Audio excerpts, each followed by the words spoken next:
Hey folks, tonight we're drifting back to a time when comfort was optional and history was anything but fair. So before you sink too deep into your pillow, take a second to like the video and subscribe, but only if you really enjoy what I do here. And tell me in the comments where you're listening from and what time it is for you. It's always a small wonder seeing who's tuning in from every corner of the world. Now, dim the lights, maybe switch on a fan for that soft white noise hum, and let's settle in for tonight's gentle journey into a past that was usually cold, often cruel, and always strangely fascinating. Ready? Let's begin. Wellingborough, as you're off to sea, why not take this shooting jacket of mine? It's just the thing. Really, it'll save you from spending more money. Look at it, nice and warm, long skirts, stout horn buttons, and pockets galore. That was my older brother, speaking from the depths of his kind heart, just before I set sail for the seaport. And hey, since we're both a bit strapped for cash, and you need an outfit, why not take my fowling piece too? You can sell it in New York for whatever you can get. Seriously, take it. It's just gathering dust for me now. I can't even find any powder for it anymore. I was just a kid back then. Not too long before, my mother had moved us from New York to a cozy little village on the Hudson River, where we lived in a small house, quietly going about our lives. After a series of disappointments in my grand plans for the future, coupled with my naturally restless spirit, I decided it was time to try my luck at sea. For months, I had been lost in the pages of old New York newspapers, eagerly devouring the ship advertisements that seemed to whisper sweet nothings of adventure. Each announcement was like a siren call, pulling me deeper into a world of salty air and distant horizons. I would read things like this: for Bremen, the coppered and copper-fastened brig Leda, having nearly completed her cargo, will sail for the above port on Tuesday, the 20th of May. For freight or passage, apply on board at Conti's Slip. To my young, landlocked mind, every word in those ads was a treasure chest bursting with possibilities. A brig, just saying the word conjured images of a rugged, sea-weathered ship, with cozy bulwarks and masts that looked like they could slice through the clouds. Underscore coppered and copper-fastened. Underscore that phrase practically smelled of the ocean, so different from the wooden, one-masted, green and white-painted sloops that lazily drifted past our house on the river. Underscore nearly completed her cargo. Underscore now that was a big deal. It made me think of musty bales and cases of silks and satins, filling me with disdain for the boring deckloads of hay and lumber that I was used to seeing. Underscore will sail on Tuesday, the 20th of May underscore, and the newspaper was dated the 5th, 15 whole days in advance. Can you imagine? What a significant voyage it must be if they were planning it that far ahead. The river sloops didn't bother with such fancy scheduling. Underscore for freight or passage, apply on board. Underscore just think about it, going aboard a coppered brig and setting sail for Bremen. Who would be going to Bremen? Probably some mysterious foreigners with dark complexions and jet-black whiskers, chatting away in French. Underscore Conti's Slip. Underscore I could picture it now, brigs and ships galore, all nestled near grim-looking warehouses with rusty iron doors and tiled roofs. Old anchors and chain cables piled up on the walk, and coffee houses buzzing with sunburnt sea captains, puffing on cigars and swapping tales about Havana, London, and Calcutta. My imagination was fueled by hazy memories of wharves and shipping from my early childhood in a seaport. I could still see myself standing with my father on the wharf, watching a large ship set sail, the sailors underscore yo heave ho, underscore ringing in my ears as their woolen caps bobbed above the bulwarks. I thought about how they would cross the vast ocean, and how that very ship with those very sailors would soon be in Europe. My father, now gone, had crossed the Atlantic several times for business, and on chilly winter evenings in New York, by the warm glow of the sea coal fire, he would regale my brother and me with tales of monstrous waves, towering like mountains, and masts bending like twigs in the storm. He spoke of Havre, Liverpool, and climbing to the Ball of St. Paul's in London. In those early days, my thoughts of the sea were always tied to the land, beautiful lands filled with mossy cathedrals, crooked streets, and peculiar houses. I often wondered what rainy days and Saturday afternoons looked like over there. Did they have boys in school, wearing their collars turned over and tied with black ribbons? Did their dads let them wear boots instead of shoes? Because honestly, boots looked so much cooler. As I grew older, my daydreams soared higher. I'd drift into long reveries about far-off voyages, imagining how impressive it would be to return from exotic, barbarous lands. People would look at me with awe, their eyes wide as I regaled them with tales from the coast of Africa or New Zealand. Just picture it, my sun-kissed cheeks, foreign clothes of rich fabric draping my frame, and grocers' boys turning their heads to stare as I strutted by. I vividly remembered a Sunday in church when my aunt pointed out a man who had been to stony Arabia, sharing his wild adventures. "Look at his big eyes," she whispered. "They got so big because when he was starving in the desert, he spotted a date tree with ripe fruit hanging from it. The allure of adventure. It was intoxicating. I found myself staring at him, and I swear his eyes were as big as saucers, bulging out like a lobster's. I mean, I must have looked ridiculous, my own eyes probably popping out of my head too. After church, I begged my aunt to let me follow this mysterious traveler home, but she shot that idea down faster than a cannonball.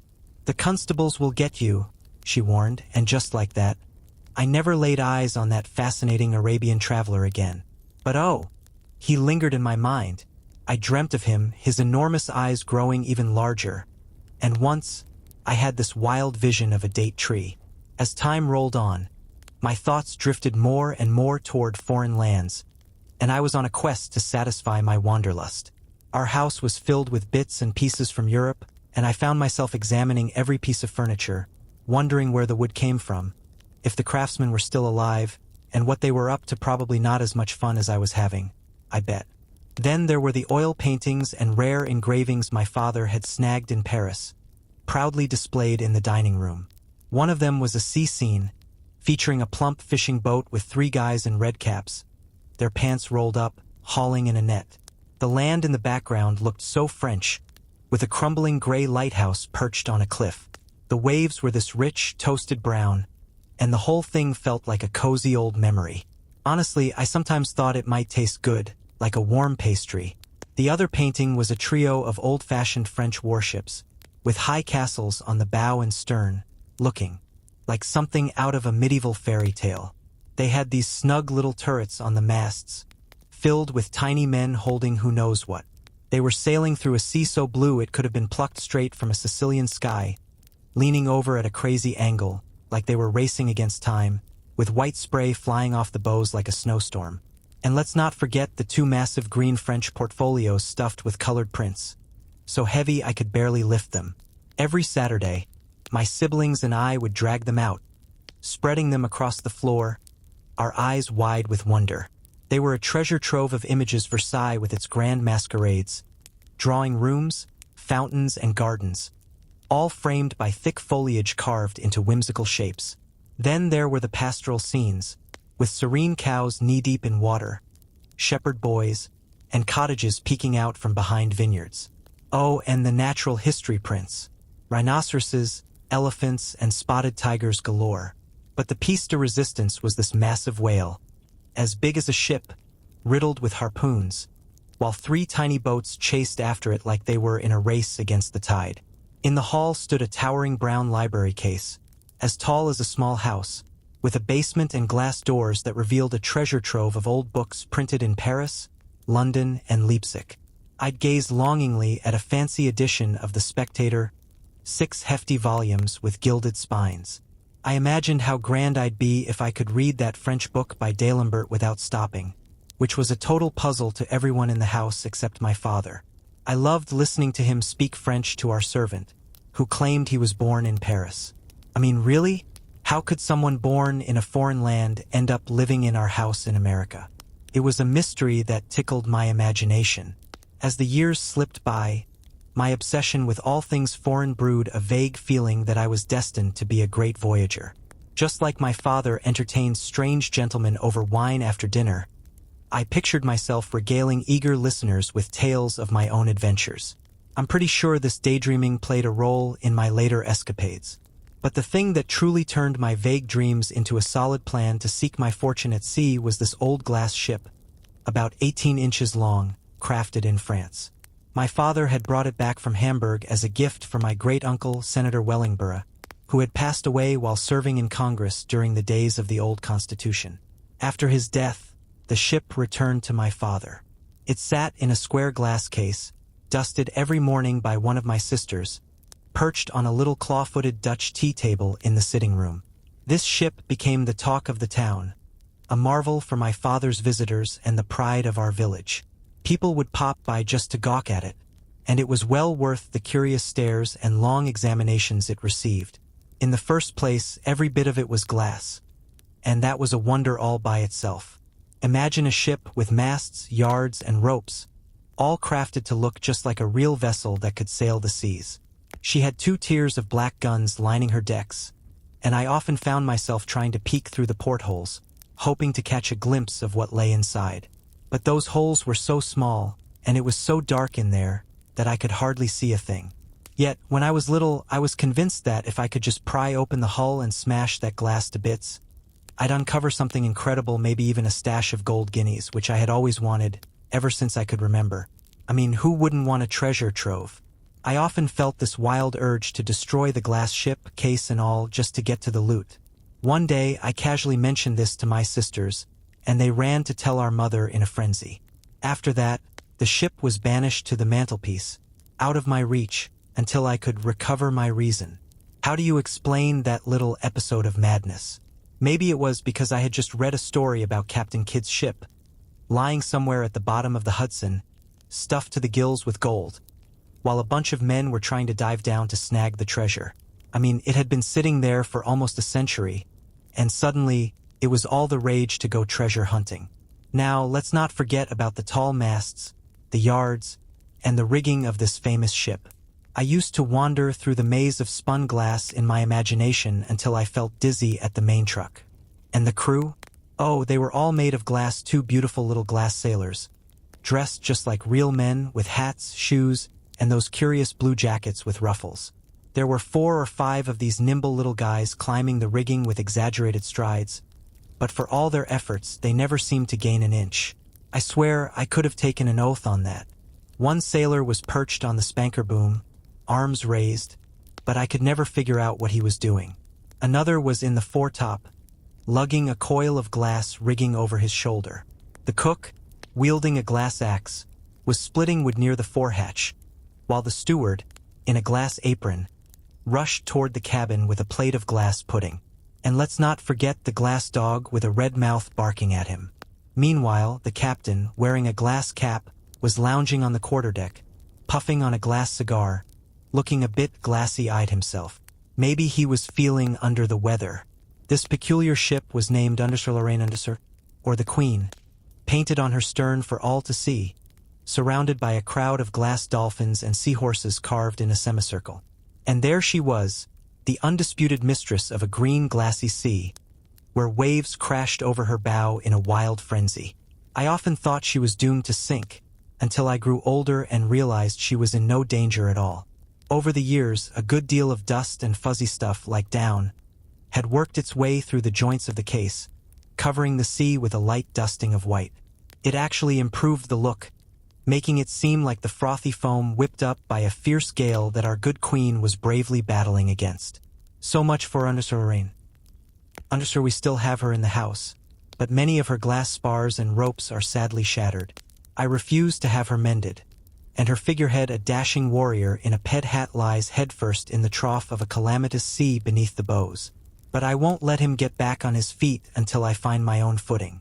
There's a secret sympathy between us. You see, my sisters still tell me that he took a tumble the very day I left home for my first voyage. Now, let's move on to my departure from home. It was with a heavy heart and teary eyes that my poor mother said goodbye. Maybe she thought I was a wayward, stubborn boy, and maybe I was. But if I was, it was a hard world and hard times that had shaped me. I had learned to think deeply and bitterly before my time, and all those youthful dreams of glory had vanished. At that tender age, I felt as unambitious as a 60-year-old man. Yes, I was determined to go to sea, leaving behind my kind uncles and aunts, and all those sympathetic patrons, while taking with me only the heavy heart that ached in my chest. The world felt as cold as December, bleak as its icy winds. There's no misanthrope quite like a disappointed boy, and that was me, with the warmth of my spirit drained by adversity. Those thoughts are still bitter even now, so let's not dwell on that and get back to the story. Yes, I'll write to you, dear mother, as soon as I can, I murmured as she reminded me for the 100th time to let her know I arrived safely in New York. And now, Mary, Martha, and Jane, come here and kiss me goodbye, dear sisters. I'm off. I'll be back in 4 months. Autumn will be here and we'll go into the woods for nuts, and I'll tell you all about Europe. Goodbye. Goodbye. So, there I was, breaking free from their grasp. Not daring to look back, I sprinted away as fast as my legs could carry me, until I reached the corner where my brother was waiting. He was just a few years older than me, but somehow he managed to dish out a mountain of sage advice, like a pint-sized philosopher. He warned me over and over to take care of myself. And honestly, what castaway wouldn't promise to look after themselves when they realize that if they don't, no one else will? We walked in silence, and I could see his strength fading. He was in pretty rough shape at the time. With a silent grip of our hands and a heavy thump in my chest, we parted ways. It was one of those raw, cold, damp mornings at the tail end of spring, where the world stretched out before me like a muddy canvas, dotted with cozy houses. Inside, people were still snuggled up in their beds, blissfully unaware of the wayward soul trudging by. Cold drops of drizzle trickled down my leather cap, mixing with a few hot tears that had escaped down my cheeks. I had the whole road to myself, with no one stirring yet, and I walked on with a slouching, determined gait. My gray shooting jacket hugged my back, and from the end of my brother's rifle dangled a small bundle of my clothes. My fingers fidgeted with the stock and trigger, and I thought, is this really how you kick off life? With a gun in your hand? Forget the bitterness of middle age. A boy can feel all that and more when the mildew of life settles on his young soul. The fruit that others only see rot after ripening gets nipped in the bud for him. And once those blights hit, there's no going back. They dig in too deep, leaving scars that even the air of paradise can't erase. It's a cruel twist of fate to taste the pangs of adulthood before you're even ready, when you're still soft and squishy, not yet hardened into the bone of manhood.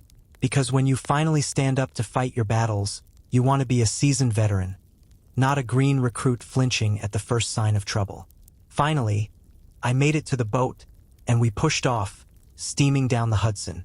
The weather was so miserable that there were hardly any passengers on board. Most of them huddled in the after cabin around the stoves, trying to warm their spirits.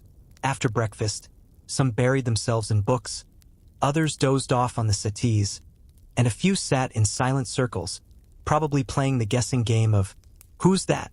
They looked like a cheerless bunch, with stony eyes and hearts that seemed to have taken a vacation. I couldn't help but feel a twinge of disdain. I almost hated them. To escape their gloom, I ventured out onto the deck, but a storm of sleet chased me back inside. Then it hit me I hadn't even bought a ticket. I rushed to the captain's office to pay my fare and snag a ticket, only to be struck with horror. The price had suddenly skyrocketed that day because other boats weren't running. I was left with just $1, thinking it would be enough, but it turned out the fare was $2. What was I supposed to do now? The boat was already off and there was no turning back.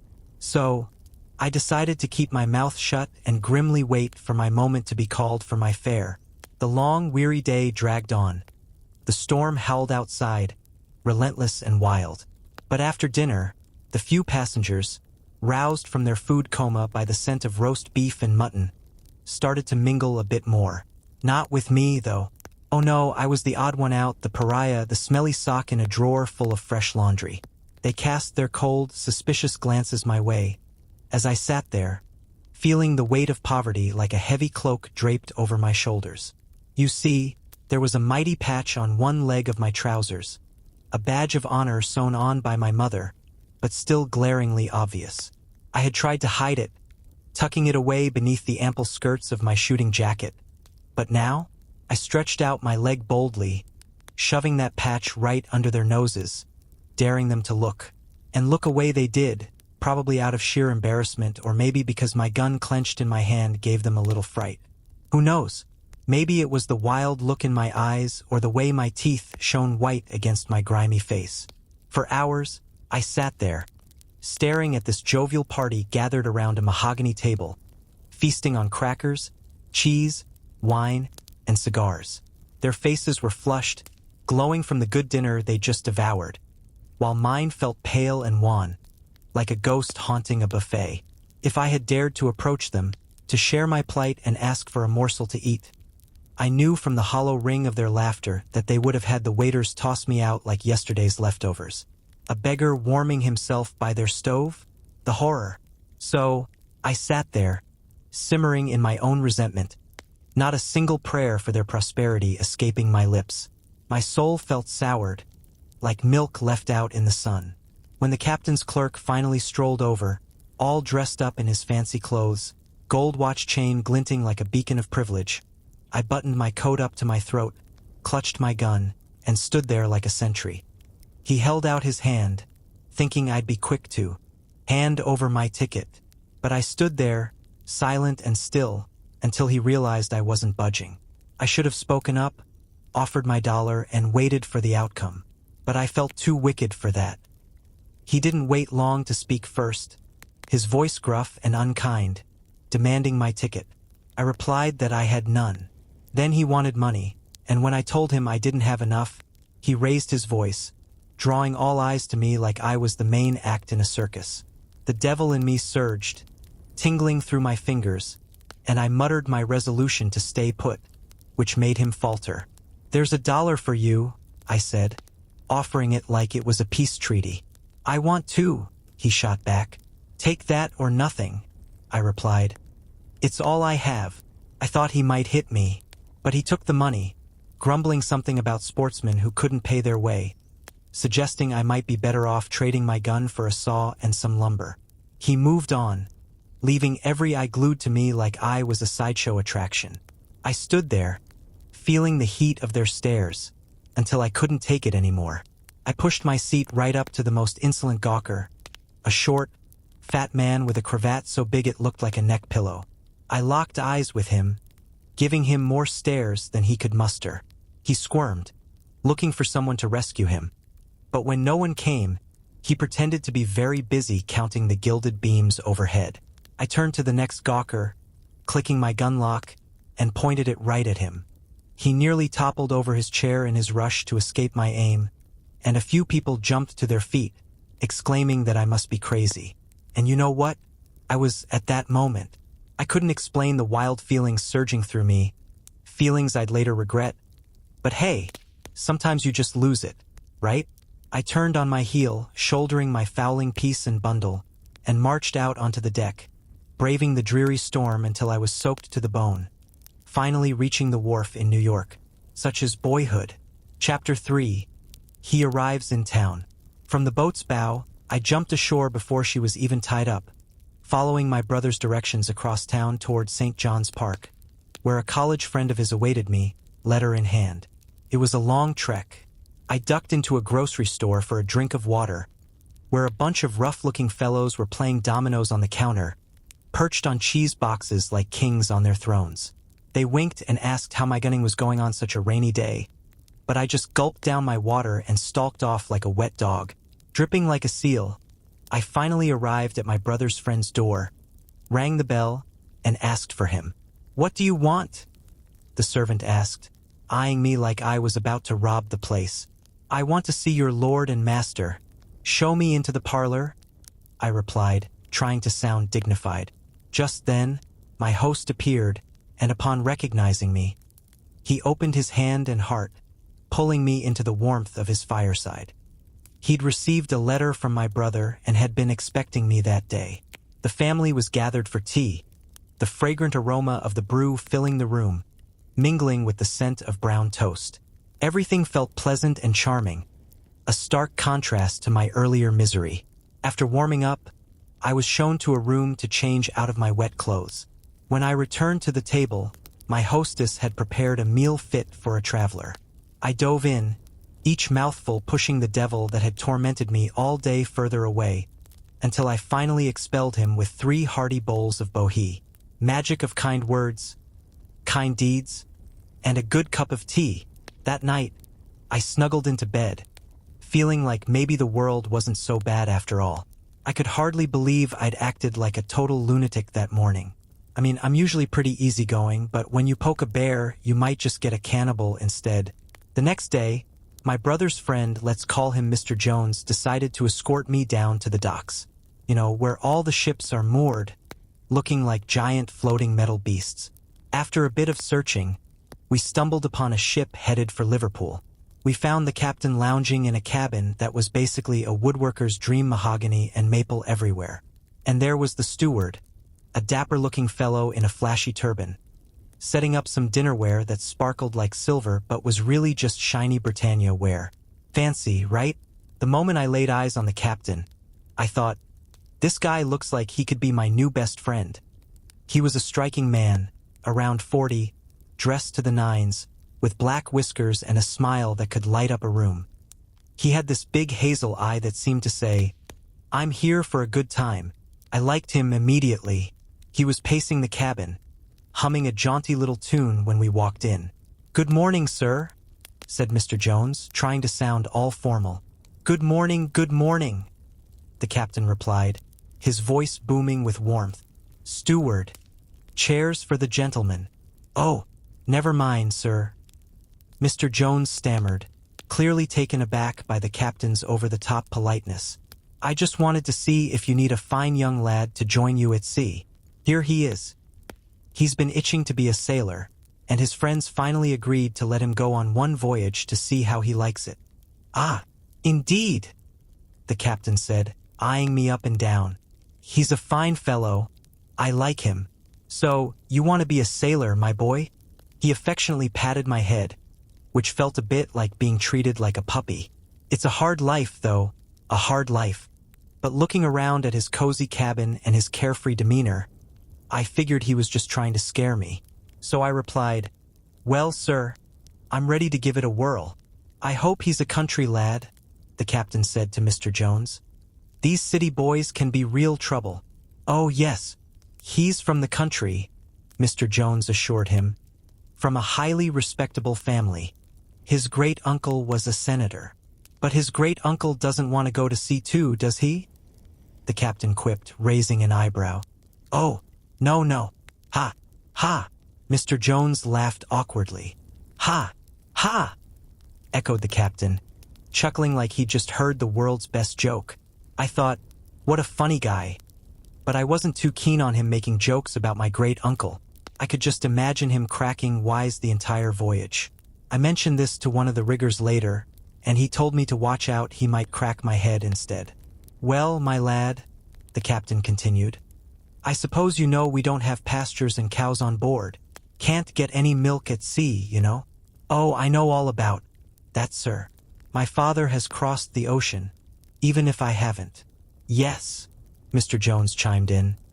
His father, a gentleman from one of the first families in America, crossed the Atlantic several times on important business. "Ambassador extraordinary?" the captain asked, looking amused. "Oh, no. He was a wealthy merchant." "Ah, indeed," the captain said, suddenly serious. "Then this fine lad is the son of a gentleman?" "Absolutely," Mr. Jones replied. "And he's only going to sea for the fun of it. They want to send him on his travels with a tutor, but he insists on going to sea as a sailor." The truth was, my young friend who was only about 25 wasn't the brightest bulb in the box. This was a whopper of a fib he told out of kindness, hoping to make me sound impressive in front of my future captain. When the captain learned I'd willingly passed up a grand tour with a tutor to muck around with tar, he looked even funnier than before and declared he'd be my tutor, taking me on my travels and covering the costs. "Ah," Mr. Jones said, suddenly remembering business. "Captain, how much do you usually pay a handsome young fellow like this?" "Well," the captain said, looking all serious, "we're not too picky about beauty, and we never pay more than $3 to a green lad like Wellingborough here." "That's your name, my boy? Wellingborough Redburn. Upon my soul, that's a fine-sounding name." "Captain," Mr. Jones interjected quickly, "that won't even cover his clothing. But you know his wealthy and respectable relations will surely take care of that." the captain said with a cheeky grin. "Oh, yes, I forgot that," Mr. Jones replied, looking a bit sheepish. "His friends will, of course, see to that." "Of course," the captain smiled. "Of course," Mr. Jones repeated, glancing at the patch on my pantaloons, which I was desperately trying to hide with my shooting jacket. "You're quite the sportsman, I see," the captain remarked, eyeing the big buttons on my coat, each adorned with a carved fox. At this, Mr. Jones thought he'd found a golden opportunity to help me out. "Yes, he's quite the sportsman. He's got a valuable fowling piece at home. Perhaps you'd like to buy it, Captain, to shoot gulls with at sea? It's a steal." "Oh, no, he'd better leave it with his family," the captain replied, "so he can go hunting again when he returns from England." "Yes, perhaps that would be better after all," Mr. Jones said, pretending to ponder deeply about the situation. "Well then, Captain, you can only give the boy $3 a month, you say?" "Only $3 a month," the captain confirmed. "And I believe," Mr. Jones continued, "that you usually give something in advance, don't you?" "Yes, that's sometimes the custom at the shipping offices," the captain replied with a bow. "But in this case, since the boy has rich relations, there won't be any need for that, you know? And so, thanks to my well-meaning but utterly misguided friend, who just couldn't resist dropping hints about my family's supposed wealth and my respectable parentage, I missed out on $3 precious that I really needed. You know, it's funny how poor folks can sometimes make a real mess of things when they try to act rich. I mean, wouldn't it have been smarter to just board that ship alone, have a heart-to-heart with the captain, and lay it all out there?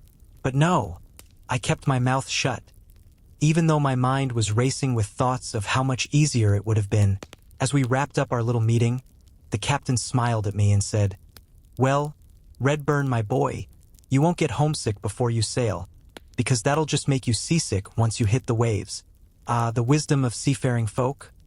Or maybe just a way to keep me from panicking before I even set sail." He smiled a few more times, bowed like he was in a Shakespearean play, and told the steward to open the cabin door, which he did with a grin that suggested he'd just seen a particularly amusing joke. And off we went. The next day, I found myself at the shipping office, ready to sign my life away. The place was buzzing with sailors, and as soon as they caught wind of my intentions, they started whispering and nudging each other. One guy in a floppy sou'wester cap leaned over to his buddy in a shaggy monkey jacket and said, "Look at his coat, those buttons. That kid's not going to sea in a merchantman. He's off to hunt whales. Hey, matey, how much do those big buttons weigh? Can I trade one for a saucer?" Another chimed in. "Leave the kid alone," said a third with a smirk. "Come here, little boy. Did your mama pack you some sweet treats for your sea adventure?" Oh, they were a clever bunch, I thought, trying to make the best of my embarrassment. I mean, they couldn't mean any harm, right? Just a bunch of cheeky sailors having a laugh. So, I chuckled along, but as soon as I could, I scribbled my name down and made a hasty exit. The following day, the ship was set to sail, and I spent the whole day preparing. I tried, in vain, to sell my fowling piece to random passers-by, but no luck.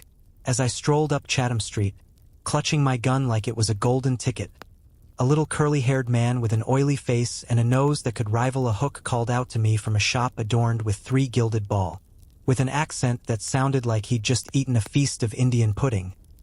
He beckoned me inside, showering me with unnecessary pleasantries about the weather. I handed him my fowling piece, eager to get rid of it, and he inspected it with a look that said, "Meh, it's old." "Old? It's only been used 3 times. I exclaimed, my hopes rising. "What will you give me for it?" "Oh, we don't buy things here," he replied, suddenly indifferent. "This is a pawn shop." Pawn? What in the world did that mean? He explained that people brought their stuff to him when they needed cash, and he'd give them 1/3 of its value, keeping the item until they paid him back. What a benevolent little old man, I thought. How very obliging. "And how much would you let me have for my gun then?" I asked, hoping for a miracle. "Well, I suppose it's worth $6, and since you're a boy, I'll give you 3. 3!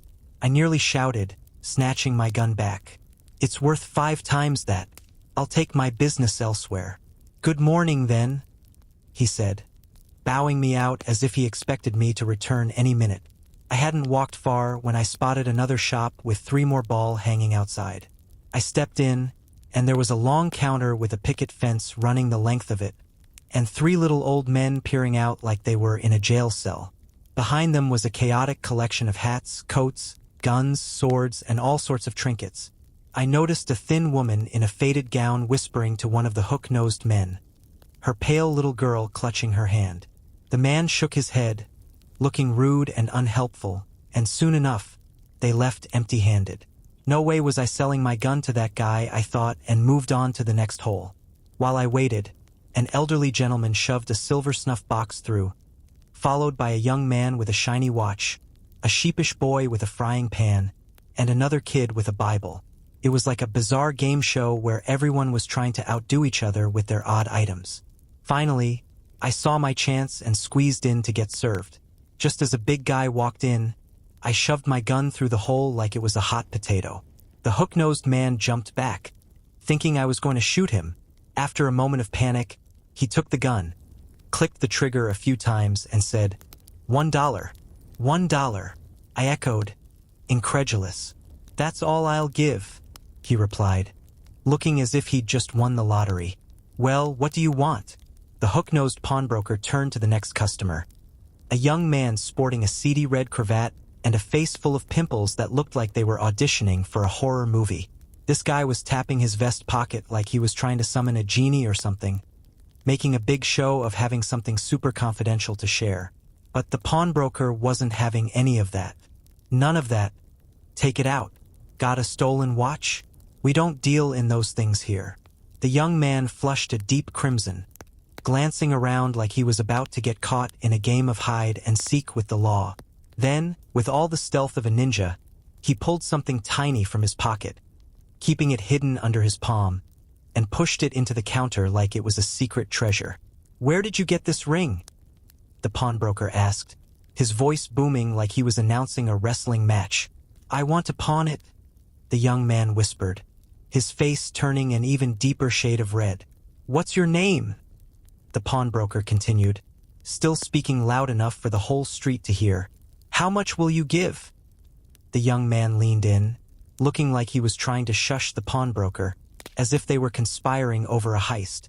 After some back and forth, they finally settled on a price. The pawnbroker grabbed a little ticket, tied the ring to it, and started scribbling. Then, out of nowhere, he asked where the young man lived. Talk about an awkward question. The poor guy stammered out a number on Broadway, but the pawnbroker shot back, "That's the City Hotel. You don't live there." Ouch. "Oh, well," the young man stammered, turning as red as a lobster. "I thought this was just a formality. I don't usually hang out with pawnbrokers." "You stole that ring, you know you did?" the hook-nosed man roared, clearly offended that anyone would dare question his moral compass. "I'm a good mind to call a constable. We don't take stolen goods here, I tell you." All eyes were on this poor guy who looked like he was about to sink into the floor. A woman in a nightcap, clutching some baby clothes, shot him a look like he was a walking crime scene. Eventually, the young man took his money and scurried off, bumping into the wall as he turned the corner. I lingered a bit longer, watching more customers come and go.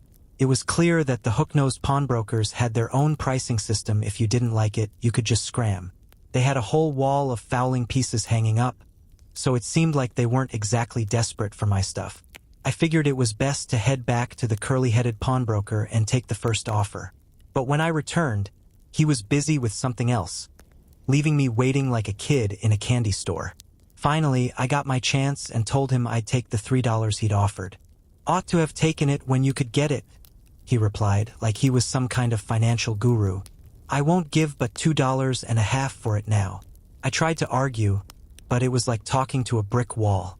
So, I pocketed the cash and left, feeling like I'd just been through a circus. Now, on to the next chapter. I decided to buy some stationery to keep my promise to my mother and wrote to my brother about my upcoming voyage, throwing in some dramatic, moody thoughts about life because, teenage angst is a classic. With the remaining $2.50, I splurged on a red woolen shirt at Catherine Market, a tarpaulin hat from a stand near Peckslip, a belt, a jackknife, and a few other odds and ends. After all that shopping, I was down to just 1 penny, which I tossed into the water at the end of the pier. Why? Because I was feeling a bit desperate and didn't care what happened next. But if that penny had been $1, you better believe I would have held onto it like it was a lifeline. Dinner at Mr. Jones was warm and welcoming. Mrs. Jones kept my plate full, probably thinking a mountain of pudding could cure my woes. And honestly, I could always eat, even when I felt like the world was crashing down. Years later, when I was dodging danger left and right, I remember thinking, eat up, Wellingborough, because this might be your last supper. After dinner, I locked myself in my room, draped a towel over the doorknob like a makeshift curtain, and tried on my new red woolen shirt in front of the mirror. The moment I slipped it on, I felt a warm flush creep over my face, thanks to the dye. Then I grabbed a pair of scissors and started hacking away at my long hair, thinking every little bit would help me look more like a sailor ready to conquer the seas. The next morning, I said my goodbyes to Mr. and Mrs. Jones, feeling a bit misanthropic and desperate again. But as I made my way to the ship, the skies opened up, and it started pouring. By the time I reached the wharf, it was clear there would be no sailing today. Talk about a letdown. I didn't want to go back to Mr. Jones after saying goodbye. That would be like showing up to a party no one invited you to. So I decided to board the ship for now. On deck, the only soul I found was a big guy in a dripping pea jacket, busy caulking the main hatches. "What do you want, pill garlic?" he asked, eyeing me like I was a piece of driftwood. "I've shipped to sail in this ship," I replied, trying to sound dignified, like I was some kind of maritime royalty. "What for? A tailor?" he shot back, glancing at my shooting jacket with a smirk. I answered that I was going as a boy, because technically that's what I was written down as. "Well," he chuckled, "have you got your traps aboard?" I blinked at him, confused, and said, "I didn't know there were any rats on the ship, and I didn't bring any traps." This got a hearty laugh out of him, like I just told the best joke of the century. "There must be hayseed in your hair," he guffawed.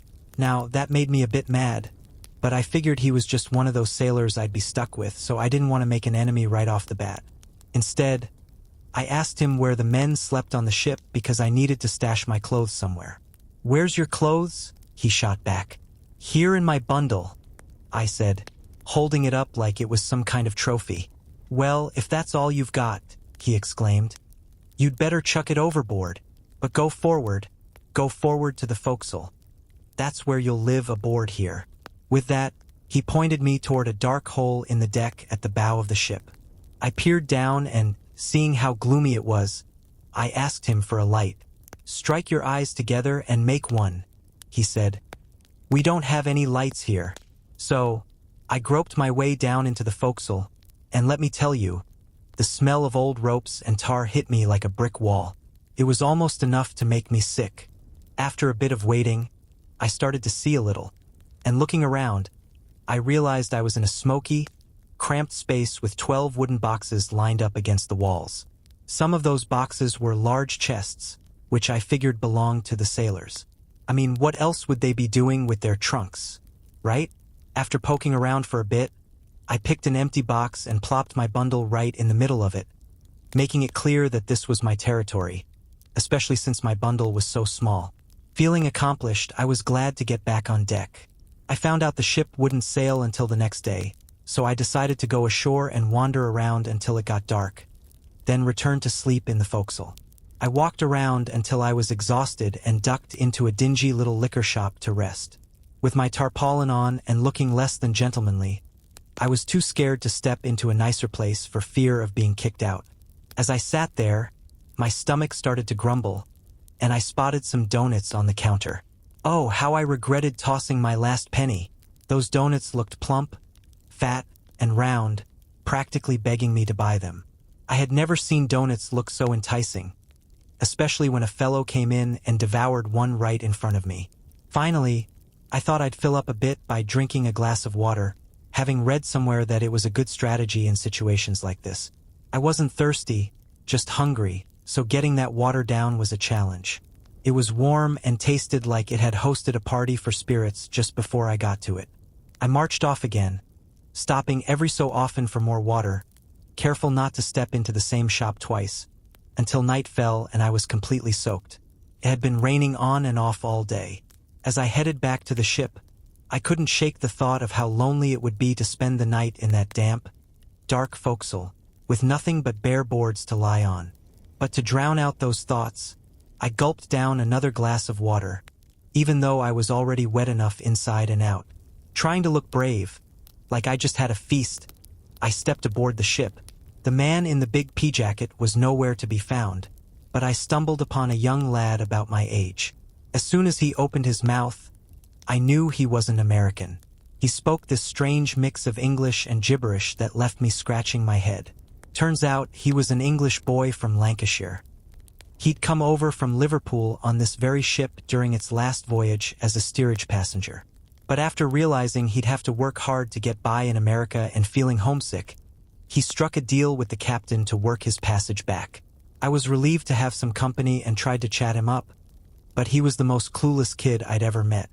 I asked him about the River Thames, and he said he hadn't traveled much in America and didn't know anything about the rivers here.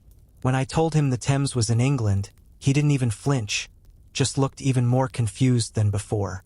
Eventually, we went below into the forecastle and both squeezed into the same bunk. I stretched out on the planks, trying to fall asleep. My companion, however, was soon snoring like a chainsaw. For me, though, sleep was elusive. The horrid smell of the place, being wet, cold, and hungry, and that clammy feeling in my chest kept me tossing and turning. I listened to the Lancashire boy's snores until I couldn't take it anymore and decided to go on deck, where I walked around until morning, which felt like it would never come. As soon as I thought the grocery stores on the wharf would be open, I left the ship, hoping to make breakfast out of another glass of water. But that just made me feel queasy, and soon I felt sicker than a dog. My head was spinning, and I staggered along the walk, nearly blind. Finally, I collapsed onto a heap of chain cable, shut my eyes tight, and tried to pull myself together.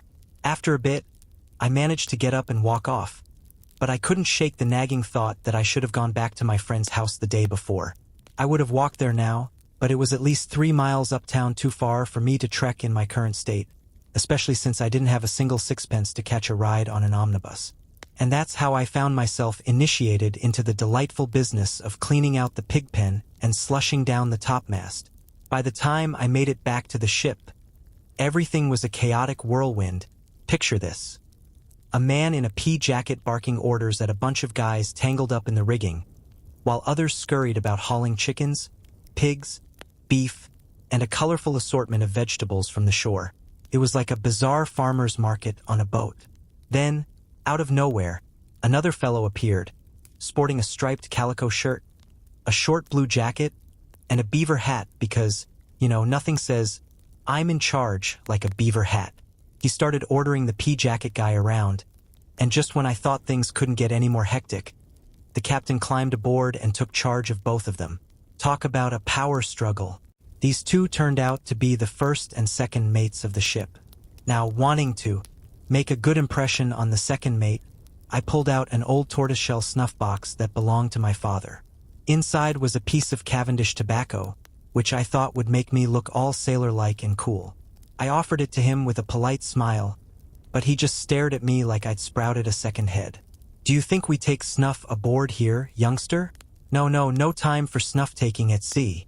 Don't let the old man see that snuff box. Take my advice and pitch it overboard as quick as you can." I tried to explain that it was tobacco, not snuff, but he just waved me off, saying he had plenty of his own and didn't carry around any nonsense like a tobacco box. With that, he strutted off, leaving me feeling about as useful as a chocolate teapot. But honestly, I was relieved he didn't take my offering, because if I had approached the chief mate with that box, I'm pretty sure he would have knocked me flat or done something equally charming. As I stood there, trying to make sense of the chaos, the chief mate rushed over, clearly in a hurry about something. Spotting me in his way, he barked, "Ashore with you, you young loafer. There's no stealing here. Sail away, I tell you, with that shooting jacket." I quickly retreated, mumbling that I was going out in the ship as a sailor. "A sailor," he scoffed. A barber's clerk, you mean? You going out in the ship? What, in that jacket? Hang me. I hope the old man hasn't been shipping any more greenhorns like you. He'll make a shipwreck of it if he has. But this is the way nowadays. To save a few dollars in seamen's wages, they think nothing of shipping a parcel of farmers and clodhoppers and baby boys. What's your name? Pilgarlic. Redburn, I replied, feeling a bit like a fish out of water. A pretty handle to a man, that. Scorch you to take hold of it. Haven't you got any other? Wellingborough, I said, feeling the heat rise in my cheeks. Worse yet, who had the baptizing of you? Why didn't they call you Jack, or Jill, or something short and handy? But I'll baptize you over again. D'ye hear, sir? Henceforth your name is Buttons. Now go, Buttons, and clean out that pig pen in the longboat. It hasn't been cleaned out since the last voyage. And bear a hand about it, d'ye hear? There are those pigs waiting to be put in. Come on, be off about it now. Was this really how my grand sea career was starting? Cleaning out a pig pen right off the bat? But I figured it was best to keep my mouth shut. I had signed up to obey orders, and it was too late to back out now. So, I asked for a shovel or a spade or something to work with. We don't dig gardens here, he shot back. Dig it out with your teeth. After a quick scan of my surroundings, I found a stick and got to scraping out the pen, which was awkward work, especially since another boat, the jolly boat, had capsized right over the longboat, making things even more cramped. I managed to crawl into the longboat, banging my shins against the seats and bumping my head more times than I could count, until I finally reached the stern where the pig pen was. While I was hard at work, a drunken sailor peeked in and hollered to his mates. Look here, my lads, what sort of a pig do you call this? Hello, inside there. What are you bout there? Trying to stow yourself away to steal a passage to Liverpool? Out of that, I say. But just then, the mate came along and ordered this drunken rascal ashore. Once the pig pen was cleaned out, I was set to work picking up some shavings that had been scattered about the deck from the carpenters who'd been working on board. The mate ordered me to toss those shavings into the longboat at a specific spot between two of the seats. But as I struggled to push the shavings through that tight spot, I noticed it was damp there, and thought it would be better for both the shavings and myself to shove them into a larger, dry opening. While I was busy with my little rebellion, the mate spotted me and yelled, "Didn't I tell you to put those shavings somewhere else? Do what I tell you, now, Buttons, or mind your eye." Stifling my indignation at his rudeness, because at this point, that seemed to be my only strategy, one replied that the spot I'd chosen was better for the shavings. I even asked him why he wanted them in the place he designated. But that just sent him into a rage, and without any explanation, he barked his order again like it was the law of the sea. And there it was, my first lesson in the DSPLN of the sea, one I'd never forget. From that moment on, I learned that sea officers never bothered with explanations for their orders. It was simple: you obeyed or you faced the consequences. The motto became clear: obey orders, though you break owners. I started to feel faint and a bit queasy. Again, all I could think about was how I longed for the ship to leave the dock, because surely, once we were off, food would soon follow.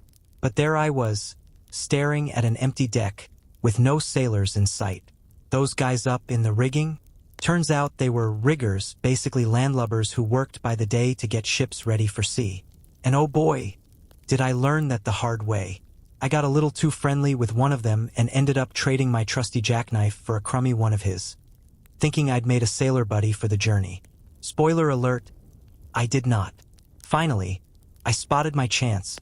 While everyone was distracted, I snatched a carrot from a pile lying on the deck and stuffed it under my shooting jacket. I figured it was better than nothing. After all, I'd eaten raw carrots before, and they're not too far off from chestnuts in taste. That carrot did give me a bit of a boost, even if it also made my stomach grumble a little. Just as I was feeling a tad better, I heard the chief mate bellowing for Buttons. Naturally, I ran after him, eager to find out what I was supposed to do. "Go aloft and slush down the maintop mast," he ordered. Now, if you're anything like me, you might be wondering, what on earth does slush down the maintop mast even mean? I stood there, staring blankly, while he turned on his heel, leaving me in a fog of confusion. So, I followed him and asked for clarification. "Didn't I tell you to slush down the main top mast?" he shouted, clearly not impressed with my cluelessness. "You did," I replied, "but I have no idea what that means. A greenhorn, a regular cabbage head," he muttered to himself. "Look, kid, see that long pole up there? That piece of tree? Take this bucket and go up the rigging, do you understand? And slather this slush all over the mast. And for heaven's sake, watch your head if a drop falls on deck. Now get moving, buttons." And just like that, it was time for my first ascent up a ship's mast. If I'd been feeling spry, maybe I would have been a bit nervous. But in my weak and wobbly state, the thought of climbing that towering pole was downright terrifying. But there was no backing down now. That would just look cowardly. So, I mustered up my courage and grabbed the bucket. It was heavy, with iron hoops, and probably could hold 2 gallons. But it was only half full of this thick, gloppy gravy boiled out of the salt beef the sailors munched on. Climbing the rigging was no walk in the park. That greasy bucket handle was slipping all over the place, no matter how many times I twisted it around my wrist. But somehow, I managed to haul it up to the top, where I came to a screeching halt. How on earth was I supposed to get past that overhanging bit? After a lot of grunting and straining, I finally managed to shove the bucket into the top and swung myself up after it. The rest of the climb was a breeze, except every time I dared to glance down at the deck, my head would spin, and I had to shut my eyes to steady myself. I don't remember much after that, just the sweet relief of making it back to the deck in one piece. Before long, the ship was buzzing with activity. Trunks from cabin passengers arrived, along with chests and boxes from steerage passengers, not to mention baskets of wine and fruit for the captain. Finally, we cast loose, swinging into the stream, and came to anchor, hoisting the signal for sailing. Everything was aboard except for the crew, who eventually showed up one by one in these fancy Whitehall boats, lounging like they owned the place, with their chests in the bow and themselves sprawled out in the stern. You could practically see the smugness radiating off them for making the whole ship wait. Aye, the chief mate muttered as they swaggered on deck. "It's your turn now, but it'll be mine before long. Enjoy your little show while you can, my hearties. I'll be the one calling the shots once the anchor's up." Some of the sailors were clearly feeling the effects of a night out, with one being carried on board, completely out cold, and dumped into a bunk like a sack of potatoes. 2 others went straight below to sleep off their benders. At last, with the crew finally on board, word came down to go to dinner fore and aft. My heart leaped with joy finally. My long fast would be broken. But wouldn't you know it, the sailors, stuffed from their feasting ashore, ignored the salt beef and potatoes the black cook was serving down in the forecastle. That left the whole meal for me, but to my surprise, I found I could hardly eat anything at all. I felt more faint than hungry, and then the moment of truth arrived. The pilot climbed aboard, and all hands were called to up anchor. As I worked at my bar, I couldn't help but notice how haggard the men looked, struggling with the exertion after their wild night out. But sailors? They never let on about such things. They put on a brave face, even when it was clear they were feeling the effects. Once the anchor was secured, a steam tugboat aptly named Hercules took hold of us, and off we went, gliding past the long line of ships, wharves, and warehouses. We rounded the green south point of the island where the battery is, past Governor's Island, and headed straight for the Narrows. My heart felt like a lead weight, and I was feeling pretty miserable, but there was plenty of work to keep my mind from spiraling. And I kept telling myself I was going to England. Just a few months from now, I'd be back home, regaling my brothers and sisters with tales of my grand adventures. Can you imagine their faces? They'd hang on my every word, eyes wide with awe, and my older brother? Oh, he'd have to treat me like royalty for having crossed the Atlantic Ocean, something he'd never done, and let's be honest, probably never would. But despite all that daydreaming, I couldn't shake off the heavy weight in my chest. This was just the first day of the voyage, and I had weeks, no, several whole months stretching ahead of me. Who knew what could happen? I glanced up at the towering masts, and my stomach churned at the thought of climbing them. I just knew that one fateful day, I'd tumble overboard, sinking down into the depths, all alone, while the waves rolled over me like a cruel blanket. And then I thought, wouldn't it be nicer to be buried under that lovely hedge at the sunny south side of our village graveyard? The place where I used to stroll every Sunday after church. Honestly, I almost wished I was there now, yes, dead and buried, instead of on this ship. Tears filled my eyes, and I held my breath, trying to swallow down the sobs. I mean, really, what boy wouldn't feel the same way? As the steamer chugged further down the bay, we passed ships at anchor, men waving their hats, and ladies in small boats fluttering their handkerchiefs like they were at some sort of nautical farewell party. The green shores of Staten Island came into view, dotted with charming cottages draped in vines, nestled on those lovely, mossy hills. Oh, how I would have traded anything to be sailing back into the bay instead of out of it. My heart raced at the thought of finally returning after the long voyage. But that felt like a distant dream, one that might never come true. No, I thought I'd never see New York again. What really threw me for a loop was overhearing some sailors chatting about the boarding houses they'd hit up when we returned. They talked about friends waiting on the wharf, ready to whisk them away to Franklin Square, where a feast awaited them: dinner, cigars, spirits on the balcony. I mean, seriously? Didn't they realize that before any of that could happen, we had to cross the vast Atlantic Ocean? Thousands of miles of churning waves stood between us and their cozy dinners. I couldn't wrap my head around these sailors. I figured they must have skipped Sunday school because the way they swore made my ears tingle, and they used words that made me feel a little queasy. And these were the guys I was supposed to live with for who knows how long, eat with, sleep next to. I could already sense they weren't going to be the warmest bunch, but I'll save that story for later. Now, don't think I was just sitting around, lost in my thoughts. No, I was busy. As long as the steamer was moving, we were coiling ropes, stowing cables, and cleaning up the decks, which were a chaotic mess of odds and ends that needed to be put away. Finally, we reached the Narrows, the gateway to New York Harbor from the sea. And let me tell you, it's aptly named. When you pass through, it feels like you're stepping through a doorway into the unknown. Once you're out, it's like you're on a long, lonely highway with not a soul in sight. The great Atlantic Ocean stretched out before me, an endless expanse where the sky kissed the water. It looked so desolate, I could hardly believe there was any land beyond it, any place like Europe, England, or Liverpool. It seemed utterly wild and unbelievable that there were cities, towns, and fields waiting out there, just beyond that vast, blank sea. Steering out into those waves, leaving the bright land behind as the dark night crept in, felt like the craziest gamble. I glanced at the sailors beside me, so carefree at a time like this, and I couldn't help but feel a twinge of fear.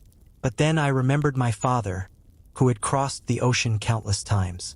I had never doubted him. He was a marvelous being in my eyes, someone who could do no wrong. Yet now, I struggled to believe that he had ever sailed out of these Narrows, through that sky and water line, and made it to England, France, Liverpool, and Marseilles. It was just too incredible to fathom. Now, as you drift through the Narrows, you might notice on the right-hand side a high patch of land, and perched atop a fine cliff is a grand old castle, or fort, if you will, all in ruins, with trees growing around it like nature's own little embrace.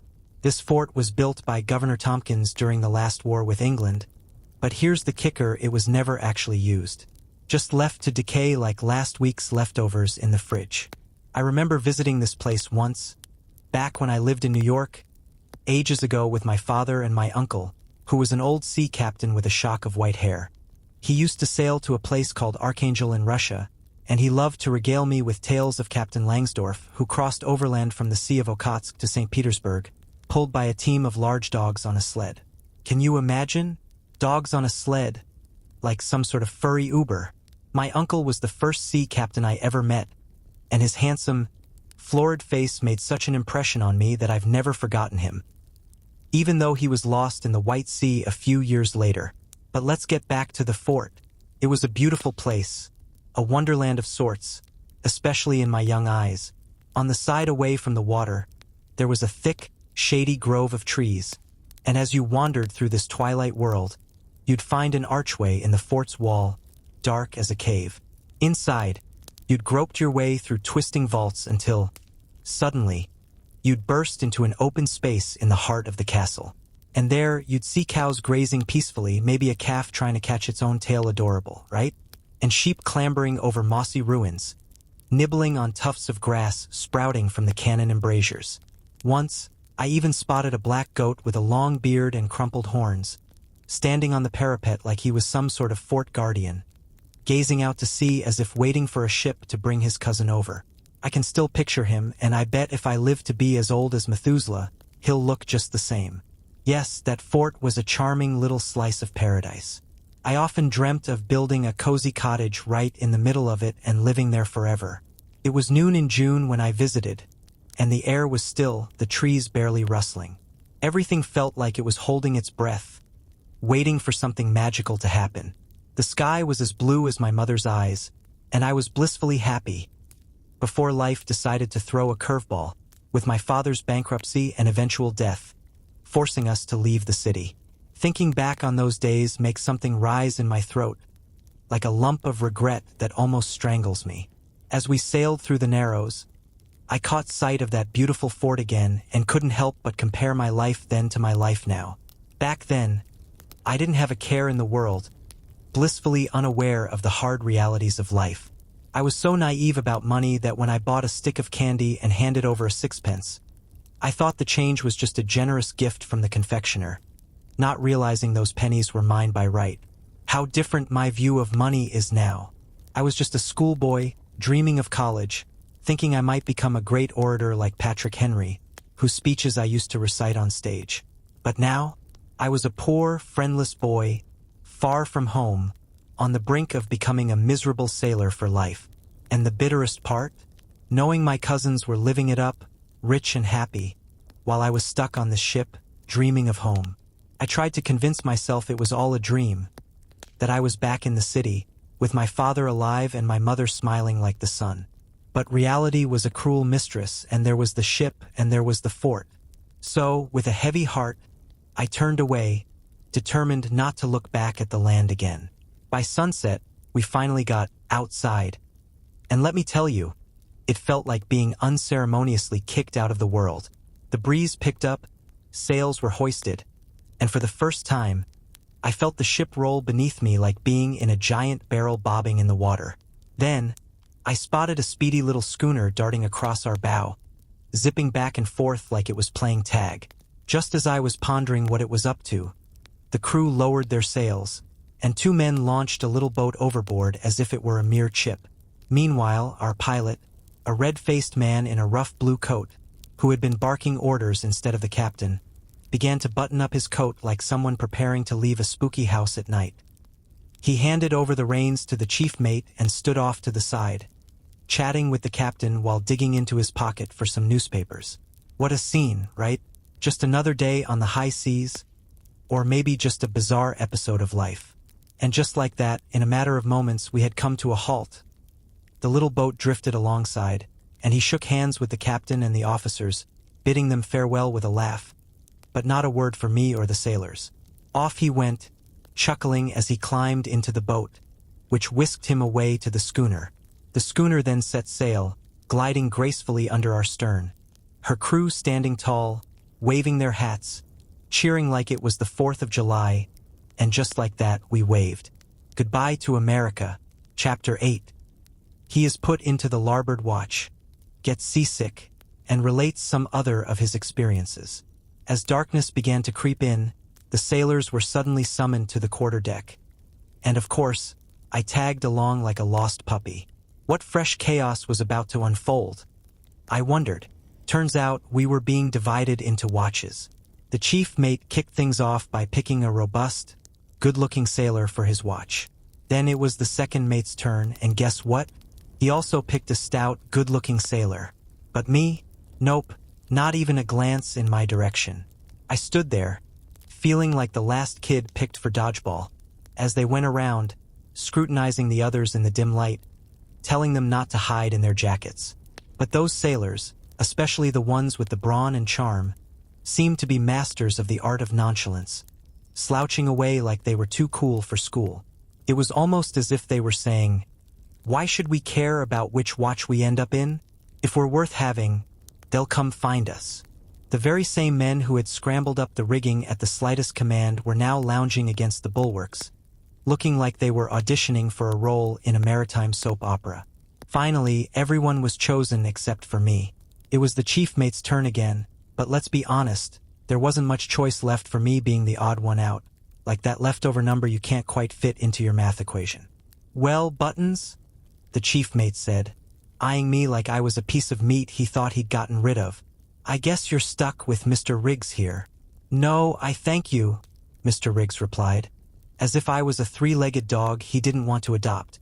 "Come on, he's not bad-looking," the chief mate insisted.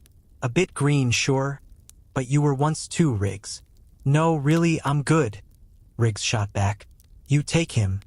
He's yours by rights." And just like that, I was tossed into the chief mate's division, the larboard watch. As this little drama unfolded, I felt about as out of place as a cat at a dog show. Nothing had driven home the reality of my situation quite like this moment. I was relieved when they finally sent us forward again. As we shuffled back, the second mate called out to one of the sailors, "You, Bill?" And Bill responded with a respectful "Sir." I blinked in surprise, watching this scruffy guy in a tattered jacket act like he was addressing royalty. It was a bit of a shocker, really, especially after hearing the chief mate refer to Riggs as Mr. Riggs, like he was some big-shot merchant living in a fancy marble mansion. But I quickly learned that at sea, all officers are misters, and woe betide any sailor who forgets that little detail. They expect to be called "Sir" too. "Yes, sir," "No, sir," "Aye, sir," like they're all knights in shining armor. But let's be real, the second mate's title was about as glamorous as a soggy biscuit. He wasn't exactly the captain's best buddy, and while the chief mate occasionally got to hang out on deck, the second mate was left to munch on the scraps from the captain's table, running up and down the rigging, getting his hands all sticky with tar, and fetching supplies like he was a glorified errand boy. I mean, who wouldn't trade a title for a decent meal? Once we were divided into watches, we were sent to supper. But my appetite was about as lively as a dead fish. All I could manage was a dry biscuit. I longed for a nice cup of tea, but without a pot, I felt too shy to ask the rough-and-tumble sailors to share theirs. And the black cook? Let's just say his scowl was enough to scare the idea right out of me. After supper, because let's be honest, no one on a ship ever talks about tea, it was time for my watch to head back on deck. We were told we'd be standing the first night watch, from 8 o'clock until midnight. The joys of being a sailor. I started to feel a bit unsettled, like my stomach had decided to throw a party without me. You know that feeling when everything feels topsy-turvy? Yeah, that was me. My head was spinning, and I had this sinking suspicion that I was about to meet my old friend, seasickness. So, I approached one of the sailors, hoping for a little sympathy. I asked him to kindly let the chief mate know I'd be retreating to my bunk for the night. But instead of compassion, he just laughed, tossing out some comment about my mother not knowing I was out. Can you believe that? I mean, how dare he drag my mother into this? It felt like blasphemy, like he was yanking at the most sacred part of my soul. At that moment, her name was the center of all my heart's best feelings, which I had learned to keep buried deep down. But I didn't let my annoyance show. That would only make things worse, right? Now, this sailor was a Greenlander, and let me tell you, he looked like he'd just stepped off a postcard.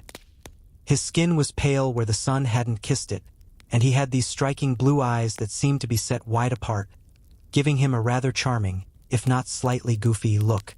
He was stout but surprisingly nimble, with a back as broad as a shield.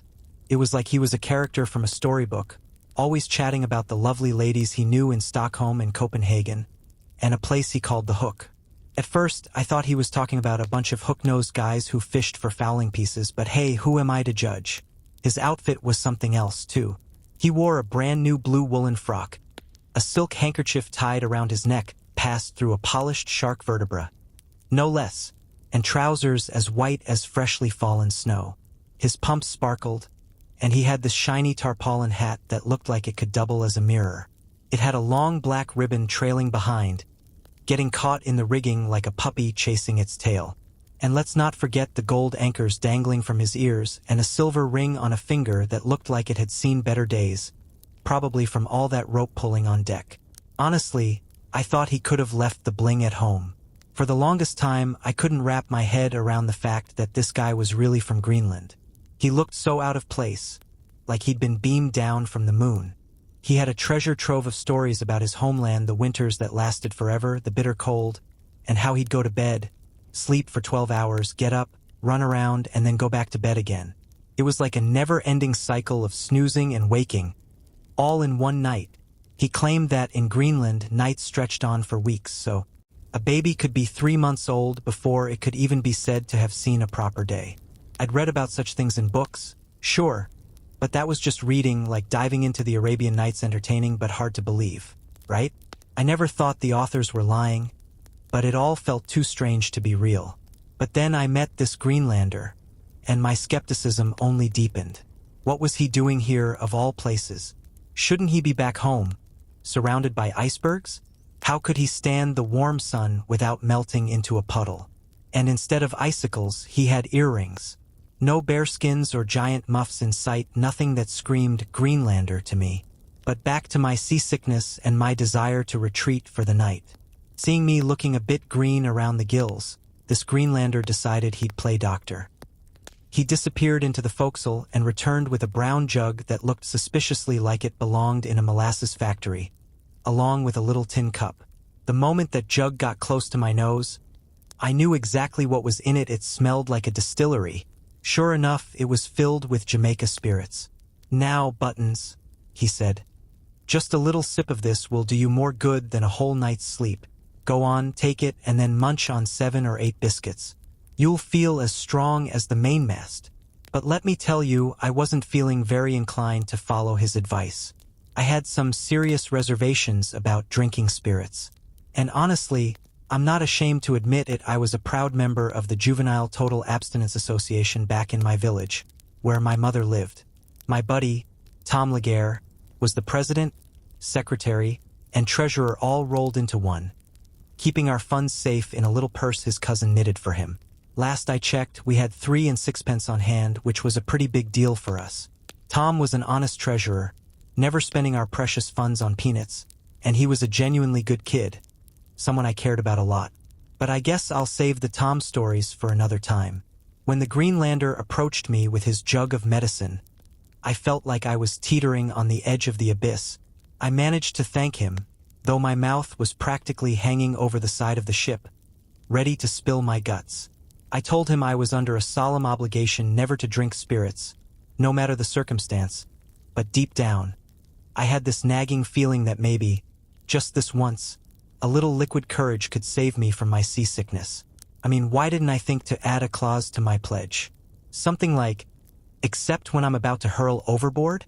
That would have been a game changer for all those temperance folks out there. Imagine sailing the high seas and having to break your vow just because the waves are tossing you around like a salad. Breaking a vow is tough, especially one you've kept so long. And let me tell you that Jamaica rum was anything but pleasant. It burned my throat like I'd swallowed a flaming sword, leaving me unable to enjoy my meals for quite a while. Even after I recovered, I couldn't fathom how sailors could enjoy such a concoction. They all had their jugs, just like the Greenlander, which they referred to as tapering off. But that tapering didn't last long. By the second day, the rum was gone, and those jugs were tossed overboard. I often wonder where they ended up. Maybe they're floating around, having their own little party somewhere. Honestly, despite its fiery kick, that rum was just what I needed at the time. But I can't help but think that a nice hot cup of coffee would have done the trick just as well, if not better. But alas, coffee was as elusive as a mirage in the desert. The stuff they served us every morning was a bizarre brew that tasted less like coffee and more like a science experiment gone wrong. Cold as ice, I often suspected the cook had a secret ice house where he kept his coffee chilled. And the flavors? Oh, the flavors! Some mornings it tasted fishy, like a herring had taken a swim in my cup. Other days it was salty, as if a piece of old sea beef had decided to take a dip. There were times it had a cheesy flavor, as if the captain had sent his leftover cheese scraps to flavor our morning ritual. And let's not forget the times it tasted so bad I could have sworn some old sock heels had been steeped in it. What on earth was in that brew? The mystery remained unsolved, as our cook was a closed book, locked away in his little caboose, never revealing his culinary secrets. Now, this cook was a serious character, and I'm pretty sure he wouldn't have made it at a fancy restaurant like Delmonico's in New York. Lucky for him, he was a black cook, which probably helped us overlook his perpetually dirty face. I only saw him wash once, and that was in one of his own soup pots during a dark night when he thought no one was watching. What prompted that rare moment of hygiene? Who knows? Maybe he woke up from a dream about real estate on his cheeks. Despite the horrid taste of his coffee, I found myself curiously eager each morning to discover what new flavor awaited me. And sure enough, every day brought a new revelation. Yet the overall badness of the brew never changed. So, when I was seasick, I knew that a cup of that coffee would have done me no favors. If anything, it might have finished me off. And since it was the middle of the night and coffee was nowhere to be found, I think I was justified in reaching for something else. My fellow Temperance Society members might have had a word or two about my broken bond. But come on. It was a matter of survival. And let me tell you, breaking that vow opened the floodgates for future slip-ups, however minor they may have been. Now, as we settled into the latter part of our watch, the weather turned surprisingly pleasant.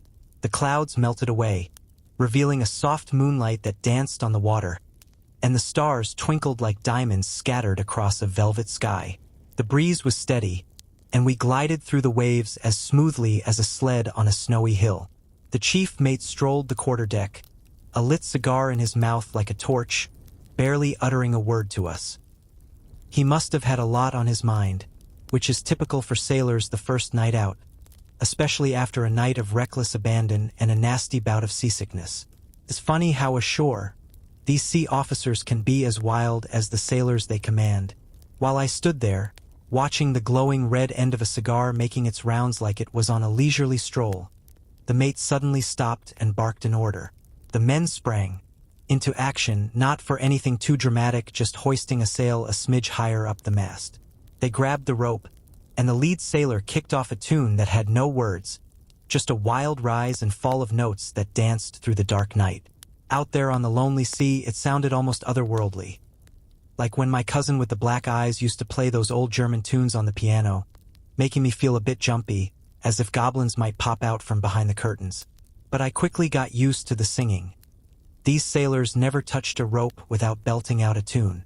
Sometimes, when the pulling wasn't going quite as smoothly as they hoped, the mate would call out, "Come on, men, can't any of you sing?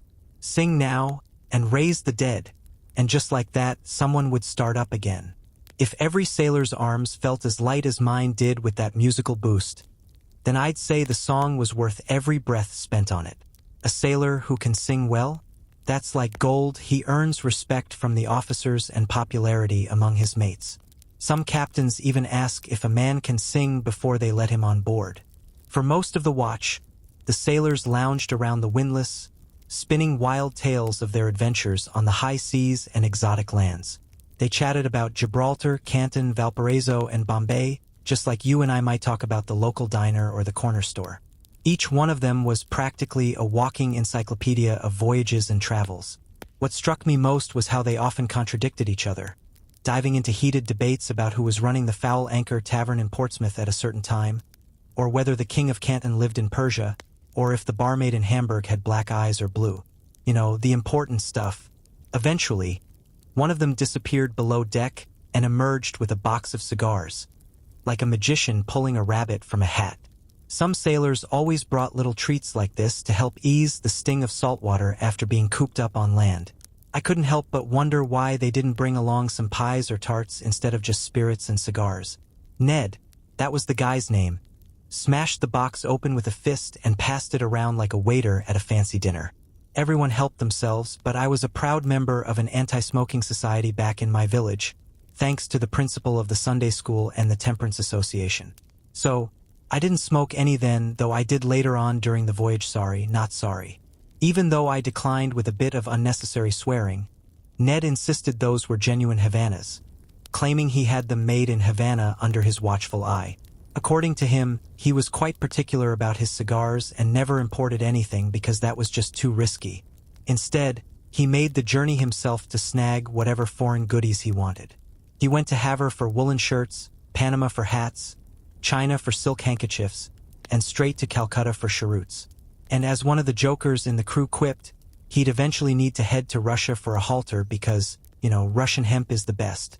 Not that you need a PhD in humor to get that one. Thanks to the spirits, which not only revived my flagging strength but also combined with the cool sea air to give me an appetite for our hard biscuits, I started to feel better. I strolled briskly up and down the deck by the windlass, and the sailors seemed pretty pleasant and sociable, at least among themselves. They were sitting around, smoking like old pals, with nothing to do but wait out the watch. I began to think they were a decent bunch after all aside from the swearing and their rather colorful language. At first, I'd thought they were a bunch of wicked, hard-hearted rascals, but now I saw them differently. I started to feel a bit of affection for them, mixed with pity and compassion. They seemed like men with gentle, kind hearts, just battered by hardships and neglect, cast out from good society. Not the villains I'd imagined, who would revel in wickedness even in paradise, if they ever got there. It reminded me of a sermon I once heard, where the preacher called sailors strayed lambs from the fold, comparing them to lost children, orphans wandering through the woods. I recalled reading in a magazine, the Sailor's Magazine, with its sea blue cover and a ship painted on the back, about pious sailors who never swore and sent all their wages to the poor heathens in India. And when they got too old to sail, they found a cozy home in a hospital, where they had nothing to do but prepare for their final days. I wondered if any of my shipmates were like that. I noticed one guy lounging on the deck, separate from the others, and thought, he must be one of those good sailors. I didn't want to disturb his devotions, only to later discover he was just fast asleep, with a brown jug by his side. Ah, the irony. I almost forgot to tell you.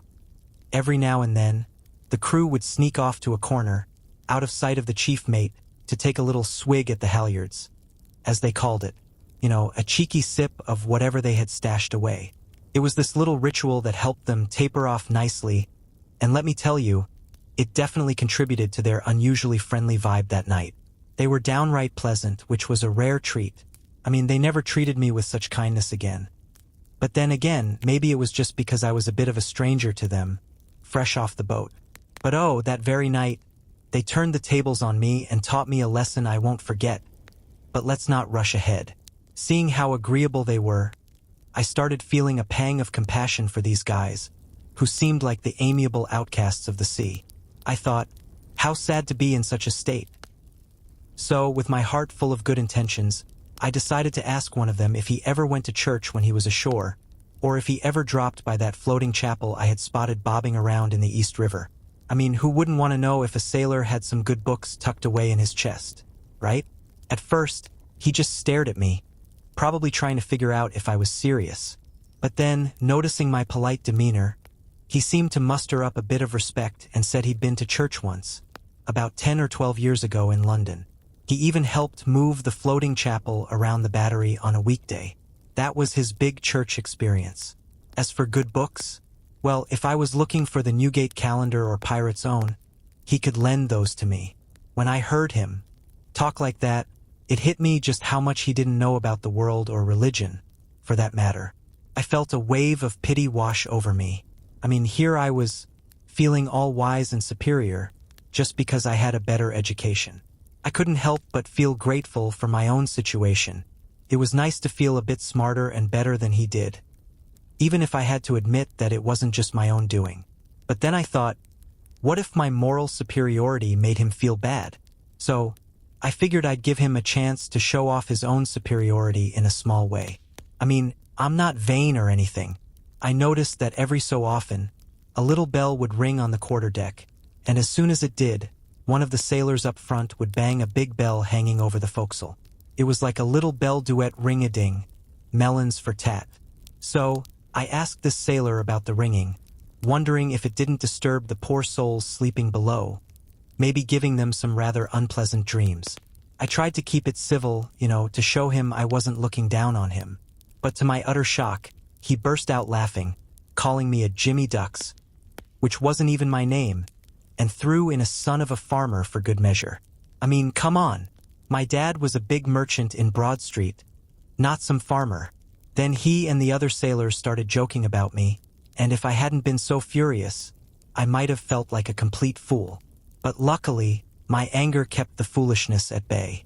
And just when I thought things couldn't get worse, suddenly, we were all jolted by this horrid groaning noise coming from the forecastle. Out of nowhere, a guy came rushing up the scuttle in his shirt, clutching something and shrieking like he'd seen a ghost. I thought for sure someone had been murdered down there, but just like that, he jumped overboard into the sea, and poof, he was gone. The chaos erupted. Sailors scrambled up on deck, and the chief mate started barking orders about sails and yards. We all jumped into action, pulling and hauling ropes until the ship finally settled on the water. They even launched a boat to search for the guy, but after an hour, nothing. Turns out he was just one of the sailors who had been brought aboard dead drunk, tossed into his bunk by his landlord, and then woke up in a panic, probably thinking he was in some kind of nightmare. In a fit of delirium, he made a tragic choice, and just like that, he was gone. This event, happening at the dead of night, had a wonderfully solemn and almost awful effect on me. I would have given the whole world, the sun and moon, and all the stars in heaven, if they had been mine, just to be safe back at Mr. Jones, or even better, curled up at home on the Hudson River. I thought it was an ill-omened voyage, and I couldn't help but curse the folly that had sent me to sea, despite the warnings from my best friends, my mother and sisters. Alas, poor Wellingborough, I thought, you'll never see your home again. In this melancholy mood, I went below deck when my watch expired, which happened soon after. But to my horror, I found that the suicide had taken over the very bunk I'd claimed as my own, and there was no other place for me to sleep. The thought of lying down there now seemed too horrible to bear.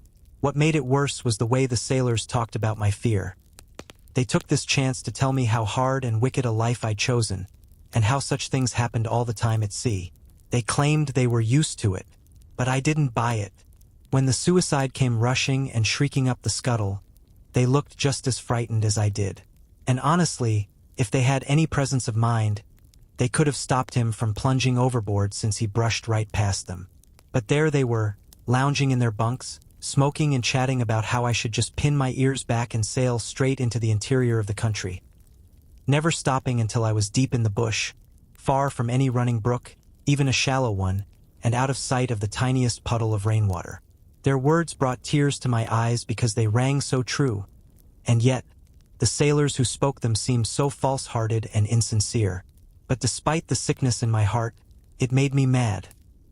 It stung me to the quick that they would label me a trembling coward, incapable of enduring the hardships of a sailor's life. I felt myself trembling, and I knew I was a coward. No need for them to point it out. They didn't call me cowardly because they saw it in me. No, they were just projecting their own insecurities. I was sure the suicide had scared them just as much.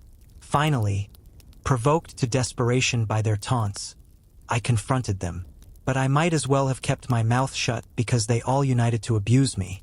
They asked what business I, a boy like me, had to go to sea and take bread from honest sailors, filling a good seaman's place. They even wondered if I dreamed of becoming a captain, with my gentlemanly white hands. And if I ever did, they'd love nothing more than to ship aboard my vessel and stir up a mutiny. One of them, named Jackson O, we'll hear more about him later, warned me to steer clear of him, or he'd be the death of me. If I stumbled in the rigging near him, he'd have no qualms about pitching me overboard. He swore it, too, with an oath. At first, all this nearly stunned me. It was so unexpected. Then I couldn't believe they meant it, or that they could be so cruel and black-hearted. But how could I not see that men who would talk to a poor, friendless boy on the first night of his voyage must be capable of almost anything? I loathed them, detested them, and hated them with all that was left of my bursting heart and soul. I thought to myself, may I never be a man if being a boy means being such a wretch. I wailed and wept, my heart cracking within me, but all the while, I defied them through gritted teeth, daring them to do their worst. Eventually, they stopped talking and fell fast asleep, leaving me awake, seated on a chest with my face bent over my knees, hands cradling my head. I sat there until the dull thumping against the ship's bows and the silence around me soothed me down, and I fell asleep just like that. The next thing I knew was the loud thumping of a handspike on deck as the watch was called again. It was now 4 o'clock in the morning, and when we got on deck, the first signs of day were shining in the east. The men were very sleepy, sitting down on the windlass without a word, some nodding off like little boys in church during a drowsy sermon. Finally, it was broad daylight and an order was given to wash down the decks. A great tub was dragged into the waist, and one of the men climbed into the chains, slipping behind a band fastened to the shrouds. Leaning over, he began swinging a bucket into the sea by a long rope, filling the tub in no time with some impressive sleight of hand.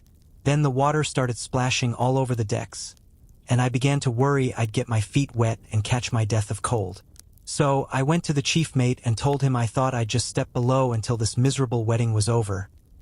After all, I didn't have any waterproof boots, and an aunt of mine had died of consumption.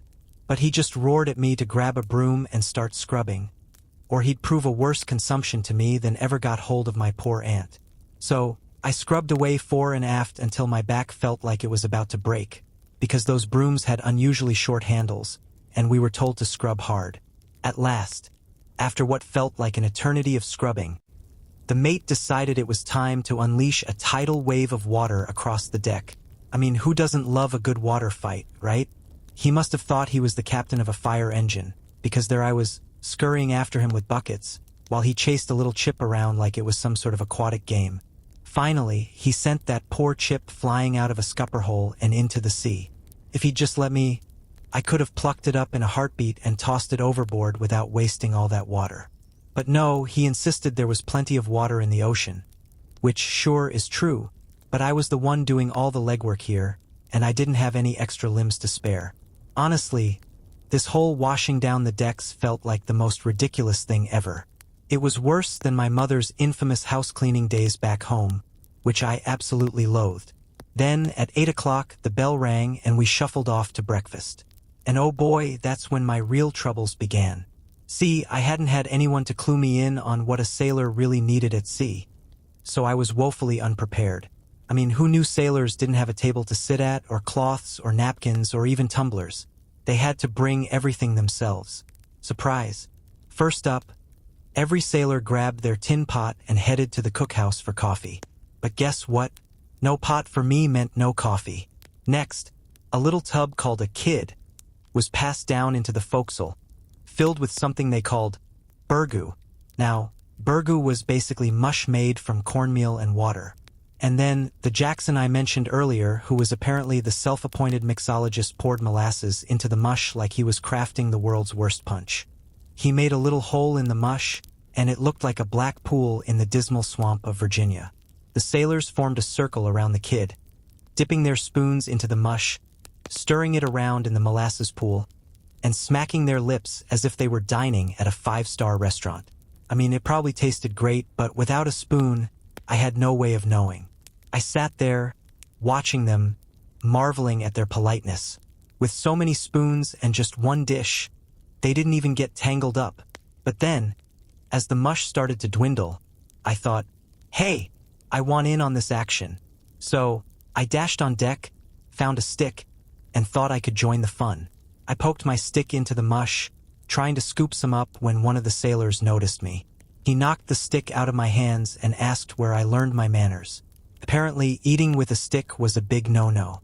Did my father, the wealthy gentleman, not have the decency to buy me a spoon?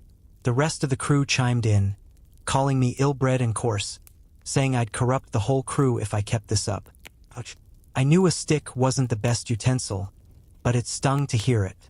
Then I remembered seeing one of the steerage passengers munching on breakfast with a pan and spoon on the forehatch. I ran back on deck and, to my delight, borrowed his spoon since he was done eating.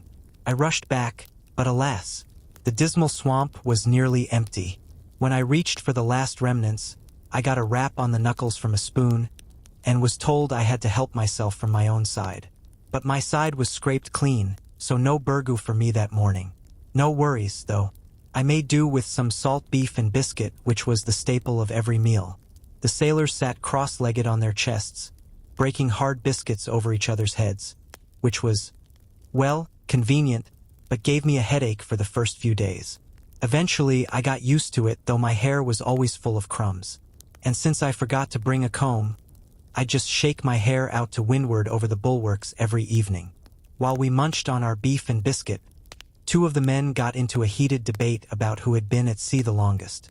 That's when Jackson, our burger-mixing friend, called for silence, declaring he would settle the matter.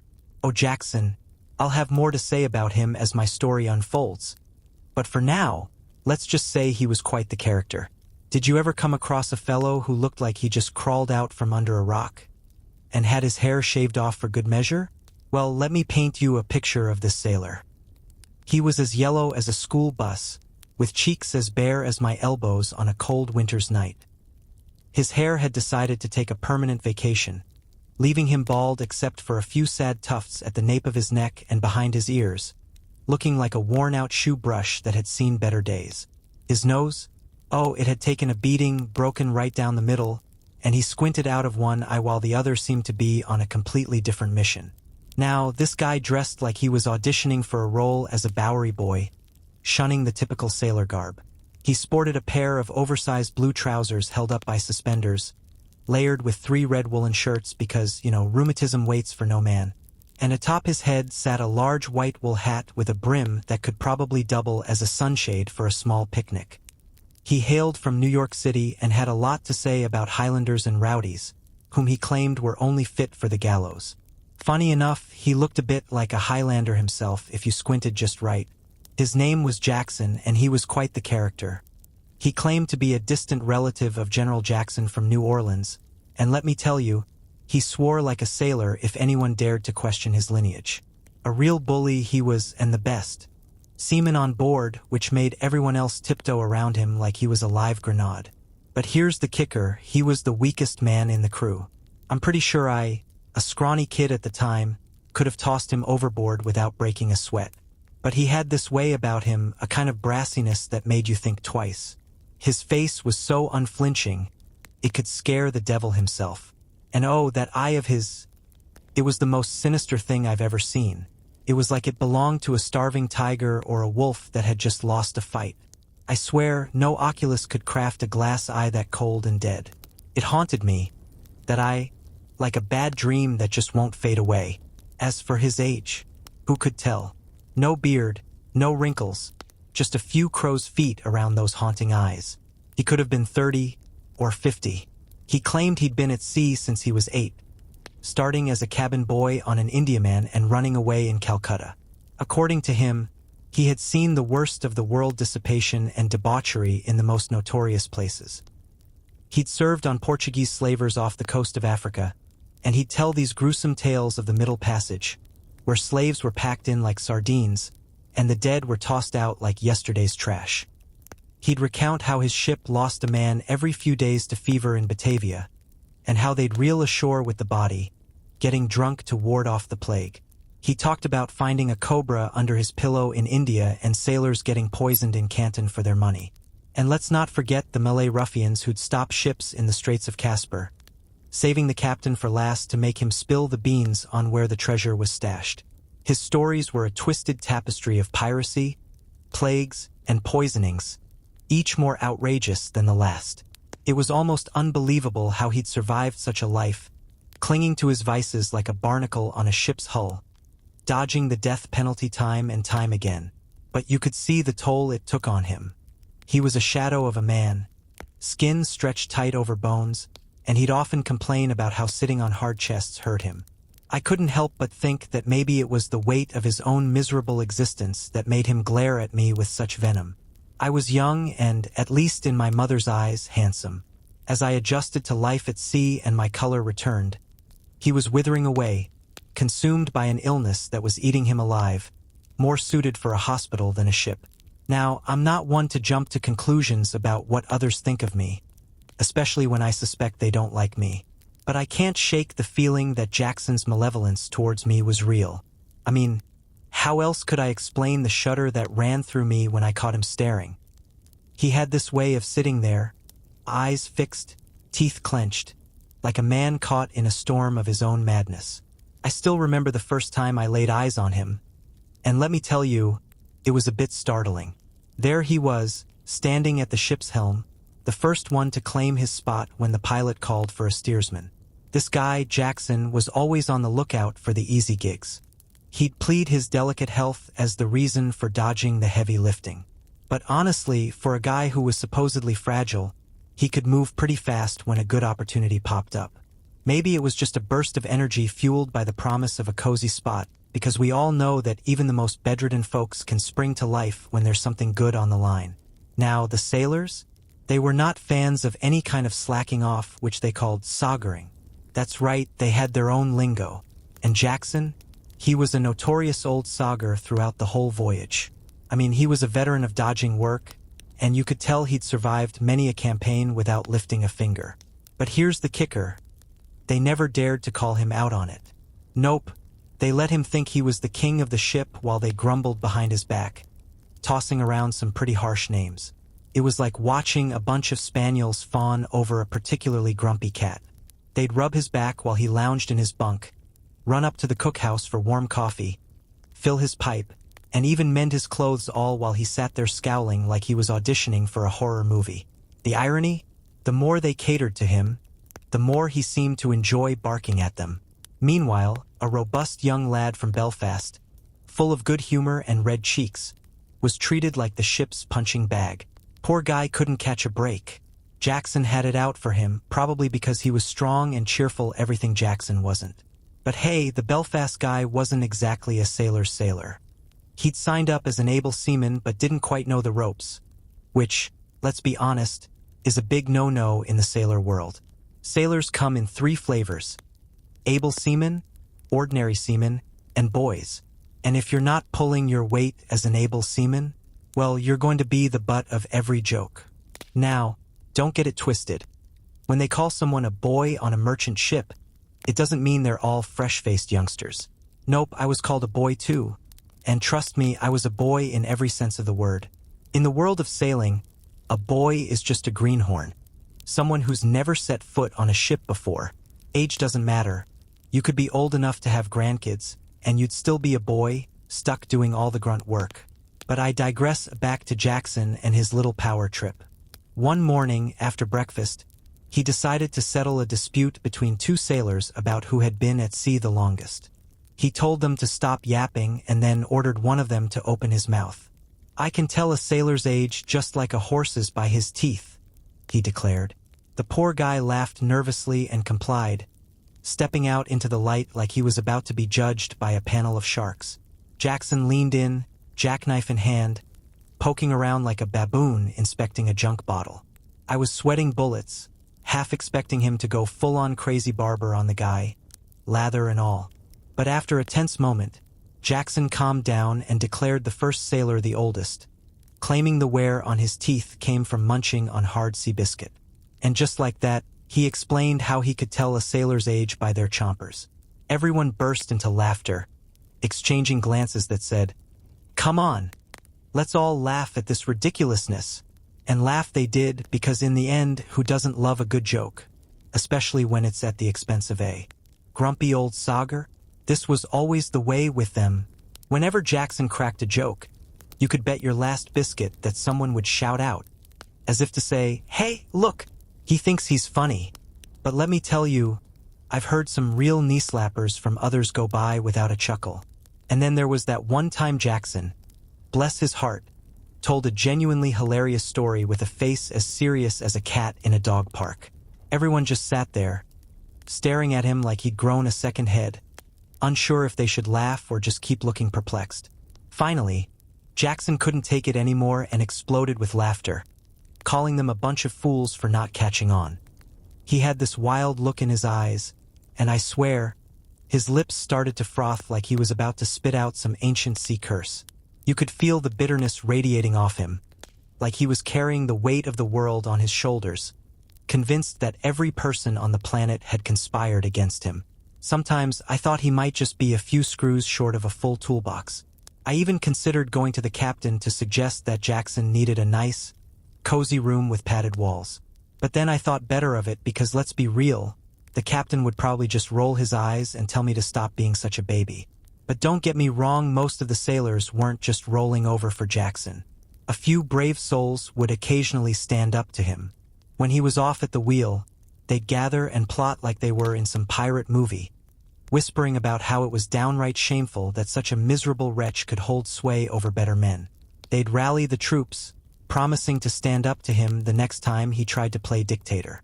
But when push came to shove, they'd turn into mice, letting Jackson have his way, while the ones who had the guts to challenge him took the brunt of his fury. They'd puff up a bit, muttering about a fight, but when they saw they were alone in their rebellion, they'd shrink back, leaving the field open for Jackson to unleash his wrath. And oh boy, did he have a way of making you feel like a coward, taunting you like a cat playing with a mouse. As for me, I was just a kid on this floating circus. Aboard ship, boys like me were expected to keep their mouths shut, do what they were told, and only speak when spoken to. The sailors had this grand idea about their own importance, thinking they were some kind of elite club, far above us greenhorns and landlubbers. I half expected them to hand out diplomas for seamanship like they were graduating from some maritime university with titles like Masters of Arts in Sailoring or something equally ridiculous. Even though I tried to keep my head down and play nice, Jackson had it out for me. His hatred seemed to rub off on the others, who were too scared to speak up for me. Before long, I felt like an outcast, a lone Ishmael adrift on this ship, with no friends in sight. And let me tell you, that feeling of isolation started to fester in my heart, growing into a resentment that I had to pray away, hoping it wouldn't turn me into something as bitter as Jackson. The second day out of port, after a good breakfast and the decks scrubbed clean, the mate called us to work. The day was bright and cheerful, with the sky and sea matching in a deep, vibrant blue. The air was warm and inviting, and we tossed our jackets aside like they were last season's fashion. It was hard to believe I was on the same ship that had felt so lonely and dark just the night before. The ocean, once a menacing black, now sparkled under the sun, looking almost friendly. Little wisps of fluffy clouds danced above us, while the sea shimmered with playful foam. The ship glided through the water, making a soft, musical sound that felt like a lullaby. Honestly, it seemed a crime to start working at such a beautiful moment. If only I could just lounge on the windlass or stretch out on the bowsprit, gazing down at the fish below and daydreaming about home, I might have felt a flicker of happiness. I had finally shaken off that pesky seasickness and felt pretty good, at least physically. My heart, though, that was a different story. It was still a bit heavy, but I was finally able to look around and take it all in. And truly, even though we were out at sea, there was so much to see and wonder about, especially for me on my very first voyage. What struck me the most was the vastness of the ocean itself. Picture this.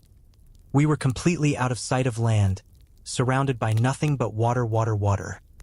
Not a hint of green shore, not a single island, or even a speck of moss.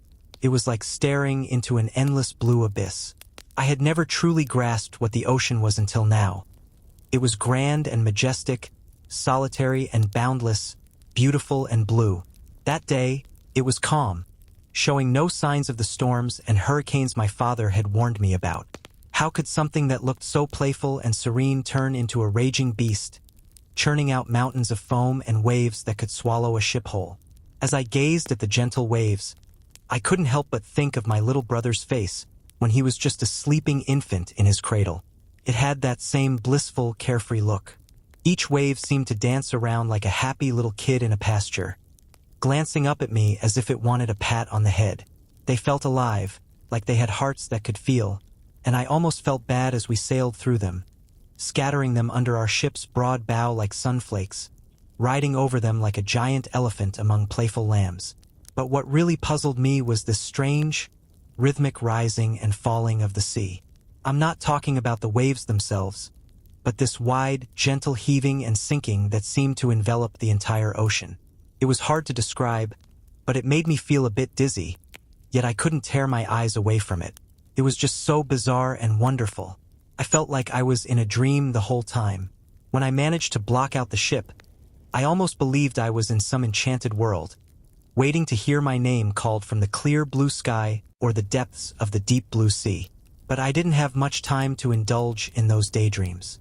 The crew was busy getting the stun sails ready to hoist, as the wind was picking up just right for us. These stun sails are light canvas that spread out beyond the ends of the yards, hanging over the water like the wings of a giant bird. As for me, I was pretty much useless, not knowing the name of anything or how to do anything right. Felt dreamy, lost in this strange new world. While the stun sails lay all tangled on the deck, the sailors were fastening them to the booms, getting ready to hoist them. The mate kept barking orders at me, asking me to do all sorts of simple tasks that I just couldn't wrap my head around, thanks to the odd jargon he used. When I stood there, confused and bewildered, he'd unleash a torrent of names at me, and the sailors would chuckle and wink at each other, but they dared not laugh too loud, not with the mate around. He was the only one allowed to poke fun at me. Still, I tried to shake off the fog and stay awake, determined not to dream with my eyes open. Deep down, I was a smart kid, and eventually I managed to pick up a thing or two so I didn't look quite as foolish as I did at first. For those who've never sailed for the first time, it's hard to imagine just how bewildering it can be. It's like stepping into a foreign land where everyone speaks a strange dialect, wears odd clothes, and lives in peculiar houses. Sailors have their own names for everything, even for things you'd find familiar on land. If you dare call something by its shore name, you'll be laughed at like a clueless landlubber. On this first day, when the mate ordered me to fetch some water, I innocently asked where the pail was. You'd think I'd committed a crime. He exploded, saying they never had any pails at sea. That's when I learned they were called buckets. And once, when I mentioned sticking a little wooden peg into a bucket to stop a leak, he went off again, insisting there were no pegs at sea, only plugs. It was the same with everything else. On top of all that, there were so many new names for things, it felt impossible to learn them all. If you've ever seen a ship, you know how tangled the ropes can be, like a giant ball of yarn gone rogue. Each of those ropes has its own name, and some are as long as the titles of royal princes, like the starboard main top gallant bow line or the larboard fore topsail clew line. Honestly, I think it would be a great idea to simplify the naming of ship ropes like they once did with plant classifications in botany. It's astonishing how many names exist in the world. You can't even count the names that surgeons and anatomists give to parts of the human body. It's a bit like a ship, with bones acting as the stiff standing rigging and sinews as the small running ropes that control all the movements. I often wonder if humanity could survive without all these names, which just keep multiplying every day, every hour, every moment. Soon, the very air will be thick with them, and in a vast plain, people will be breathing each other's breath, all because of the endless words that consume the air like gas from a lamp. But people seem to have a love affair with names. Knowing many names makes it seem like you know a lot of things. I wouldn't be surprised if there were more names than actual things in the world. But enough of my rambling. Let's get back to the story. At last, we hoisted the stun sails up to the topsail yards, and as soon as the vessel felt them, she gave a sort of bound, like a horse eager to gallop. The breeze picked up, and she went plunging along, shaking off the foam from her bows, like frothy bits flying from a bridle bit. Every mast and timber seemed to pulse with life and joy, and I felt a wild exultation in my heart, as if I could bound around the world in sheer delight. In that moment, I became aware of something wonderful within me, something that danced in sync with the wild commotion of the outer world. I was reeling on and on with the planets in their orbits, lost in a delirious throb at the center of it all. It felt like a hidden spring had gushed forth in my heart, and my blood tingled through me like mountain brooks rushing in springtime. Yes, yes, give me this glorious ocean life, this salt sea life, this briny, foamy existence, where the sea neighs and snorts, and you breathe the very breath of great whales. Let me roll around the globe. Let me rock upon the waves. Let me race and pant out my life, with an eternal breeze at my back and an endless sea ahead. But oh, how quickly those raptures faded, because after a brief idle moment, we were back to work, and I found myself with the delightful task of cleaning out the chicken coops and making the beds for the pigs in the longboat. What a miserable dog's life this is at sea, commanded like a SLV, set to work like an butt, vulgar, brutish men lording it over me, as if I were some poor soul in Alabama. Yes, yes, blow on, ye breezes, and make a speedy end to this abominable voyage. Then there was the captain. Oh, how his attitude towards me changed. I had thought him a fine, funny gentleman, full of mirth and good humor, someone who would appreciate the difference between me and the rough sailors around me. I imagined he'd take me under his wing, like some benevolent sea dad, showering me with kindness and wisdom. You know, like those mythical sea captains who are practically father figures to their crew. But, alas, these fathers often resemble the stern ones from old tales, severe and chastising, with a sense of duty that trumps any sense of love. Think Brutus, sending his son off to execution. Not exactly a warm family reunion. I thought Captain Riga, that was his name, would be attentive and considerate, maybe even invite me down to his cabin on a pleasant night. We could chat about my family, my illustrious great-uncle, the senator, or he might teach me navigation or challenge me to a game of chess. I even fantasized about him inviting me to dinner on a sunny Sunday, serving up nice cabin fare, knowing how distasteful the salt beef and hard biscuits of the forecastle must be for a landlubber like me. I regarded him with a mix of emotions, almost tenderness, as he was the last visible link to my home. I remembered seeing him and Mr. Jones, my brother's friend, chatting together while we were still in port. From the captain to my brother, there was just one step in between, connecting me to my mother and sisters. I often passed by the spots on deck where Mr. Jones had stood when we first visited the ship. I tried to convince myself it was true, even though the ship was now far away on the wide Atlantic, and he might be strolling down Wall Street or reading the newspaper in his counting room, while I was stuck in this bizarre situation. When 2 or 3 days passed without the captain acknowledging me or sending word that I should drop by the cabin, I began to wonder if I should make the first move. Did he expect me to? After all, I was just a boy and he was a man. Maybe he thought it was more proper for me to address him first. What if he was offended? Especially if he was one of those proud types with delicate feelings. So one evening, just before sundown, during the second dog watch when there was no work left to do, I decided to pay him a visit. After drawing a bucket of water and scrubbing off some of the chicken coop stains, I went down to the forecastle to clean myself up. I slipped into a white shirt instead of my red one, traded my duck trousers for cloth ones, and put on my new pumps.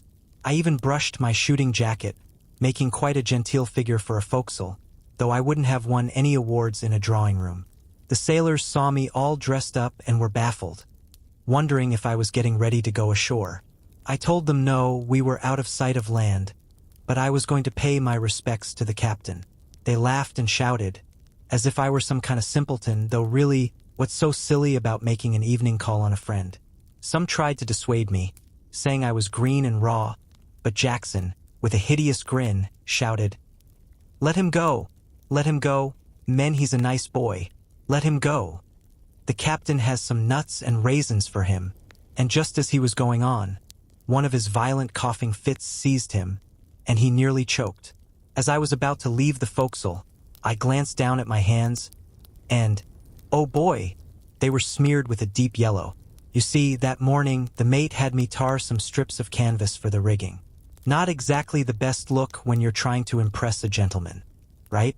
So, in a pinch, I slipped on a pair of woolen mittens my mother had knitted for me to take to sea, because nothing says, "I'm ready for a formal meeting" like mittens, right? As I was fumbling with those mittens, Jackson piped up, asking if he should call a carriage. And another sailor reminded me not to forget to send his best respects to the skipper. I left them all chuckling, and as I stepped onto the deck, I was passing the cookhouse when the old cook hollered after me, saying I'd forgotten my cane. Because, of course, every sailor needs a cane. But I brushed off their cheekiness and headed straight for the cabin door on the quarterdeck. That's when I ran into the chief mate. I tipped my hat, thinking I'd just glide past him. But nope, he stared at me like I was a two-headed sea monster, then suddenly grabbed me by the collar. In a voice that could wake the dead, he demanded to know what I thought I was doing, playing tricks on his ship. I told him to let go, or I'd have a word with my friend, the captain, whom I planned to visit that evening. Well, he gave me such a spin that I thought I was caught in the Gulf Stream, then shoved me forward, bellowing something I couldn't quite catch.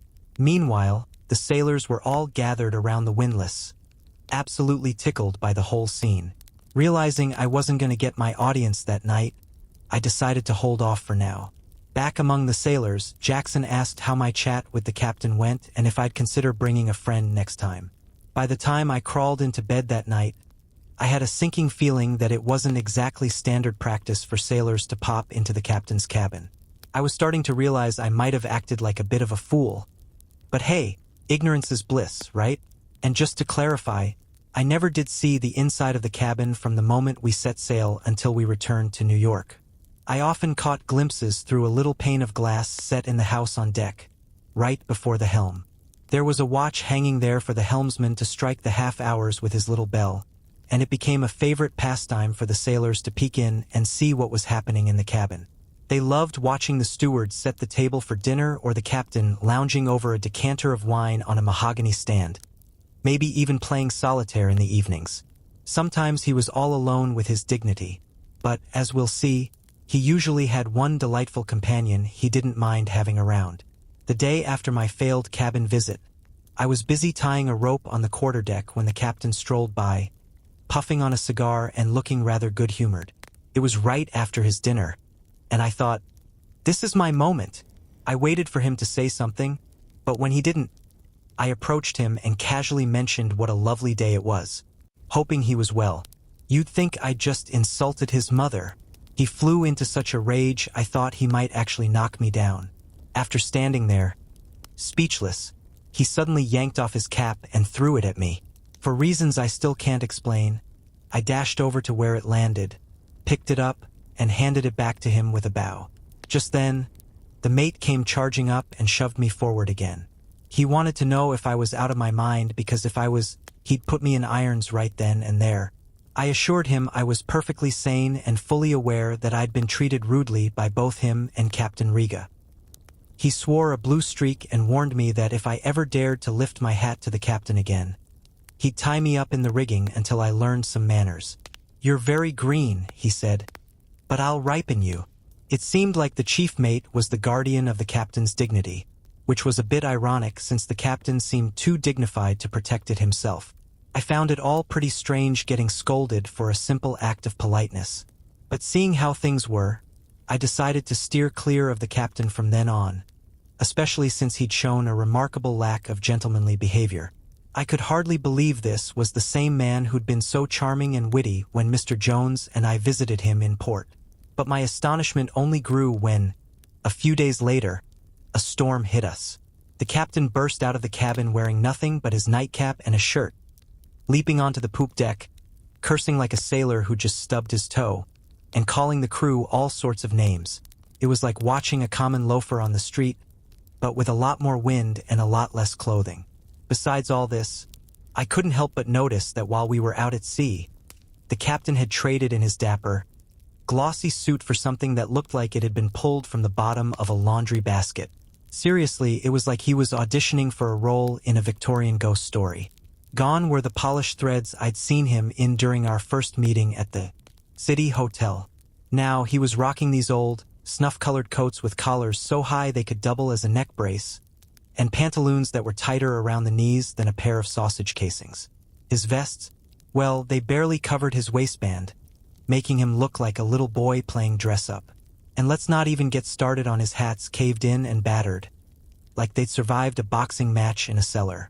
His boots, a patchwork of sad attempts at repair. I began to think he was just a shabby fellow after all, especially as his whiskers lost their sheen and he went days without a shave. His hair, too, seemed to be having an identity crisis, turning a pepper and salt color that could have been the result of ditching some hair dye while at sea. I started to suspect he was a bit of an imposter, masquerading as a gentleman while treating me like I was some sort of deckhand. Yes, Captain Riga, I thought, you're no gentleman and deep down, you know it. And speaking of shabby wardrobes, let's talk about mine. We set sail in early June, and I was thrilled it was supposed to be warm and pleasant, like a summer vacation by the shore. I imagined my voyage would be a breezy jaunt, soaking up the salt water and enjoying a change of scenery. So, I didn't stress too much about my attire. Who needs a fancy outfit of pilot cloth jackets and oilskin suits when you're just going for a little ocean jaunt? Well, that's what I told myself, anyway. The truth was, I didn't have the cash to splurge on all that nautical gear, even if I'd wanted to. So, aside from the clothes I'd brought from home, I had only snagged a red shirt, a tarpaulin hat, a belt, and a knife, my very own sea ensemble, reminiscent of the Texan Rangers, who apparently only needed a shirt collar and spurs to look the part. But it didn't take long for me to realize that my long togs, as the sailors called them, were about as useful as a chocolate teapot. Climbing the rigging, my pantaloons were ripping and splitting at the seams, especially around the seat. Apparently, they weren't designed for the acrobatics of a sailor's life, which meant I often found myself in some rather compromising positions, straddling the rigging with my backside on full display. Not exactly the gentlemanly image I was going for. And the worst part? My favorite pair of pantaloons, the ones I was most proud of, were a real showstopper. I had them custom-made by our village tailor, a little round man with legs like toothpicks who claimed to import the latest fashions from Paris. Spoiler alert. The fashion plates in his shop were more fly-specked than fashionable. I would visit him daily to check on my pants, urging him along because he was slow as molasses and distracted by his own snuff habit. He'd take several pinches for every stitch, which made for a rather sneezy experience. I had even added a little flair to my pantaloon slits at the foot with 6 shiny brass buttons, inspired by my cousin, a well-off sportsman. But the sailors? They were relentless, teasing me about them, calling out to twig my fancy buttons and jokingly asking if I was a soldier. Clearly, they had no clue that my pants were the height of sporting fashion, inspired by a cousin who drove a Tilbury. As my pantaloons ripped and tore, I tried my best to patch them up. But let's be real, I was no seamstress. The more I patched, the worse they got, like they were staging a rebellion against my ineptitude. And then there were my boots. Oh, those boots. They were practically new when I left home, my Sunday best, fitting like a dream. I loved them so much that I'd turn my toes out when I walked, unless it was dark and no one could see me. I even found myself distracted during church, sneaking glances at them instead of paying attention to the sermon. But alas, they were not cut out for sea life. The high heels tripped me up in the rigging, nearly sending me overboard more than once. And the salt water? It shrank them, pinching my feet like a cruel joke. I had to gash them open, which felt like a betrayal to my beloved boots. The sailors, of course, had a field day with them, dubbing them my gaff topsail boots. Sometimes they called me Boots or Buttons, all because of the ridiculous ornaments on my pantaloons and shooting jacket. Ah, the joys of seafaring fashion. At last, I took their advice and, well, let's just say I raisied my feet, as they put it. Yep, I amputated my legs and shaved off my heels down to the bare soles. Not exactly a spa day, let me tell you. It didn't improve my situation much. My feet felt flatter than a pancake, and I found myself slipping and sliding around the deck like a toddler on ice skates. Ah, the joys of nautical life. Now, about my tarpaulin hat. It was a real bargain bin special. Honestly, it leaked worse than a sieve. When it rained, my hair was left damp and, well, let's just say disagreeable is putting it mildly. And after a few nights of lying on deck with it, it looked like it had been through a blender. So, yeah, not exactly a fashion statement. Then there was my shooting jacket made of moleskin. Every day, it shrank a little more, especially after a rain. By the time we crossed the banks of Newfoundland, I half expected it to just evaporate and leave me with nothing but seams hanging off my back. It was a nightmare in the cold. I had to layer on my waistcoat and roundabout, then squeeze into that jacket. Talk about a recipe for irritation. It pinched under my arms like a crab with a vendetta, and the mate even asked if I had the cramp. Thanks for the concern, buddy. Let's not forget my sleeping arrangements. I had no mattress or bedclothes, who needs those, right? So, I was stuck sleeping on the bare boards of my bunk.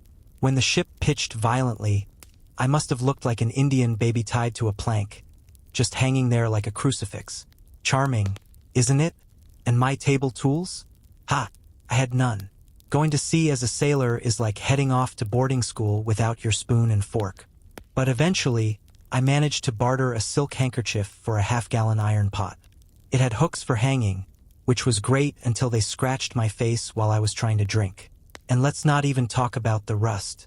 My breakfast became a laborious task, and I had to use that same pot for my bean soup 3 times a week, which, let's just say, didn't do wonders for my coffee. I can't even begin to describe how much I suffered for my lack of foresight.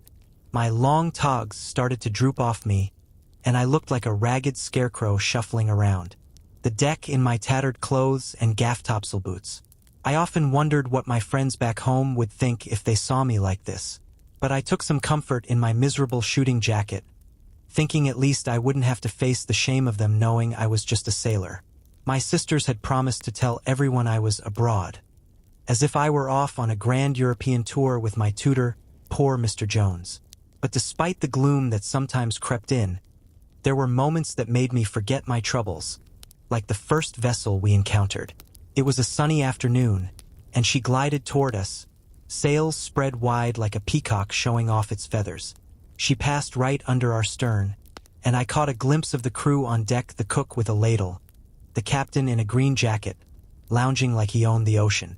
And there it was, this ship emerging from the endless blue, smoke curling up from the cook's funnel like it was just another day in the city. Everything looked so cool and calm, while I was stuck in my own little chaos. Hoisted at her mizzen peak was a red flag with a turreted white castle, which felt foreign enough to make me stare like a kid in a candy store. Our captain, now sporting a different hat and coat, leaned back on the poop deck and shouted, "Where from?" in a voice that could curdle milk. The other captain replied in some outlandish Dutch, and all I could catch was that the ship hailed from Hamburg. Hamburg? Here I was on the Grand Atlantic actually seeing a ship from Holland. It was bizarre. During my downtime, I followed that ship until it became just a speck on the horizon. What struck me most was how those two sea captains interacted. They lounged on their respective poops, hats tipped, exchanging pleasantries like they were two old friends meeting for tea, while their sailors scurried about like ants. To them, the vast Atlantic was just a puddle. And now, let's rewind a bit to when I first went aloft during the middle watch, the sea calm and the breeze gentle. The order came down to loose the main skysail, the fifth and highest sail from the deck. Now, this sail was so small, it looked like a cambric pocket handkerchief from the forecastle. I've heard whispers of even smaller sails up there, moonsails, skyscrapers, and cloud rakers. But honestly, until I see one, I'm not buying it. A skysail seems high enough, right? I mean, who wants to tempt fate by brushing against the heavens? One gust of wind, and those cloud-defying sails might just get a reality check. So, when the order to loose the skysail was given, an old Dutch sailor sidled up to me and said, "Buttons, my boy, it's high time you did something. It's boys' business to loose the royals, not old men like me. Now, you see that little fellow way up there? Just behind those stars? Well, get moving, Buttons." With everyone chiming in, it was clear I had no choice but to scramble up the rigging. I jumped in without a second thought, not daring to look down, my eyes glued to the shrouds as I climbed. It was a long way up, and I was panting like a dog before I even hit the halfway mark. But I pressed on until I reached Jacob's ladder, aptly named, because it felt like I was climbing straight into the clouds. To my surprise, I found myself hanging on the skysail yard, gripping the mast for dear life, my feet curling around the rigging like they were another pair of hands. For a moment, I was struck dumb, awestruck by the view. The ocean below was a vast, black abyss, surrounded by towering cliffs that seemed to loom over me. I felt utterly alone, like I was walking on midnight clouds, and every heartbeat was a reminder that I could be falling, just like in a nightmare. From my lofty perch, the ship below looked like a narrow plank floating on the water, completely disconnected from the yard I was dangling from. A gull or some other sea creature was swooping around the truck above me, and its cries sent shivers down my spine. It felt like a ghost was hovering just out of reach. Even though the sea was relatively calm and the wind was light, the motion at this height was wild. When the ship rolled one way, I felt like a fly on the ceiling, and when it rolled the other way, it was like hanging off a slanted pine tree. Talk about disorienting. Then, I heard a distant, hoarse shout from below. I couldn't make out the words, but I knew it was the mate urging me on. So, in a fit of nervous desperation, I started casting off the gaskets, the lines tying up the sail. Once everything was ready, I yelled out to hoist away, and hoist they did, me included, because I didn't have time to get off. Suddenly, I was rising higher and higher, the yard lifting me like it had a mind of its own, and I was just hanging on for dear life. It was like magic, really. I was in a precarious situation, but in the darkness, I couldn't see well enough to be scared, at least not about that. I was scared enough in general. I clung on tight, proving that the last person to fall overboard from the rigging is usually a landsman because they grip the ropes like they're lifelines, while old tars are a bit more casual and sometimes pay the price. After that little escapade, I scrambled down to the deck and received what felt like a compliment from Max, the Dutchman. Max was probably the most good-natured guy on the crew, at least when he wasn't exploding in a fit of rage. He treated me better than the others, which is why he deserves a mention. This old bachelor sailor was all about his appearance, priding himself on his seamanship and holding some pretty old-fashioned views about what boys should do at sea. With fiery red hair, whiskers, and cheeks, plus a matching red shirt, he looked like he could spontaneously combust at any moment. And boy, did he have a temper. One wrong word, and he'd erupt in a storm of hard words and curses. It was Max who stirred up those conspiracies against Jackson that I mentioned before, but he always ended up begrudgingly acknowledging him. Sometimes, Max showed a bit of concern for me, lamenting how I'd look in my rags when we reached Liverpool and how it would reflect poorly on the American merchant service. Like all European sailors in American ships, he took pride in his naturalization as a Yankee and would have loved to pass himself off as a native. But despite his worries about my wardrobe embarrassing his adopted country, he never offered to lend me anything from his well-stocked chest. Like many well-wishers, he was all talk and no action. He also fretted over whether I could dance, worried I'd disgrace the crew with my clumsiness in the sailor saloons when we hit shore. But I assured him I had that covered. Max was a great scold, always pointing out my shortcomings, but he wasn't alone in that. Everyone seemed to have a finger or both hands in my unfortunate pie. Chapter 17. The Cook and Steward. It was a Sunday. A drizzling, foggy, clammy Sunday to be precise. You could barely see the water through the thick mist that wrapped around everything like a soggy blanket. Honestly, it felt so flat and calm that I could have sworn we'd somehow slipped back to New York, just lounging at the foot of Wall Street in a dreary twilight. The decks were dripping wet, making it seem like we were standing on the roof of a house during a shower. What a miserable Sunday it was. Several sailors were feeling the twinges of rheumatism, pulling on their monkey jackets like they were preparing for a polar expedition. And then there was Jackson, who spent the whole time rubbing his back and snarling like a disgruntled dog. I tried to summon up memories of my sunny Sundays ashore, picturing what everyone back home was up to. Would our old family friend, Mr. Bridenstoke, swing by with his silver-mounted, tasseled cane between church services, just like he used to? Would he ask about me? But no, it was futile. I could hardly even grasp that it was Sunday at all. Everything felt the same as before: no church to attend, no stroll to take, no friend to visit. I started to think maybe it was a sort of second Saturday, a foggy Saturday, where schoolboys stayed home reading Robinson Crusoe instead of facing the world. The only guy who seemed to be enjoying himself that day was our black cook, who, in true nautical fashion, went by the name of the Doctor. And let me tell you, cooks are the best doctors out there. Seriously, what kind of pestilent pills and potions can compete with a plate of roasted lamb and green peas in spring? Or roast beef with cranberry sauce in winter? I mean, will a dose of calomel and jalap do you as much good? Can a bolus build up a fainting man? And who finds satisfaction in dining off a powder? Sure, these frying pan doctors might occasionally send you into a food coma or give you a headache. But hey, at least you're not gasping your last breath with the taste of ipecac and rhubarb lingering in your mouth.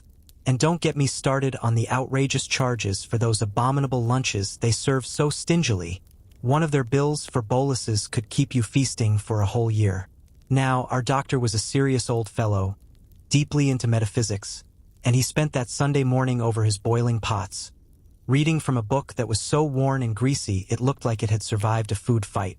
I could hardly believe my eyes when I realized it was the Bible. I loved to sneak a peek at him when he was lost in thought.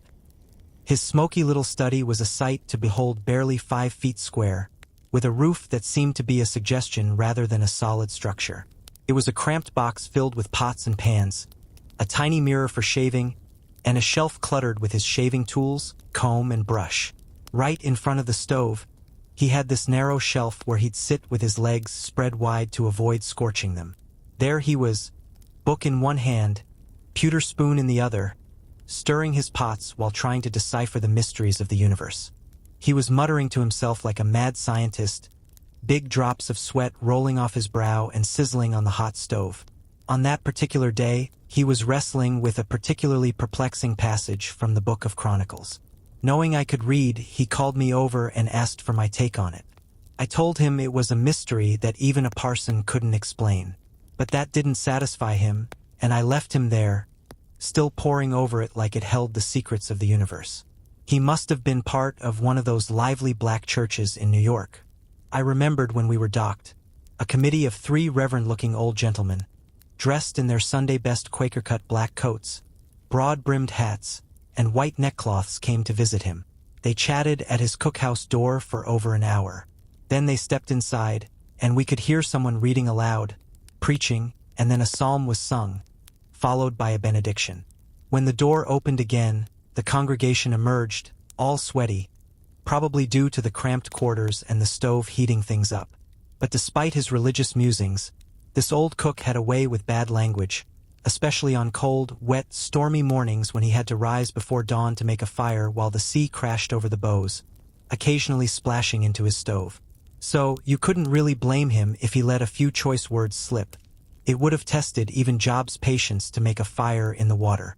Now, while he wasn't exactly neat, this old cook had a soft spot for his cookhouse. In fair weather, he'd spread the skirt of an old jacket in front of the door like a welcome mat, and he even screwed a small ring bolt into the door for a knocker. He wrote his name, Mr. Thompson, above it in red chalk, like he was the king of his little greasy castle. The men said he lived just around the corner from Forecastle Square, right opposite the Liberty Pole, because his cookhouse was snugly tucked behind the foremast, close to where the crew hung out. Sailors, you see, have this quirky habit of naming things in a rather whimsical way while they're out at sea. When a man meets his end by hanging, they say he takes a stroll up Ladder Lane and down Hemp Street. Charming, isn't it? Now, let me introduce you to Mr. Thompson, a good buddy of the ship's steward. This steward, a dapper mulatto known as Lavender, used to be a barber on West Broadway. Picture him in his fabulous turban when Mr. Jones and I popped by to see the captain in his cabin. But out on the waves, no turban in sight. Instead, he sported this wild, frizzled hair that looked like a pope's head. Yes, that's a thing, and no, I'm not talking about the Vatican. Lavender kept himself smelling delightful with a generous splash of cologne, remnants of his former life as a barber. His wardrobe? A delightful hodgepodge of cast-off suits from a London liner captain he'd sailed with before. We're talking claret-colored suits, snuff-colored suits, red velvet vests, and pantaloons that looked like they were dipped in brimstone. With his dark skin, he could have easily passed for a serious young gentleman from Barbados, ready to take holy orders or at least take a long nap. And oh, the ring on his forefinger, a massive, gaudy thing that he claimed was a real diamond. To me, it looked more like a glass eye that had seen better days. But Lavender, he was proud as a peacock, always gesturing with that ring, like it was the crown jewel of the 7 seas. He was quite the sentimental soul, reading tales like The 3 Spaniards and Charlotte Temple. He even carried around a lock of frizzled hair in his vest pocket, which he'd dramatically reveal, handkerchief at the ready for tears. Every evening, as the sun dipped below the horizon, he and the cook would perch on a tiny shelf in the cookhouse, leaning against each other like Siamese twins trying not to tumble off. They'd smoke their pipes and gossip about the day's cabin drama. Sometimes, Mr. Thompson would pull out his Bible and read a chapter for Lavender's moral improvement. He'd recite the story of Joseph and Potiphar's wife, holding Joseph up as a paragon of virtue. Lavender would nod solemnly, admitting he was a wicked youth, breaking hearts left and right in New York, Liverpool, London, and Havre. But really, how could he help it? He didn't choose his handsome face or that glorious mane of hair. It was the world that was to blame for falling at his feet. And then, with a serious look, he'd check himself out in the little mirror, running his fingers through his hair, admiring his whiskers like a cat with a fresh catch. Now, let's drift into chapter 18, where our friend decides to better himself. It was a Sunday afternoon, and I had some time to kill while my watch was below deck. My bunk was the upper one, right beneath a bullseye, a circular piece of thick glass meant to let in light. But let me tell you, that light was as dull as dishwater. I'd often find myself glancing up, worried the bullseye had been snuffed out. You see, every time someone walked on deck, it would flicker out, and sometimes a coil of rope would land on it, blocking my precious light until I could muster the energy to get up and remove it. Talk about a buzzkill for my reading. Still, I was grateful for any light in that gloomy hole we called home, where we burrowed like rabbits in a warren. The best moments were when my messmates were sound asleep, and I could lie back, soaking in the quiet, diving into a book. I had already devoured 2 books lent to me by Max, who had claimed them from a sailor who'd jumped overboard. One was about shipwrecks and disasters at sea, thrilling stuff. Really? The other? A hefty tome titled Delirium Tremens, which I recognized from the sailor bookstalls back in New York. But this Sunday, I pulled out a book that promised to be enlightening. Mr. Jones had given it to me, dusting it off from a high shelf like it was a forgotten treasure. He insisted that even though I was sailing the high seas, I shouldn't neglect my education. He believed that no matter how humble or dark one's situation might be, there's always time to enrich the mind. Sure, my future as a common sailor looked a bit bleak, but he assured me it would serve me well in the long run. And if nothing else, it would give me a robust constitution, something many wealthy folks would trade their fortunes for. He warned me not to expect light reading, though. No, this book was supposed to blend entertainment with education. At first, it might seem dull, but if I persevered, I'd uncover hidden gems and maybe even learn how to lift my family out of poverty. Now, wouldn't that be a plot twist? Saying this, he handed it to me, and I blew the dust off and looked at the back. Smith's Wealth of Nations. Not quite what I was hoping for, so I glanced at the title page and found it was an inquiry into the nature and causes of the alleged wealth of nations. But then, my eyes drifted down to Aberdeen, where the book was printed. I thought, anything from Scotland, a foreign land, must have some charm, right? So, I thanked Mr. Jones kindly and promised to dive into this literary treasure. Now, lying in my bunk, I decided to tackle the book methodically, starting from page 1. I was determined not to let a few previous peeks deter me from uncovering the secrets hidden within, like some philosopher's stone that could turn pitch and tar into silver and gold. Ah, the sweet visions of future riches danced in my mind as I began the first chapter, titled Of the Causes of Improvement in the Productive Power of Labor. Exciting, huh? Well, let me tell you, it was as dry as a cracker left out in the sun. The chapter didn't do much to quench my thirst for knowledge either. But hey, I was just getting started, right? Surely, if I pressed on, the grand secret would reveal itself. So I read on and on about wages and profits of labor, and guess what? No profits for me, just a whole lot of dry leaves that smelled like sawdust. I took a sip of water and tried again, but soon I had to admit defeat. I thought about that old backgammon board we had at home, the one labeled The History of Rome. Now that was full of juicy tales and way more entertaining. I couldn't help but wonder if Mr. Jones had ever cracked it open himself.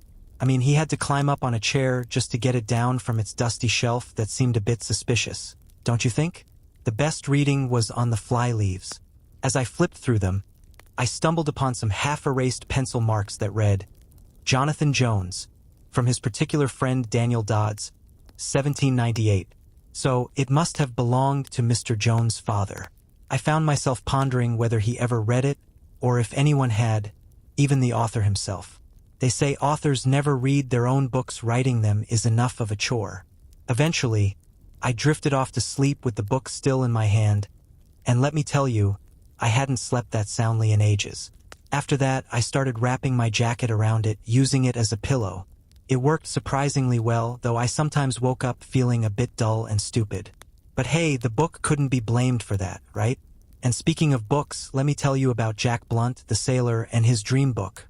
Jackson, who seemed to know everything about the world, used to tease Jack, calling him an Irish Cockney. Now, I figured that meant he was born in Ireland but had spent too much time in London, probably around Radcliffe Highway. But he didn't have a brogue that I could detect. Jack was a curious-looking fellow, probably around 25, but from behind you'd swear he was a little old man.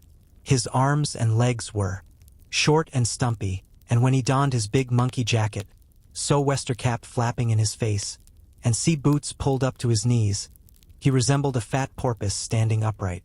His round face was like a walrus, half human, half something indescribable. But he was good-natured, with a penchant for romanticizing sea life, singing about mermaids who fell for dashing young oyster boys and brave fishermen. He even had a tragic tale about a sailor who broke his heart in Portsmouth during the war, throwing his life away during a cannonade. And don't get me started on his wild story about a fairy sea queen who kept pestering a captain for his autograph to boil in eel soup. What? Jack believed in all sorts of witchcraft and magic. He had some wild Irish words he'd mutter during a calm, hoping for a fair wind. He often recounted his encounters in Liverpool with a fortune-teller, an old black woman named De Squawk, who was a favorite among sailors.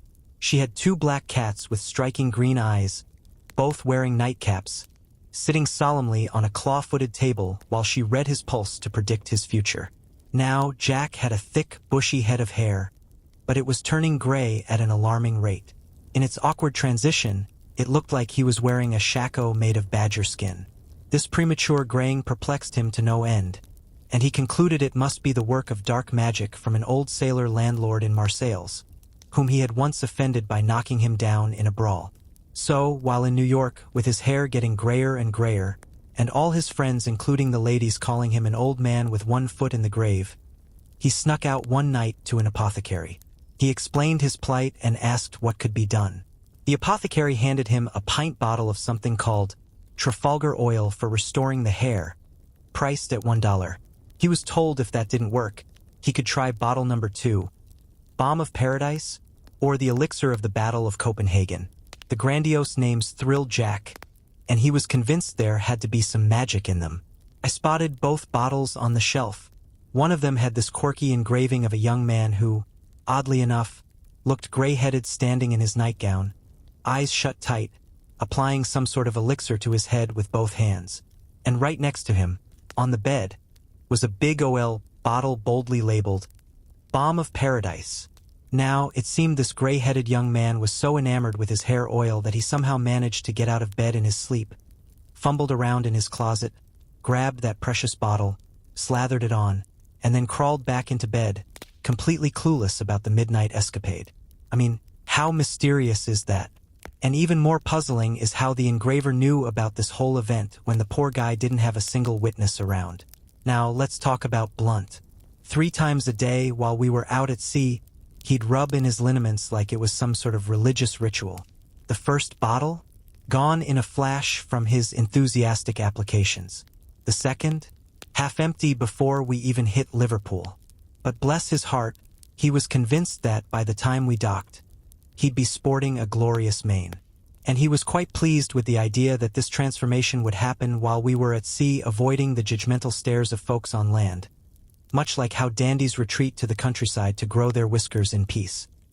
He'd often pester his shipmates, asking if they noticed any changes yet.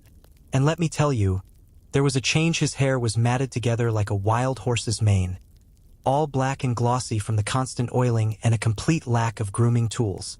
But wait, there's more. Blunt didn't stop at hair oils.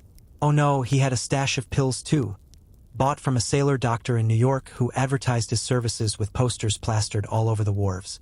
This guy would stand at the northeast corner of Catherine Market every Monday and Friday, ready to dispense advice and medicine like it was a free-for-all. Whether Blunt thought he had dyspepsia or not, I can't say for sure, but every breakfast he'd pop 3 pills with his coffee just like they do in Iowa when bilious fever hits. At the boarding houses, they'd toss a vial of blue pills in with the pepper and mustard, right next to the toothpicks. Classy, right? Blunt also indulged in a generous helping of horse salts. Yes, you heard that right, horse salts, because like many sailors, he never set sail without a good supply of that delightful concoction. He'd take it while drenched in rain, then head up on deck like it was no big deal. But hey, that's nothing compared to other sailors who dose themselves with calomel off Cape Horn and still be on duty.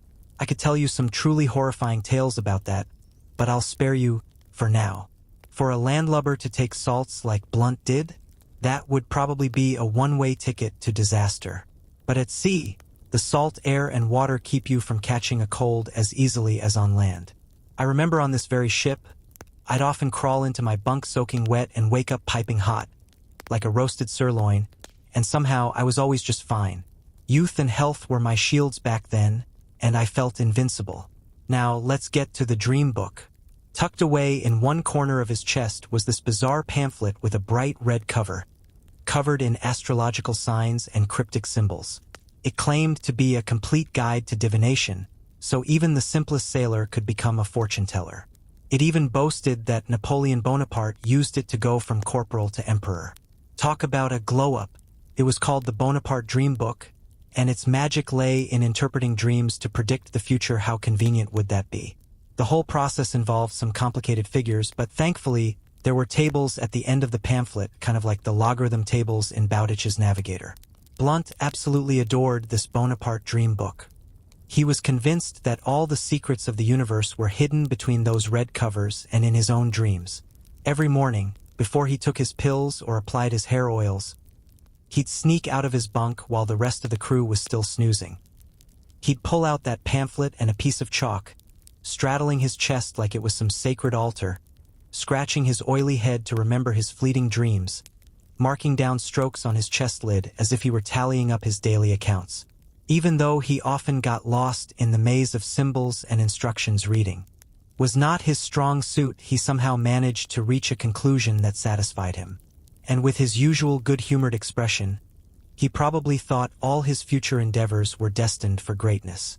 But one night, he startled us all awake, jumping out of his bunk with wide eyes, shouting in a raspy voice, "Boys!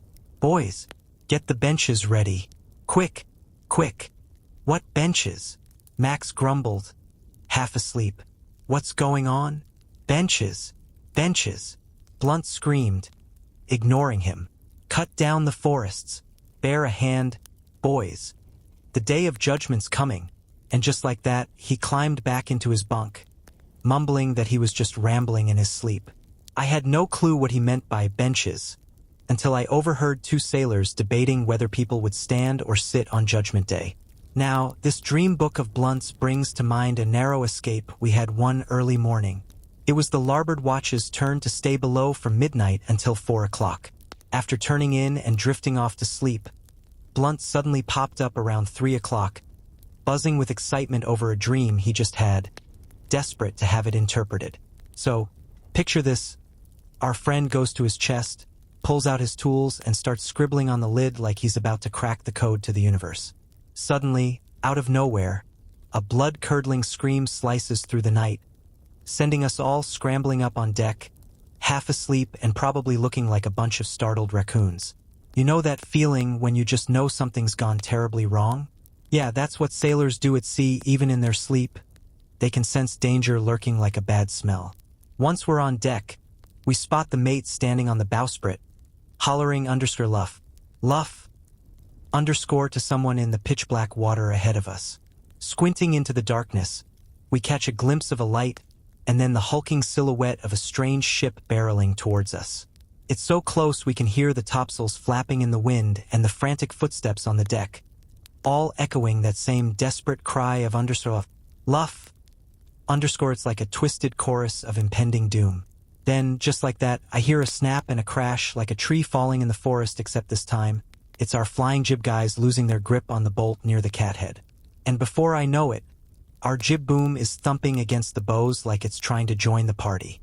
Meanwhile, that strange ship, scraping past us, vanishes into the darkness, leaving us with nothing but a sense of dread and a few pieces of its rigging tangled up with ours. We patched up the damage and swapped out the broken spar with a spare jib boom because, let's be real, every ship worth its salt carries backup gear for just these kinds of emergencies. Now, the whole mess was really just the result of some sleepy lookout men on both ships. Our sailor got a serious tongue lashing from the mate, And honestly, you have to wonder how many ships vanish without a trace because of a little drowsiness. I mean, can you imagine two vessels colliding in the dead of night, like two clueless elks locking antlers and sinking into the ocean together? Talk about a tragic love story. While I was in Liverpool, I saw this fine ship all prepped and ready to sail to India, her crew buzzing with excitement. Fast forward about 7 days, and she comes limping back, looking like she just lost a bar fight.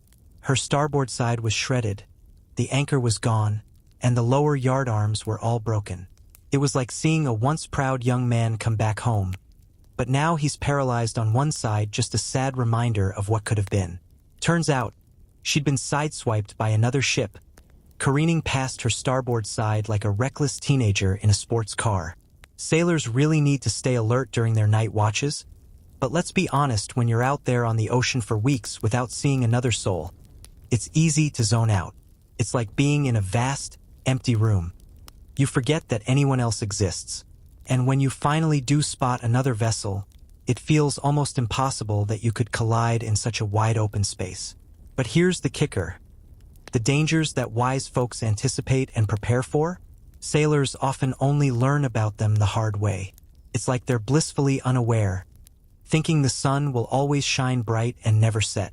And just like that, the bravest ships can be struck down in an instant, disappearing into the depths, much like some overconfident men who think they're invincible until life throws them a curveball.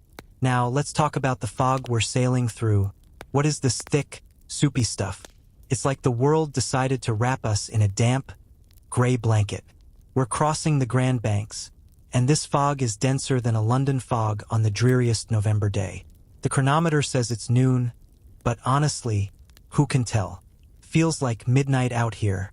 With a fair wind at our backs, we're still shortening sail, just in case we run into something or someone unexpected. And here I am, poor Wellingborough, perched up on the Undersir Sampson post, under this rickety tower of timber, tolling the ship's bell like I'm announcing a funeral. Toll, toll, toll. The sound echoes through the mist, a dreary reminder of our isolation. The bell's green with verdigris, slick with dew, and the cord slips through my fingers like a wet noodle. I'm standing here in my slouched black hat, feeling like the world's saddest bell ringer, announcing the death of poor P.P. Robin. But let me tell you, there was once a captain who had a much better idea. He had a bunch of piglets on board, and while sailing through the fog, he stationed his crew at both ends of the pen with long poles to poke and prod the little porkers. Those squeals must have been music to his ears, saving the ship from disaster, just like the geese saved the capital. Now that's some creative thinking. The most peculiar and downright bizarre sounds drifted out of the fog, a vast symphony of sighs and sobs. What on earth could it be? Then, suddenly, there was a spout, a gush, a cascading commotion, like some fountain had decided to throw a wild party right out of the ocean. Perched on my Sampson post, I found myself staring, completely forgetting my duties as a sexton. But then, someone shouted, "There she blows! Whales! Whales close alongside! Whales! Can you believe it? Right here in Wellingborough! Would my own brother even believe such a tale?" I dropped the clapper like it was on fire and dashed to the side. And there they were, dimly floating, 4 or 5 long, black, snaky shapes, barely a few inches out of the water. Could these really be whales? The colossal giants I had imagined? I thought they'd be like mountains on the sea, hills and valleys of flesh. I pictured krakens that could flood continents when they dove down for a snack. What a bitter disappointment it was. I was left reeling. I lost all respect for whales and started to doubt the whole Jonah story. How could Jonah have fit in such a tiny space? Did he have to curl up like a cat in a shoebox? But then I thought maybe the whale, according to some rabbinical tales, a female could have expanded like an anaconda swallowing an elk, leaving just the antlers sticking out. From that day on, my view of whales took a nosedive. But isn't that always the case? You read about St. Peter's Basilica, and then you visit, only to find it feels like a dollhouse compared to your grand expectations. I bet Jonah himself felt a bit let down when he looked up at the whale's belly, surveying the ribbed pillars around him. Sure, it was a pretty large belly, but not quite the grand palace he might have imagined. The next day, the fog lifted, and by noon, we found ourselves sailing through a fleet of fishermen at anchor. These little boats were so tiny that when I saw them, I understood the saying about being on the limits. It's like a fisherman's walk 3 steps and overboard. These small vessels lie right in the path of countless ships crossing the ocean between England and America. Sometimes, they're run down and vanish beneath the waves, the cries of the sailors swallowed by the whirlpool that closes over their craft. Their sad fate often comes from their own negligence failing to keep a good lookout by day and not trimming their lamps like the wise versions by night. Now, I won't bore you with tales of the Grand Banks on our way home, but let me share this. On our return, we approached them at night. To confirm our location, we heaved the deep-sea lead. The line is usually over 300 fathoms long, and the lead itself, weighing about 40 or 50 pounds, has a hole at the bottom filled with tallow. This little trick helps bring up a sample of the seafloor for the captain to inspect. They call this arming the lead. We hove our deep-sea line at night, and let me tell you, it was quite the spectacle. First, we stopped the ship's heading. Then, coiled away in a tub like a whale rope, the line was readied on the quarter-deck. One of the sailors carried the lead outside all the way to the end of the jib boom, and at the command it went flying overboard with a splash, scraping along until it reached the stern, the line running out like lightning. When we pulled it back up, I was shocked by the effort it took. The whole watch was heaving on the line, as if we were trying to haul up a hefty porpoise. When the lead finally surfaced, I was eager to check out the tallow and see a sample of the ocean floor. But the sailors just laughed at me, calling me a fool for wanting to keep a few grains of sand. Oh, and I almost forgot to mention the Gulf Stream, which we found ourselves in before crossing the banks. The captain confirmed our presence in it by drawing a bucket of salt water and dipping his thermometer. In the absence of Gulf weed, this is the go-to test. The temperature of this current is 8 degrees warmer than the ocean, and the ocean is 20 degrees warmer than the Grand Banks.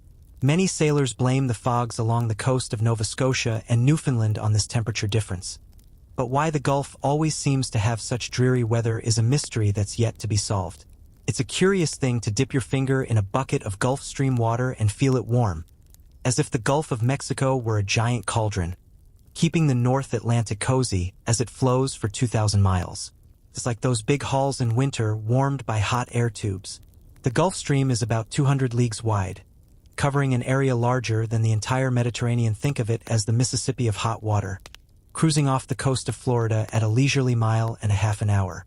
Now, let's talk about Larry, one of our crew members. After spotting those whales, he finally came out of his shell.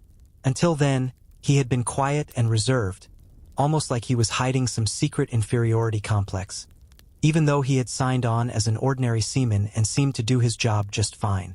When the men started debating what kind of whales we'd seen, Larry listened intently. After soaking in their ignorance, he suddenly burst out, surprising everyone with his impressive knowledge of these ocean giants. "They aren't SPRM whales," said Larry, shaking his head like a seasoned sea dog. "Their spouts aren't bushy enough. They aren't sulfur bottoms, or they wouldn't be hanging around for so long. They aren't humpbacks because, well, they don't have any humps. They aren't finbacks, since you won't find a finback this close to a ship. They aren't Greenland whales because we're not off the coast of Greenland. And they aren't right whales because it wouldn't be right to say so. I tell you, men, those are crinkum-crankum whales." "And what are those?" asked a sailor, probably wondering if he'd just stepped into a riddle. "Why, they're whales that can't be caught," Larry replied, as if that was the most obvious thing in the world. Now, Larry wasn't just some random guy off the street. He'd been raised in the salty embrace of a whaler, sailing out of Nantucket more times than he could count. So, no one dared to challenge his wisdom except for Jackson, who didn't push too hard. From then on, Larry's word became gospel when it came to any strange fish that floated by during our voyage. After all, whalemen know the ocean's secrets better than any landlubber could dream. This was Larry's first trip in the merchant service, which explained his initial reserve. He knew that merchant seamen often looked down their noses at blubber boilers, as they mockingly called those who hunted the Leviathan. But Larry was such a good-natured chap, quick to follow orders and generally pleasant, that he managed to dodge the usual ribbing. He was a bit of a character, too, always wearing his hat tilted forward over his nose, as if trying to hide from the world, while his eyes seemed perpetually glued to your boots when he spoke. I loved listening to him ramble about the wild corners of the Indian Ocean and the coast of Madagascar, places he'd visited often on his whaling escapades. His tales painted a picture of a life so free and easy that it made civilization seem like a stuffy old suit. "Why," Larry would say, his voice nasally and earnest, "in Madagascar, they don't wear any clothes at all, just a bowlin' around the midsection. They don't have fancy dinners, just munch on fat pigs and dogs all day. They don't go to bed anywhere, just keep nodding off all the time. And they get drunk on some top-notch arak made from coconuts. And they smoke plenty of tobacco, too, I tell you. Fine country, that. Blast America, I say." To be honest, Larry had a knack for throwing shade at civilization. "And what's the use of being snivelized?" he asked me one night while we were on watch, the stars twinkling like distant gossip. "Snivelized folks just learn how to whine about life. You don't see any Methodist chaps fretting over their souls. You don't see any pesky beggars or annoying constables in Madagascar, I tell you. And none of those kings there have their big toes pinched by gout. Blast America, I say." Larry had a sharp tongue, that's for sure. "Are you any better off for being snivelized, Buttons?" he said, leaning in close and eyeing my worn-out gaff-topsail boots like they were the source of all my problems. "Nope, not a bit, but you're a whole lot worse for it. I tell you, you wouldn't be out here leading this miserable life if you hadn't been snivelized, that's the real reason. Snivelization has ruined you. It's spoiled me completely. I could have been a great man in Madagascar. It's too darned bad. Blast America, I say." And with that, he turned away, pulling his hat even lower, as if trying to hide from the weight of his own thoughts. In stark contrast to Larry was a young man-of-war's man we had aboard, known as Gundeck. He was a little fellow with a small face and a wild mop of brown hair, always decked out in his naval finery, complete with a wide, braided collar and Turkish trousers. But what he really took pride in were his dainty feet. Every morning, when we washed down the decks, no matter how chilly it was, he'd kick off his boots and paddle around like a duck, showing off his charming little toes. He had served on armed steamers during the Seminole War in Florida and had plenty of tales about sailing up rivers, through the Everglades, and taking potshots at Indians on the banks. I remember him telling a story about spotting a party from a distance, but one savage stood out because he wore a pewter plate around his neck that glimmered in the sun. That plate was his downfall, according to Gundeck, who claimed he shot right through it, hitting the poor guy's heart. "It was a rat-killing war," he said with a proud grin. Gundeck had been to Cadiz, Gibraltar, and ashore at Marseilles. He'd soaked up the sun in the Bay of Naples, munched on figs and oranges in Messina, and even lost one of his hearts to the ladies in Malta. He talked about all these adventures like a romantic sailor who had seen the civilized world and found it delightful, a cozy place to call home. So, of course, he and Larry never saw eye to eye on civilization versus savagery, the Mediterranean versus Madagascar. As we were still on the banks, a monstrous storm rolled in, one that I'd never seen before or could have even imagined. The rain came down in sheets, cascading like a waterfall, and the scupper holes struggled to keep up. We waded around almost up to our knees, everything floating about like chips in a dock. This torrential rain was just the warm-up for a fierce squall, and we prepared ourselves by taking in the canvas and double-reefing the topsails. Then the tornado came barreling in, like a stampede of wild horses racing before a raging prairie fire. After bowing and cringing to it for a while, the good old Highlander was set off before it, with her nose diving into the water, plowing through the milk-white waves and leaving a trail of illuminated foam in her wake. It was an awful scene, one that made me catch my breath as I gazed out at the chaos. The ship was rocking like a toddler on a sugar high, and I could hardly keep my feet beneath me. Meanwhile, the sailors were laughing like it was all just a game, telling me to watch out or I might fall overboard. They even suggested I grab a handspike and hold it down in the weather scuppers to steady the ship's wild dance. But I was starting to get a little too wise for that nonsense, though they never stopped with the jokes throughout the whole voyage.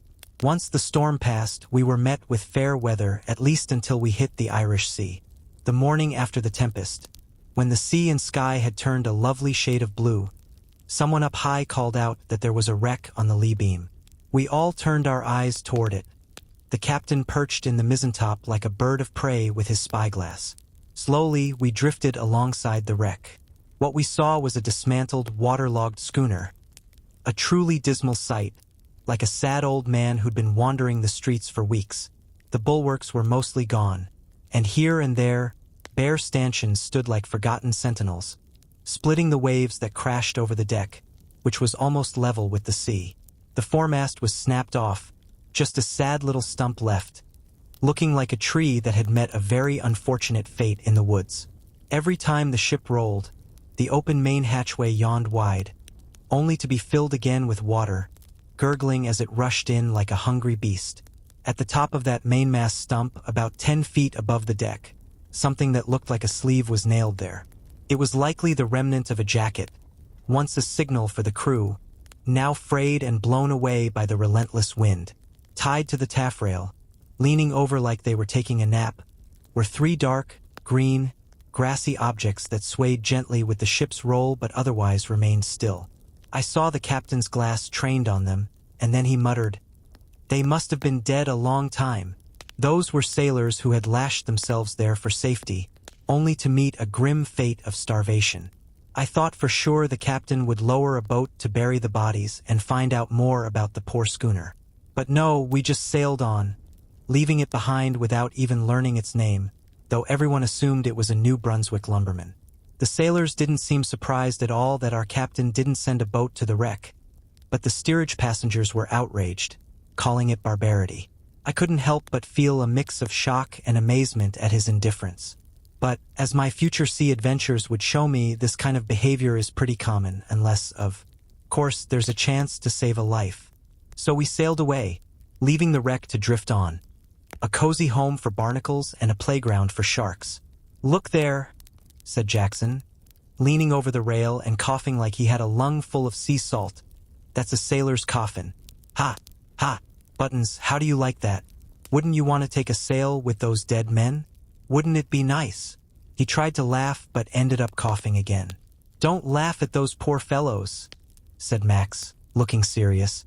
"You see their bodies? Their souls are further off than the Cape of Good Hope." "Good Hope! Good Hope!"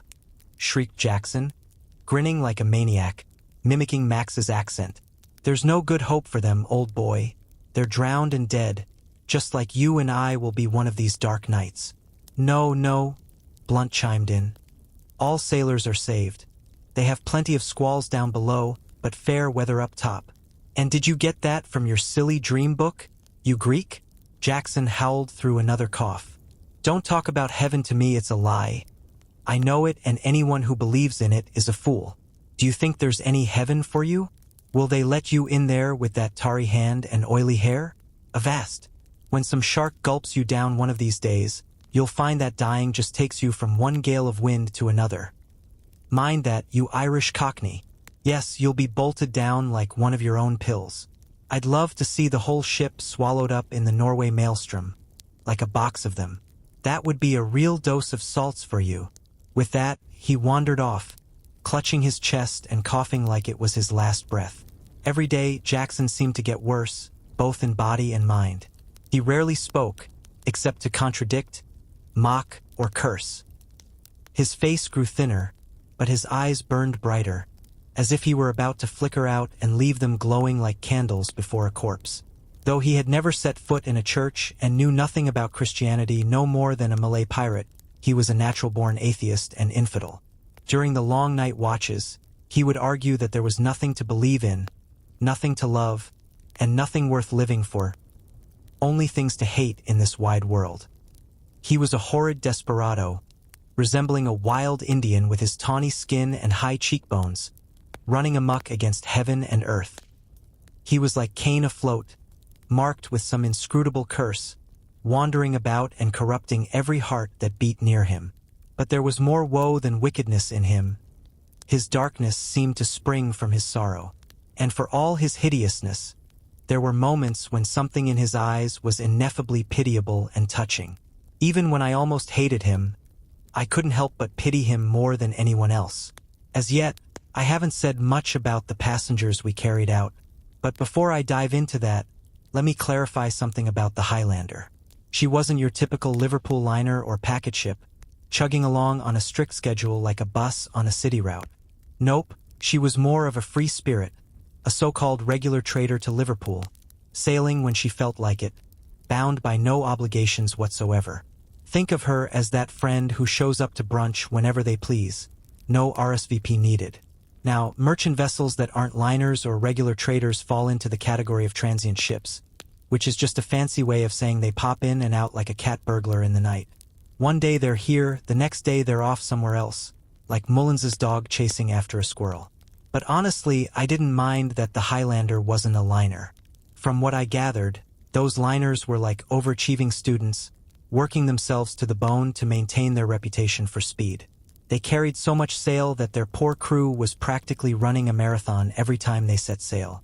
And just like those young men who party too hard in their teens, these ships didn't last long before they were sold off for a song, usually to the folks in Nantucket, New Bedford, and Sag Harbor, who would then slap some new paint on them and send them off to the whaling business. So, the ship that once ferried fancy parties of ladies and gentlemen to Liverpool or London now found itself hauling a crew of harpooners around Cape Horn, chasing after whales. The mahogany and bird's-eye maple cabin, once filled with rosewood card tables and sparkling champagne, now hosted a bluff Quaker captain from Martha's Vineyard, entertaining naked chiefs and savages instead of the literati and theatrical stars who used to gossip about politics and nonsense over dinner. And that broad quarter deck? It was now cluttered with the massive head of a SPRM whale and piles of blubber, reeking of oil during the fishery. Ah, the glory of packet ships. It's like watching a once glamorous importer of French silks now peddling soap. So, since the Highlander wasn't a liner, she didn't have much room for cabin passengers. I think there were only 5 or 6 staterooms with 2 or 3 berths in each. On this particular voyage, we had just one regular cabin passenger, a guy who came aboard with his baggage, looking all businesslike and serious. He was an extremely little man, the kind you might mistake for a pocket-sized version of a serious businessman. He never spoke to anyone, and the captain barely acknowledged him. Maybe he was a secret agent from the deaf and dumb institution in New York, off to London to give a pantomime lecture about the signs of the times. Who knows? He often sat on the quarterdeck, arms folded, head hanging low, lost in thought. Then he'd suddenly stand up, gaze out to sea as if he'd spotted an old friend, only to look disappointed and retreat back to his stateroom. There, you could see him through the little window, in a rather awkward sitting position, half buried in his berth, deep in meditation, with his finger resting beside his nose. He never read, never played cards, never smoked, never drank wine, and definitely never stayed for dessert. He was like a little universe unto himself, completely self-sufficient and not needing to bother with the rest of us. The sailors, ever the curious bunch, speculated endlessly about who he was and what he was doing. Some thought he was a mysterious bearer of secret dispatches to the English court, while others figured he was a traveling surgeon or a bigamist on the run from his last wife and kids. One particularly imaginative sailor even suggested he was an English murderer, weighed down by guilt and heading home to confess and get hanged. But here's the kicker: none of their theories were even remotely charitable. It's like they all decided he must be up to no good. Poor guy. If only he knew what they thought of him, I can't imagine how he'd feel. Yet, completely oblivious to their wild speculations, this mysterious cabin passenger went about his business, calm and collected, never bothering anyone, and no one bothering him. Sometimes, on moonlit nights, he'd glide around the deck like a ghostly hospital attendant, flitting from mast to mast, hovering around the skylight, and vibrating near the binnacle. Blunt, the ship's tar who believed in all sorts of superstitions, swore he was a magician and took an extra dose of salts just in case. Then, just a few days from port, a comical incident occurred with our little cabin passenger. There's this old sailor tradition of tying up any clumsy landlubber who dares to climb the rigging. They call it making a spread eagle of the poor soul, and before they let him go, they demand he promises to buy the crew a round of drinks when they reach port. Imagine that. Now, sailors have this little perk, you see. They're always on the lookout for a chance to snag some contributions from unsuspecting strangers. But they're clever about it, never in front of the captain, of course. The mates, they just pretend to be super busy with something else whenever they catch wind of this little shakedown. So, with only one poor cabin passenger aboard the Highlander, a quiet, unassuming fellow who seemed to be allergic to adventure, there didn't seem to be much chance for any contributions today. But then, one particularly lovely morning, what do you think we spotted halfway up the mizzen rigging? Our cabin passenger, clinging on for dear life with all four limbs, his head twisted around like he was auditioning for a horror movie, staring off into the horizon. Honestly, he looked like he was having a nightmare, and who knows what possessed him to take up such a precarious position. "Good heavens!" exclaimed the mate, who had a bit of a cheeky streak. "You're going to fall, sir. Steward, get a mattress on deck, just in case." But as soon as our Greenland sailor caught sight of this spectacle, he quietly grabbed some rope yarn and tiptoed up behind the poor guy. Without a word, he started binding him hand and foot. The stranger was too dumbfounded to protest at first, but when he finally did, it was too late. His fear of falling kept his hands glued to the ropes, and before long, he was spread-eagled like a Thanksgiving turkey, much to the crew's delight. That's when we discovered this peculiar passenger had a serious stutter, which might explain his shy demeanor. What I is this FF for?" he managed to stammer. "Spread eagle, sir," replied the Greenlander, thinking that would clear things up. What that mean?" "Treats all round, sir," said the Greenlander, baffled by the man's cluelessness. Apparently, he'd never heard of such a thing before. Eventually, after some reluctant negotiation, the unfortunate passenger forked over 2 half-crown pieces, and they finally let him down. The last I saw of him, he was hopping into a cab at Prince's Dock gates in Liverpool, off to who knows where, with nothing but a valise and an umbrella. His pockets, though, stuffed to the brim, maybe he was using them as makeshift carpet bags. Now, let's talk about another, even more mysterious occupant of the cabin. A charming young girl, the kind who could easily belt out the dashing white sergeant. She had that martial, military vibe about her. Her father must have been a general or something. With auburn hair, blue eyes, and cheeks that were a perfect blend of white and red. She had Captain Riga wrapped around her little finger. When the sailors asked the steward who she was, he'd say she was the daughter of one of the Liverpool dockmasters. Apparently, for her health and education, she was sent to America on the Highlander, under the captain's watchful eye, who was a buddy of her dad's. Now she was returning home from her little adventure. And let me tell you, the captain was quite the doting guardian, often strolling around with her on his arm, while the forlorn bearer of secret dispatches would look up from his daydreams, casting furtive glances, probably thinking the captain was a bit too bold for his own good. Honestly, considering how lovely she was, I thought the captain could have at least dressed a little nicer. I mean, come on. No gentleman worth his salt would wear his worst clothes when a lady's around. It's like a rule or something.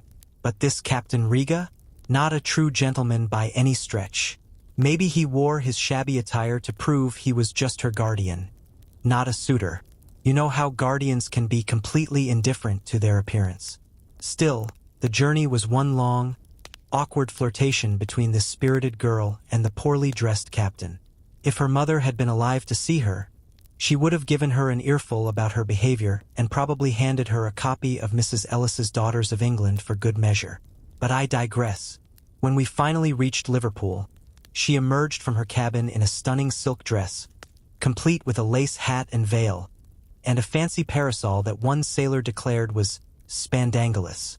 The captain followed, looking sharp in his best broadcloth and beaver hat, gold-headed cane in hand.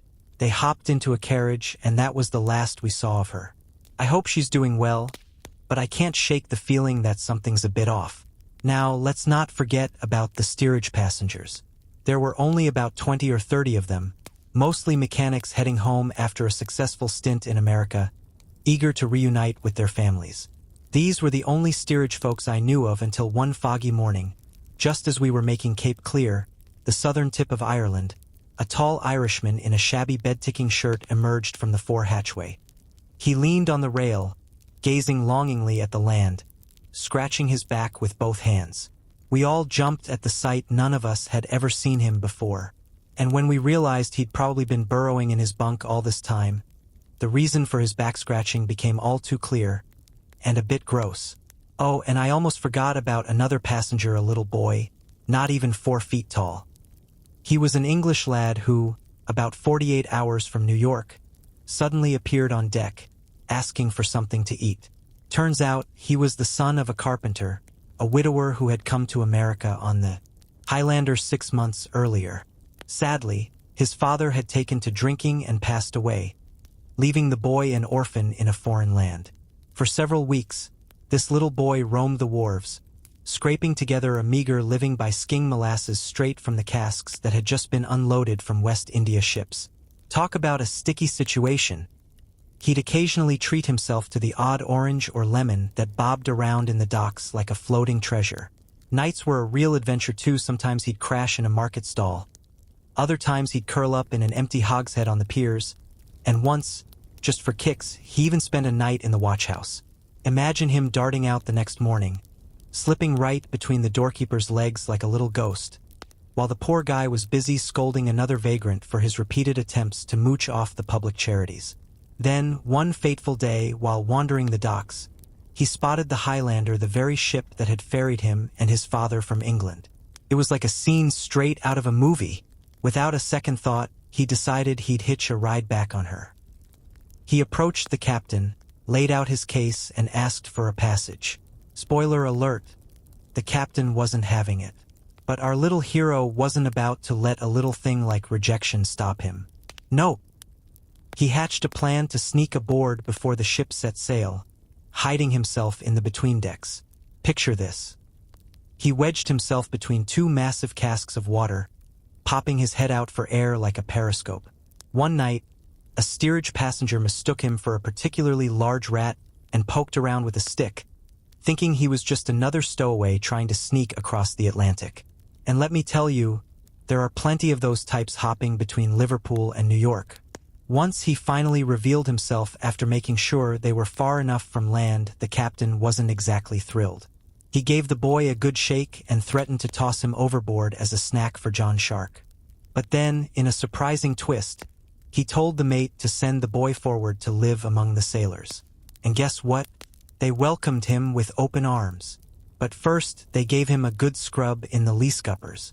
Turns out, he was quite the handsome lad, albeit a bit thin and pale from his rough adventures.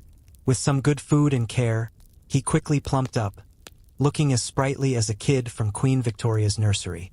The sailors took a real shine to him. One fashioned a little hat with a long ribbon, another whipped up a tiny jacket, and a third created a comically small pair of trousers that would make any man-of-war's man proud. The cook even gifted him a little tin pot and pan, while the steward tossed him a pewter teaspoon. A steerage passenger, feeling generous, handed him a jackknife. With all these treasures, he'd perch halfway up the forecastle ladder during mealtime, banging away with his pot and pan, as cheerful as a cricket. Just imagine this clever little 6-year-old, full of life, and yet abandoned. Who knows what fate awaited him? Would he end up as a convict in New South Wales, or maybe even a member of Parliament for Liverpool? When they finally reached Liverpool, a purse was collected for him. The captain, crew, and that mysterious cabin passenger all chipped in their best wishes, while the sailors and some of the poorer steerage passengers pooled together about $15 in cash and tobacco. Oh, and let's not forget the dockmaster's daughter, who gifted him a lovely lace pocket handkerchief and a card case. Very thoughtful, but maybe not the most practical gifts for a boy about to set off on his own. With all this, our little hero stepped ashore solo, disappearing into the bustling crowds of the Liverpool docks. Now, I have to mention Jackson, who, despite his rather prickly demeanor, did try to befriend the boy at first. But the kid was having none of it, always shying away from him. Eventually, Jackson, feeling a bit hurt, stopped talking to him altogether, harboring a strange sort of grudge against this harmless little creature, just like he seemed to have against the rest of the world. As for the Lancashire lad, well, he was a bit of a dullard, as I hinted before. So little attention was paid to him that when he finally went ashore, not a soul bothered to say goodbye except for one. But hold on, we're not quite in Liverpool yet. there's still a bit more to share about the journey. The Highlander might as well set sail and get there already, right? In the meantime, let me tell you about my own progress in learning the sailor's trade. After my daring escapade of loosening the mainskysail, the mate had high hopes for me becoming a real mariner. In his excitement, he handed over the chicken coop duties to the Lancashire boy, which I was more than happy to do. From there, I threw myself into climbing the rigging with the enthusiasm of a kid on a sugar rush. Nothing thrilled me more than perching on a topsail yard for hours, lending a hand to Max or the Greenlander as they worked on the rigging. At sea, the sailors were always busy with tasks like purselling, serving, and a million other ways to fix and fancy up the countless shrouds and stays. They'd mend sails or turn one side of the deck into a rope walk, crafting a clunky type of twine called spun yarn. This stuff was spun with a winch, and many an hour the Lancashire boy had to play the part of the engine, providing the muscle. They used bits and bobs of old rigging, affectionately referred to as junk, which was picked apart and twisted into new creations, kind of like how most books are made, if you think about it. This junk was scavenged from the junk shops along the wharves, those quirky little places that looked like they belonged in a pirate movie, filled with rusty blocks, old shrouds, and decrepit tackles, all run by grizzled old men in tarred trousers and yellow beards that looked like they'd been dipped in oakum. Yes, I was now as nimble as a monkey in the rigging, and at the call of "Tumble up there, my hearties, and take in sail," I was among the first to leap into action, ready to spring aloft at a moment's notice. But let me tell you about the first time we reefed the topsails on a dark night. I found myself dangling over the yard with 11 other brave souls, the ship plunging and rearing like a mad horse. I swear, it felt like I was about to be flung off the spar at any moment.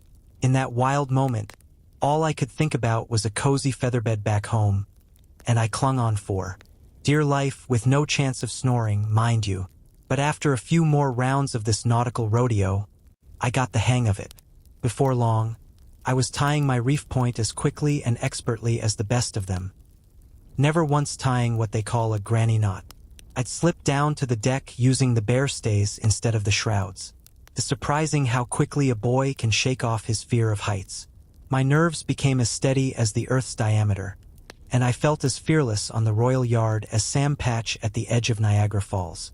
And get this, running up the rigging at sea, especially during a squall, was way easier than when we were docked. You see, when the ship leans over, you're climbing on the windward side, which makes the rigging feel more like stairs. In port, it's just straight up and down, like trying to scale a vertical wall. The pitching and rolling of the ship gave it this delightful energy, almost like it was alive. Being aloft at sea felt like riding a real horse, while being in harbor was more like sitting on a wooden one. And let's be honest, if that live horse threw you off, at least it would be a more exciting story than a dull tumble from the wooden one. I took immense pleasure in furling the topgallant sails and royals during a hard blow. It was a two-handed job on the yard, and oh, the thrill of it! There was this wild rush of blood to my heart, a glorious, exhilarating feeling of being tossed into the stormy sky, hovering between heaven and earth. With both hands free, one foot in the rigging, and the other flailing in the air, I felt like a judgment angel. The sail would fill out like a balloon with a bang like a small cannon, only to collapse into a handful of fabric. Mastering that rebellious canvas, tying it down like a SLV to the spar, gave me a sense of pride and power, much like young King Richard must have felt when he stomped on the insurgents of Wat Tyler. As for steering, they only let me take the helm during calm weather, when I was about as useful as the figurehead on the bow. Speaking of which, let me introduce you to our figurehead. He was a gallant 6-footer, a Highlander in full fig, decked out in bright tartans, bare knees, and a blue bonnet, with cheeks as red as a ripe tomato. This guy was made of wood but had more spirit than some of the live crew. He stood valiantly through thick and thin, one foot slightly forward, arms stretched out, daring the waves to mess with him. In a gale, it was glorious to see him standing tall, plunging up and down as the ship danced through the watery highlands and lowlands.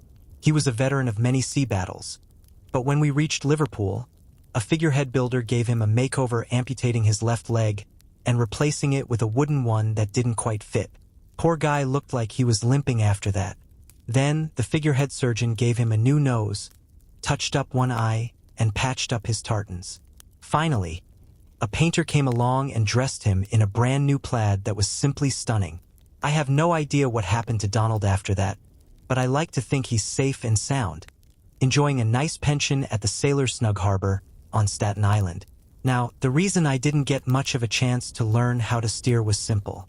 I was young and inexperienced, and steering a ship is an art form. It's crucial for making a short passage. If the helmsman is clumsy or clueless, the ship might end up wandering around like a lost puppy, pointing 1 minute toward Gibraltar, then Rotterdam, and then who knows where. It's a waste of time, really. A good steersman keeps the ship on course, day and night, making a beeline from port to port. But in a sudden squall, if the helmsman isn't paying attention or quick enough, the ship might lurch to or bring her by the lee. And trust me, the cabin passengers would be none the wiser until they found themselves going down, down, down, waving goodbye to the moon and stars. And those fine gentlemen and ladies? They have no idea how important that rough fellow in the pea-jacket is, the one standing at the wheel, ping his eye aloft, peeking at the compass, or scanning the horizon. That guy has your lives in his hands. With just a tiny, almost imperceptible motion of the wheel in a gale, he could send your last will and testament into the hands of lawyers faster than you can say drowned at sea.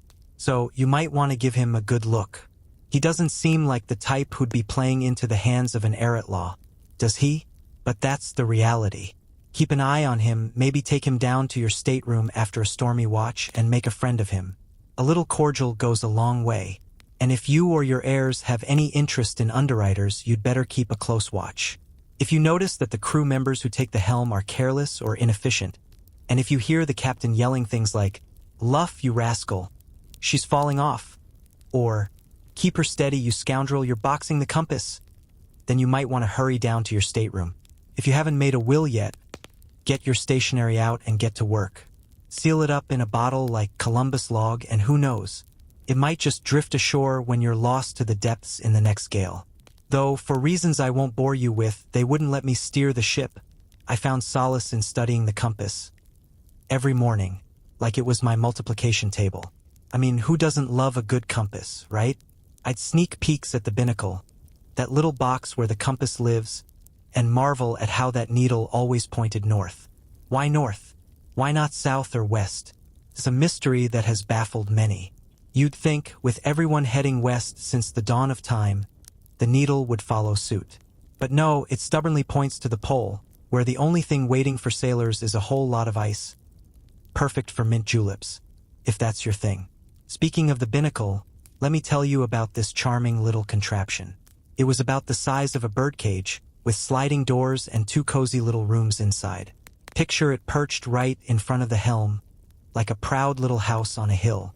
It was painted a cheerful green, complete with Venetian blinds and glazed windows, making it look like the perfect summer retreat at the end of a shady garden path. If I were captain, I'd have vines crawling all over it, or maybe even a couple of canaries chirping away inside. Just imagine the ambience. It's amazing how a touch of taste can transform even the most mundane objects. And then there was the helm itself, a marvel of modern engineering that the captain adored.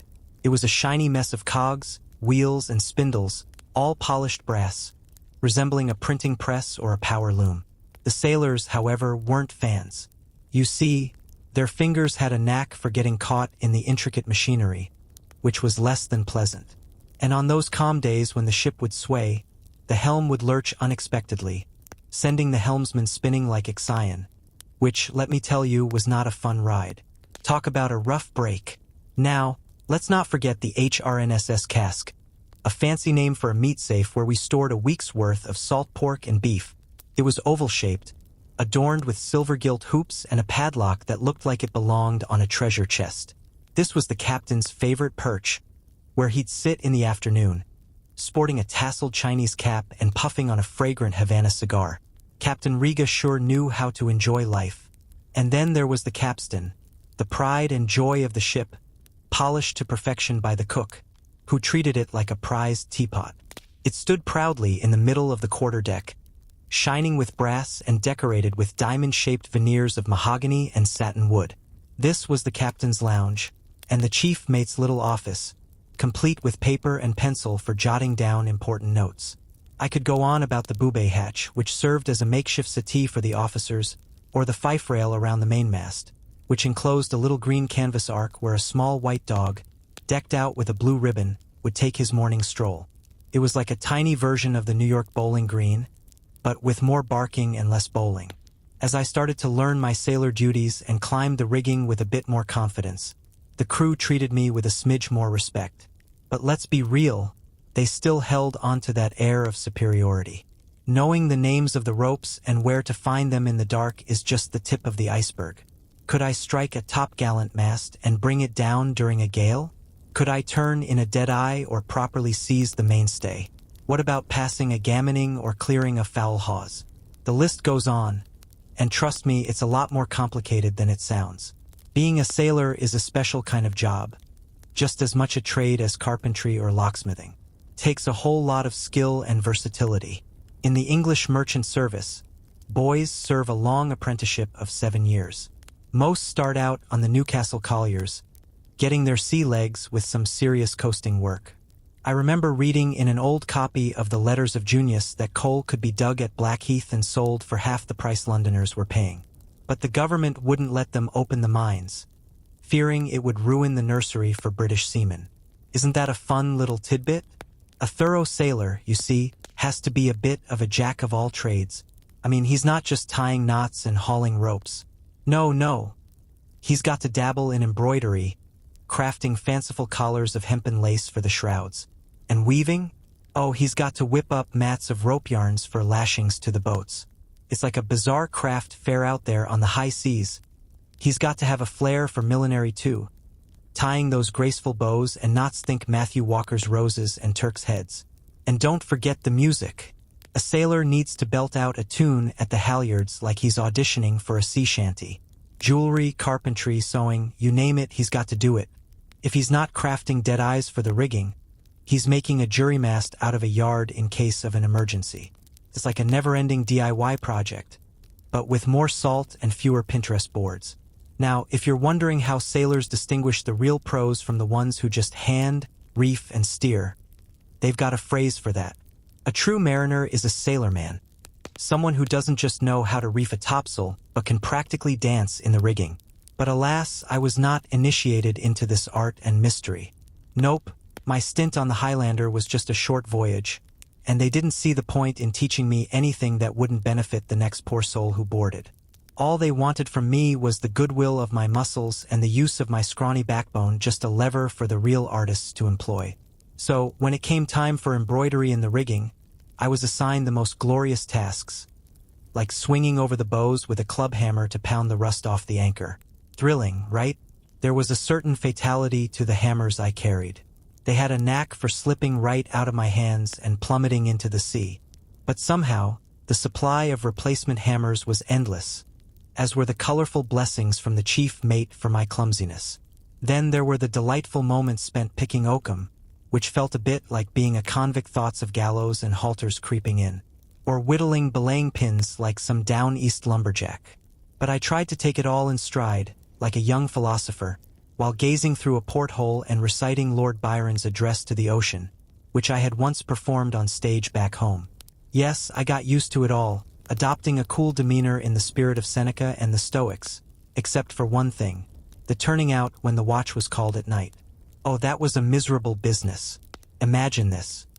You've just walked the deck for 4 hours, and you finally sink into a sweet slumber, only to be jolted awake and moved back into the dark, stormy night you just escaped.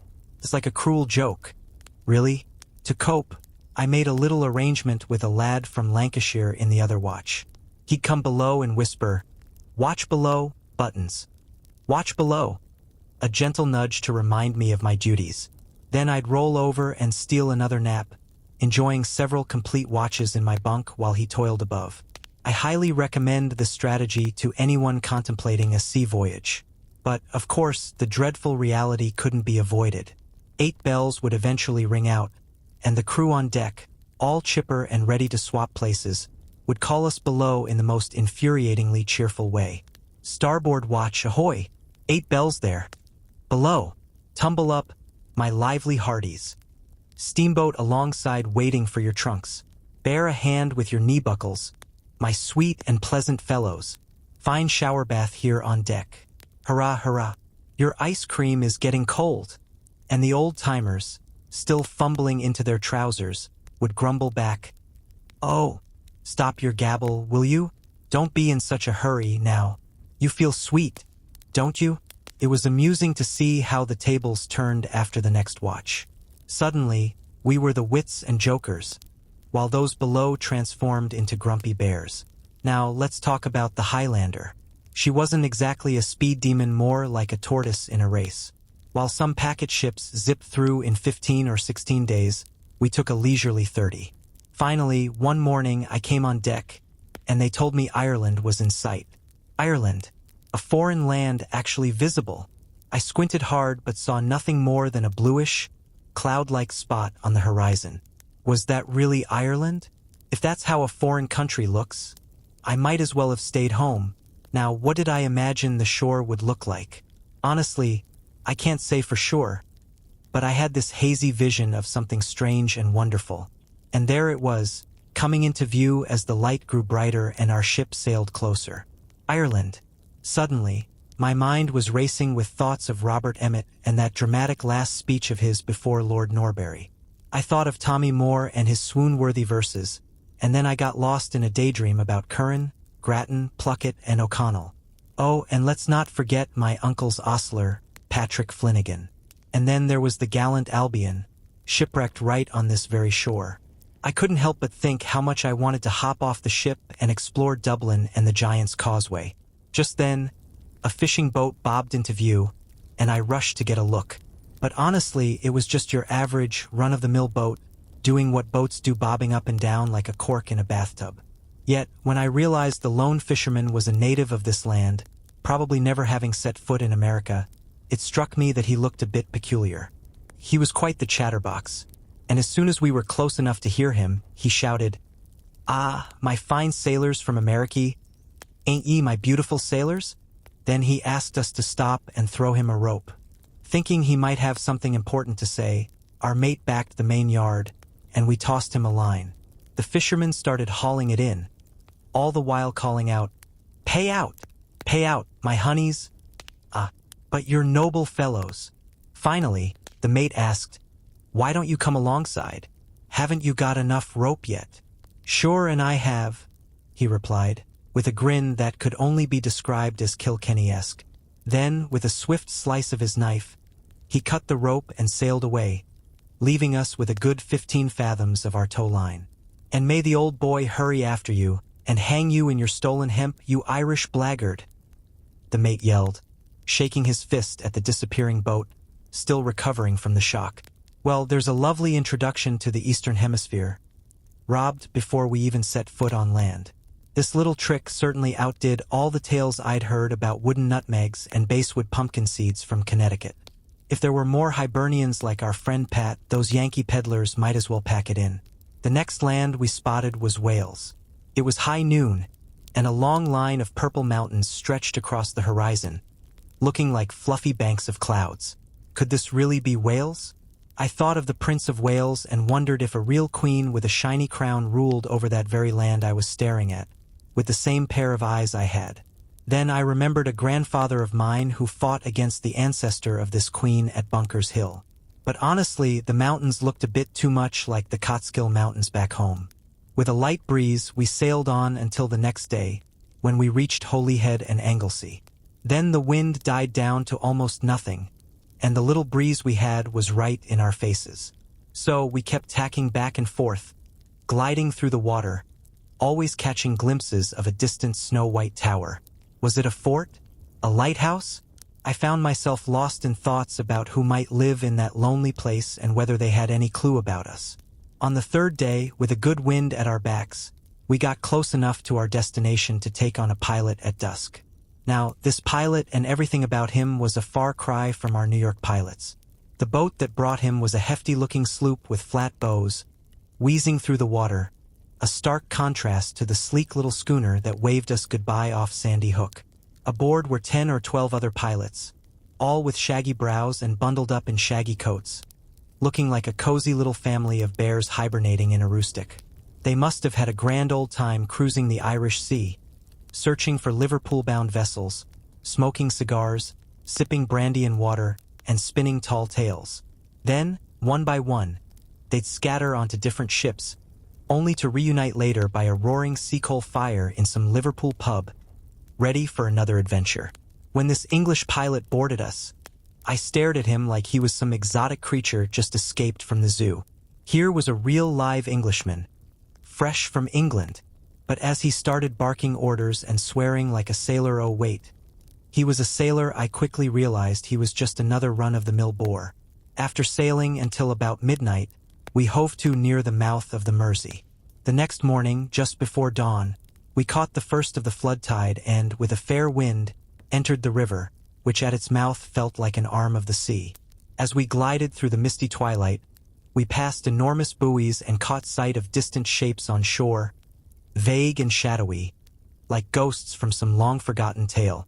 Leaning over the side, I tried to conjure up an image of Liverpool, wondering how the reality would match my imagination. The fog, mist, and gray dawn wrapped everything in a shroud of mysterious allure. Then, out of nowhere, I was jolted by the mournful tolling of a great bell, its slow, intermittent chime echoing in harmony with the solemn roll of the waves. It was the kind of sound that felt like it was whispering about judgment and resurrection, like Paul of Tarsus himself had taken up residence in the belfry. But it didn't seem to come from the shore. It felt like it was rising from the depths of the sea, mingling with the fog. Who was dead? What could it mean? Soon enough, my shipmates filled me in. This was the famous bet buoy, which does exactly what its name suggests. Tolls fast or slow, depending on how riled up the waves are. In calm weather, it's silent. In a gentle breeze, it tolls softly. But in a storm, it's like a fire alarm, warning all sailors to get the heck out of Dodge. Yet, it felt more like a dirge for the past than a warning for the future. You can't listen to it without thinking of the sailors who lie far beneath it, resting at the bottom of the deep. As we drifted along, the river seemed to tighten its grip, like a boa constrictor around a particularly stubborn meal. The day unfolded, and soon, we glided past two towering landmarks on the Lancashire shore, drawing ever closer to the town. Finally, we dropped anchor in the stream, feeling that satisfying thud as the ship settled. Gazing toward the shore, I was met with a line of drab warehouses. Not exactly the stuff of fairy tales. They looked like they'd been plucked straight from South Street in New York. Nothing strange or extraordinary about them. Just a row of calm, collected buildings, sturdy enough for whatever the builders had in mind. But let's face it, they were about as exciting as a bowl of plain oatmeal. Now, I didn't expect every building in Liverpool to be a leaning tower of Pisa or a grand cathedral, but I have to admit these warehouses were a bit of a letdown. I mean, come on, where's the pizzazz? But not Larry the whaleman. Oh no, he was practically bouncing with joy, looking around like a kid in a candy store. Why, this here is a considerable place, I'm dummed if it ain't quite a place, he exclaimed, eyes wide. Them houses is considerable houses. Beats the coast of Africa all hollow. Nothing like this in Madagascar, I tell you. I'm dummed, boys. If Liverpool ain't a city. In that moment, Larry completely forgot his usual grumbling about civilization. After spending so much time picturing foreign lands as wild, untamed jungles, he was shocked to find Liverpool wasn't a bamboo hut in a swamp, where the locals were busy cultivating logwood and curing flying fish. The idea that a bustling commercial city could exist 3,000 miles from home was a revelation for him. He was utterly astonished and, dare I say, a little impressed. Instead of lumping Queen Victoria in with the Queen of Madagascar, he started to speak of her with a newfound respect. The other seamen, though, they were as unenthused as a cat in a bathtub. No excitement whatsoever. They surveyed the foreign land with the same expression you'd wear when returning home after a quick trip around the corner. Most of them had been to Liverpool more times than they could count. Not long after we anchored, a few boats approached, and from one of them stepped a neatly dressed woman, looking quite respectable, probably in her 30s, carrying a bundle. She made her way through the sailors, asking for Max the Dutchman, who promptly appeared, greeting her with a melodious sally. Now, during our journey, Max had often bragged about having a wife in Liverpool, claiming I'd get to meet her. But after hearing countless tales of sailors with wives and sweethearts in every port, I took his claims with a grain of salt.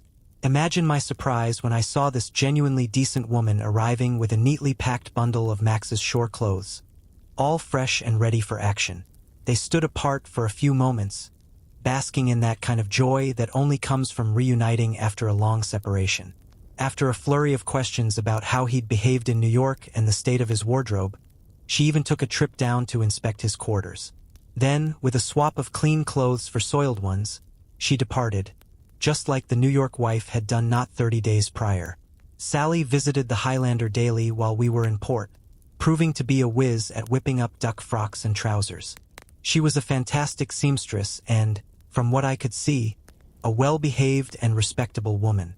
But honestly, I couldn't help but think Meg, the New York wife, was just as decent and devoted to keeping Max's wardrobe in tip-top shape.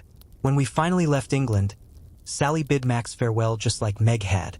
And when we arrived back in New York, Meg greeted him with the same enthusiasm Sally had shown in Liverpool. It was almost like a sitcom, with two perfectly amiable wives who never quarreled after all. The vast Atlantic Ocean was between them. Max was equally polite and charming to both, sailing back and forth between them like a well-oiled machine. I once dared to voice my opinion on how wrong I thought his double life was, but that was a mistake I didn't make twice. Max turned on me like a rabid dog, scolding me for meddling in his affairs. He even had the audacity to ask if old King Solomon didn't have a whole ship full of wives, implying that he, a humble sailor, had just as much right to two. What wasn't wrong then is right now, he declared. So, mind your eye, Buttons, or I'll crack your pepper box for you. In the afternoon, our pilot was buzzing with orders, and we hoisted the anchor. After a bit of pulling, hauling, and jamming against other ships, we squeezed our way through a lock at high tide. As darkness fell, we finally maneuvered into a berth at Prince's Dock. Once the hawsers and tow lines were coiled away, the crew was given the green light to head ashore, find their boarding houses, and settle in for supper. Here's a little nugget of wisdom for you. At the Liverpool docks, no fires are allowed on the ships. So what do our poor sailors do? They're supposed to sleep in the forecastle, but they end up getting their meals ashore or munching on cold potatoes. Not exactly five-star dining, right? Now, the American merchantmen, bless their hearts, opt for the first option, letting the ship owners foot the bill. And let me tell you, when a crew is stuck in Liverpool for more than 6 weeks, those meal costs can really add up. Meanwhile, the frugal Dutch and Danish ships, and sometimes even the thrifty Scots, feed their sailors the same old salt junk they'd have at sea. They just take it ashore to be cooked, which is about as appealing as a soggy sock. I mean, who wants scurvy on top of everything else? The New York crews would roll their eyes at that nonsense if their captains tried it. They'd be off like a shot. So, picture this. It's dark, and we all leap ashore. For the first time, I feel the gritty British soil invading my eyes and lungs. Stepping on it? Not a chance with those well-paved streets. I didn't get to truly experience England until I wandered out into the countryside, where I finally got a whiff of that immortal loam. The sweet smell of history, or maybe just manure. Jackson was leading the way, stopping at a tavern, and then zigzagging us through streets until we found ourselves in a narrow lane packed with boarding houses, bars, and sailors. We came to a halt in front of a place with a sign for a Baltimore Clipper, flanked by a shiny bunch of grapes and a bottle on one side, and the British Unicorn and American Eagle snuggling up on the other. It was like a bizarre diplomatic meeting, right? A clever way to make American sailors feel at home while still waving the British flag. Talk about a balancing act. Now, near the Unicorn, there was this tiny creature that I initially mistook for a baby unicorn, but it looked more like a lion cub. It was limping, holding up one paw like it had stepped on a Lego, and wearing a funny little hat. I asked a sailor what it was, and with a grin, he said, "Oh, that's just a young jackass," limping off with a kedgeree pot of rice from the kitchen. Classic. The boarding house was run by a down-and-out American sailor named Danby, who had married a robust English woman.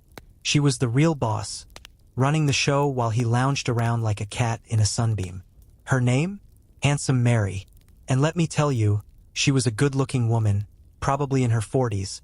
But life with Danby had turned her into a bit of a weary warrior. She handled everything, buying groceries, overseeing the tables, and managing the chaos while Danby was busy drinking away their livelihood. Poor Mary had a soft spot for her husband, despite his drunken rages. She'd often go about her chores with tears in her eyes after he'd had one too many and decided to take his frustrations out on her. The sailors would offer to give him a good thrashing, but Mary would plead with them not to. She believed he'd be a better man next time. Spoiler alert, he wasn't. As you walked into the boarding house, Danby's bar was like a lurking monster, ready to ensnare any unsuspecting guest. It was this old, castle-like sentry box made of grimy wood, with a grating that lifted like a portcullis. And there sat Danby all day, pouring himself mug after mug of his own ale, as if he were some kind of royal tasting his own brew. Sometimes, his buddy Bob still would join him, and together they'd occupy that sentry box, swilling beer like it was water. Bob was as round as a barrel, with a shiny head and rosy cheeks, and he loved to belt out ale songs. Picture him leaning out of that box, singing, "No frost, no snow, no wind, I trow, can hurt me if I wold. I am so wrapped and thoroughly lapped in jolly good ale and old, or this gem, for wines and brandies I detest. Here's richer juice from barley pressed. It is the quintessence of malt, and they that drink it want no salt. Oh, handsome Mary, what good are your tears and pleas when Bob still, the human keg, is blocking the door with his ample girth, ruling the roost alongside your husband. The more Bob drinks, the bigger he gets, while Danby just grows sour and shrinks like a sad balloon. It's clear, too much ale doesn't mix well with Yankees. They need a fog and drizzle to really enjoy it." Entering the sign of the Clipper, Jackson led us into a cozy little room, and soon enough, handsome Mary appeared, all smiles and courtesy, receiving compliments from some of the old-timers in our crew. She then vanished into the kitchen to whip up our supper. Meanwhile, my shipmates were busy tipping back drinks and chatting with familiar faces who crowded around the door. But there I was, alone in that small room, pondering the mind-boggling reality that I was sitting on an English bench, under an English roof, in an English tavern, a true part of the English Empire. It was a staggering thought, yet undeniably true. I took a good look around. The room was long and narrow, with a single arched window draped in red curtains, peering out onto a smoky, messy yard, hemmed in by a grimy brick wall topped with jagged shards of old bottles. Classy, right? A dull lamp swung overhead, hanging from a wooden ship suspended from the ceiling because why not? The walls were plastered with paper depicting an endless parade of vessels from every corner of the globe, sailing around the room like they were on some nautical merry-go-round.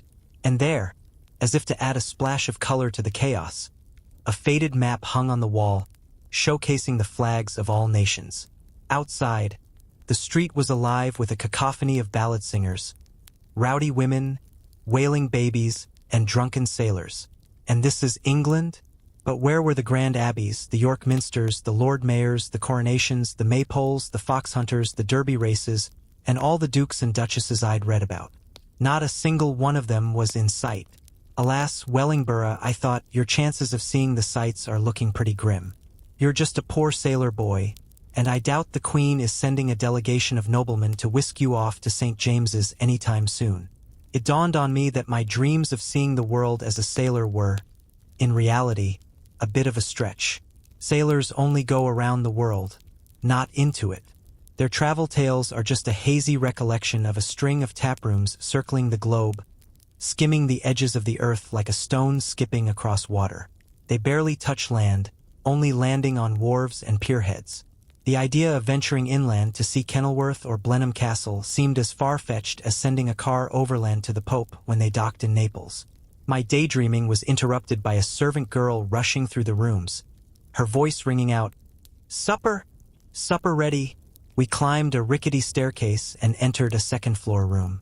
3 tall brass candlesticks flickered, casting a smoky glow on walls that had once been sea blue, now covered in sailor scrawls of foul anchors, love notes, and sea shanties. On one side, for knaves of cards were nailed to the wainscot, each Jack putting his best foot forward. What that was all about, I never figured out. But oh, the feast! The table groaned under the weight of food. Was it really possible that sailors dined like this? The same sailors who lived on salt beef and hardtack at sea? At one end was a massive pewter dish, as big as Achilles' shield, piled high with steaming sausages. In the middle, another dish overflowed with farmers' slices of head cheese. And at the opposite end, a mountain of beefsteaks stacked high. Scattered around were boiled potatoes, a mountain of eggs, bread, pickles, and a backup stash of everything else on the table. We dove in with gusto, wrapping ourselves in warm jackets of beefsteaks, devouring sausages like we hadn't eaten in days, and soon reduced the head cheese to mere memories. As the meal wound down, I turned to Peggy, one of the girls serving us, and suggested a cup of tea would be lovely. She shot back that it was too late for tea, but she could fetch me a cup of swipes if I wanted. Not knowing what swipes was, I thought, why not? But it turned out to be a wretched drink, tasting like a concoction of spoiled pickles. Never again would I touch that stuff, though it was served in abundance at dinner later, with most of my shipmates swearing it was good. But Bob still would have disagreed, for swipes, as I learned, was a cheap knockoff of beer, basically the dregs and rinsings of old beer barrels. What exactly it was, I can't recall, but I do know that swipes was my personal nightmare. The taste? Let's just say it lived up to its name, which is definitely not a compliment. But hey, it's a favorite among the impoverished folks around Liverpool, which might explain a thing or two about their financial situation. The ship lingered in Prince's Dock for over 6 weeks, but I won't bore you with a day-by-day account of my stay. Instead, let's just say our crew led a rather colorful life during that time, and I'll share some of my own wandering tales and impressions from those years gone by. First off, I should mention that we hardly saw the captain while we were docked.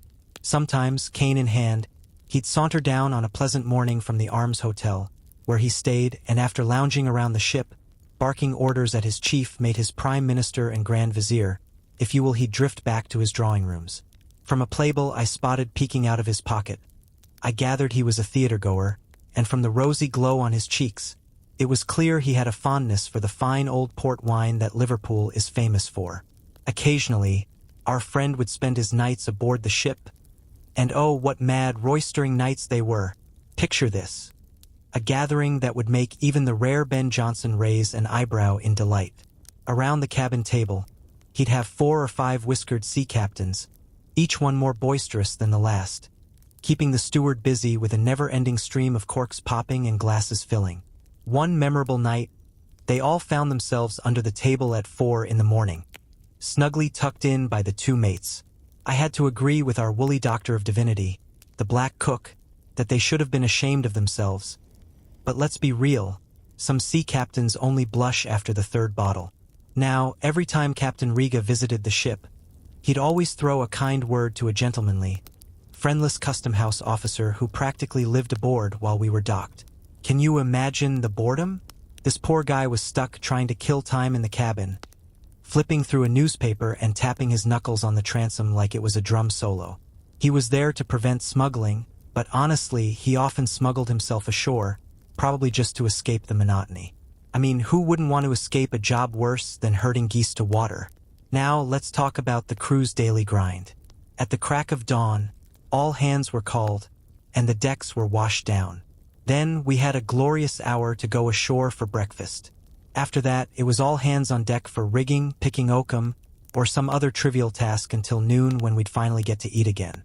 At 9:30, we'd dive back into work and wrap it up by 4 in the afternoon, unless some special task came up. After that, we were free to roam, not required back on board until the next morning at dawn. Since we weren't dealing with the cargo, our duties were pretty light. The chief mate often had to get creative just to keep us busy. No watches to stand either. A shipkeeper from shore took care of that. And the best part? Our wages kept rolling in as if we were still at sea. Sundays? Those were all ours. So, you see, the life of sailors on American ships in Liverpool was a pretty cushy one, filled with leisure. They lived ashore on the fat of the land, and after a little morning exercise, they had the rest of the day to themselves. But here's the kicker. These Liverpool voyages, along with those to London and Havre, were the least profitable for a seaman who didn't plan ahead. In New York, they'd get a month's advance, and in Liverpool another. But guess what? Most of that cash vanished faster than you can say land shark. By the end of the voyage, they often had little to show for it, sometimes not a cent. Compare that to a long voyage to India or China, where their wages piled up and they had more reasons to save and fewer to splurge. By the time they were paid off, they'd be jingling a quart measure of dollars. And let's not forget about the land sharks and land rats lurking in Liverpool. These guys were like the worst kind of parasites, ready to devour the hapless mariner limb by limb. Landlords, barkeepers, clothiers, crimps, and boarding house loungers were all there, nibbling away at his purse like it was a buffet. But the real dangers, oh, those came from the notorious haunts near the docks. Places so depraved they'd make even the bravest sailor shudder. And yet, despite all this, sailors would wax poetic about Liverpool. On long voyages, they'd rave about its charms, claiming it was the best seaport in the world. One even told me he'd be happy to lie in Prince's Dock until he hove up anchor for the great beyond. There's a lot of talk about improving the lives of sailors, but let's be honest, it's a tough nut to crack when you're trying to fix the symptoms before addressing the root cause. Think about it. Being a sailor often means you're a bit reckless, maybe a tad SNSL, and often alone in the world.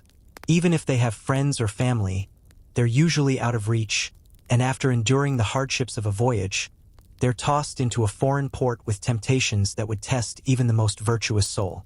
And let's not kid ourselves. Their profession makes them pariahs in the eyes of respectable society. So, when you consider all this, it's clear that the plight of sailors isn't exactly a rosy picture. Indeed, the chronic issues they face seem to require a societal overhaul rather than just a few band-aid solutions.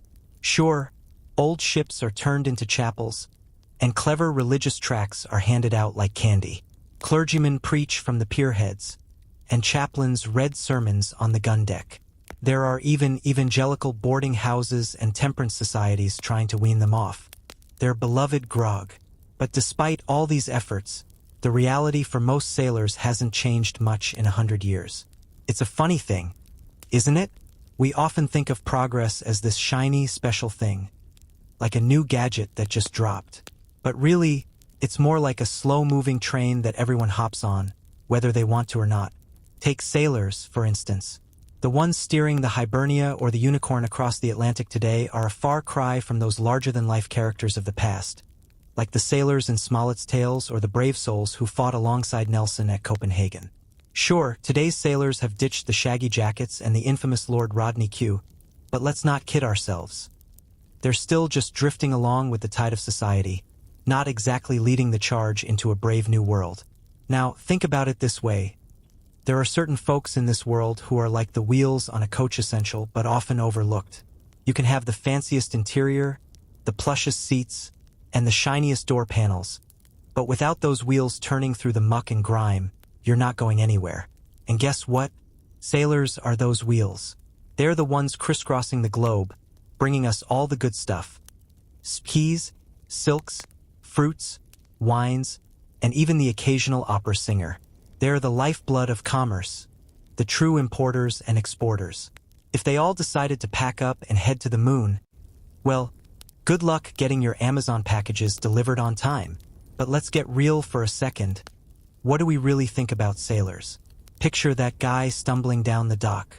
Do you want to invite him over for dinner? Maybe give him a seat at your fancy church pew? Probably not. You'd likely give him a wide berth, right? Sure, you might toss a couple of bucks into a charity for sailors who've seen better days, but let's be honest. That's more about feeling good than actually wanting to get to know them. They're often seen as the dregs of society, and any romantic notions we have about them usually come from novels, not reality. So, can we really pull sailors out of the muck they're stuck in? It seems pretty bleak, doesn't it? The systems in place to help them often feel as futile as trying to grow grapes in the icy wasteland of Nova Zembla. But let's not throw in the towel just yet. There's still hope for our sailor friends. Those who work for their betterment shouldn't lose heart. Time has a funny way of proving to be a friend, even when it feels like they're the neglected stepchildren of the universe. running wild while others are cared for. But deep down, we know that there's a higher power watching over all of us, ensuring that no one is truly left behind. And now, let's dive into the next chapter, where Redburn finds himself drowning in some utterly bizarre old guidebooks. Among the odd volumes in my father's library, there was this delightful collection of old European and English guidebooks. You know, the kind that make you feel like you've time-traveled back to when people thought it was a good idea to wear powdered wigs and corsets. My father picked them up on his travels many moons ago, and as a kid, I could spend hours flipping through their pages, mesmerized by the quirky illustrations and strange title pages that sometimes looked like they were sporting mustaches. One gem was this faded pink pamphlet, all Parisian chic but now looking like it had seen better days, titled Sur Voyage Descriptif et Philosophique de l'Ancien et du Nouveau Paris, Miroir Fideli. It was like a ghost of a travel guide, whispering secrets of a city that once sparkled. Then there was this mossy old tome, with a marbled cover that looked like it belonged in a museum, called Sur Itinéraire Instructif de Rome. The title alone was a mouthful, but the cover art was even better, a sad little rock with a scrub oak, where the legendary she-wolf nursed Romulus and Remus. Honestly, the wolf looked more like a barnyard cow that forgot to grow horns. And this book? Oh, it came with the royal stamp of approval from the Pope himself. Fancy, right? Then there was a velvet-bound volume with brass clasps, the Conductor through Holland, featuring a plate of the Stadthouse. And let's not forget the venerable picture of London, which was basically a tour guide for all the places you'd want to avoid on a rainy day, like St. Paul's and the Horse Guards. There was also this hefty book, its yellow cover dusty and worn, boasting a title longer than my last relationship, the Great Roads, both direct and cross, throughout England and Wales. It was like a GPS for the 18th century, detailing every inn and nobleman's estate along the way. I mean, who doesn't want to know where the post horses are stabled? And then, a green pamphlet with a motto from Virgil that looked like a labyrinth on the cover, a description of York, its antiquities and public buildings. It was like a history lesson wrapped in a riddle. There was even a small, scholarly volume bound in classic vellum, bringing together the towers of King's College and Ely Cathedral, which, fun fact, are 16 miles apart. Not to be outdone, there was a pamphlet with a shiny cover, claiming to depict the north or grand front of Blenheim. Complete with an essay on landscape gardening. Because who doesn't want to read about how to arrange their shrubs while sipping tea? And then, the Piece de Resistance, a volume simply called The Picture of Liverpool. This book was a curious little treasure, and I felt a strange attachment to it, like it held the memories of my childhood within its pages. As I linger over this volume now, flipping through the pages that once felt so familiar, I can't help but feel a soft, nostalgic sadness wash over me. It's like I'm melting into the past, where everything was a little simpler, and maybe a bit more bizarre.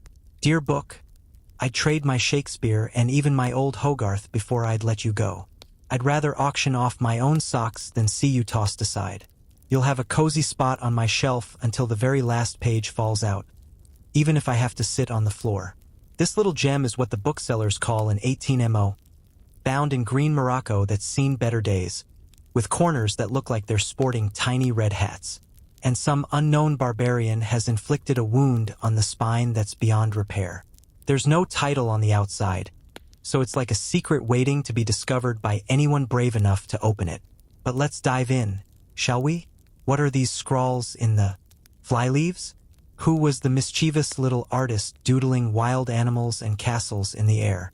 Ah, these are all part of the book's charm. Some of those scribbles are mine. I could easily label one horse drawing, created at the age of 3, and another, executed at the age of 8, Others belong to my siblings and cousins, their little hands now long gone, leaving behind memories in ink. But what's this? An anchor? A ship? A ditty from Dibdin?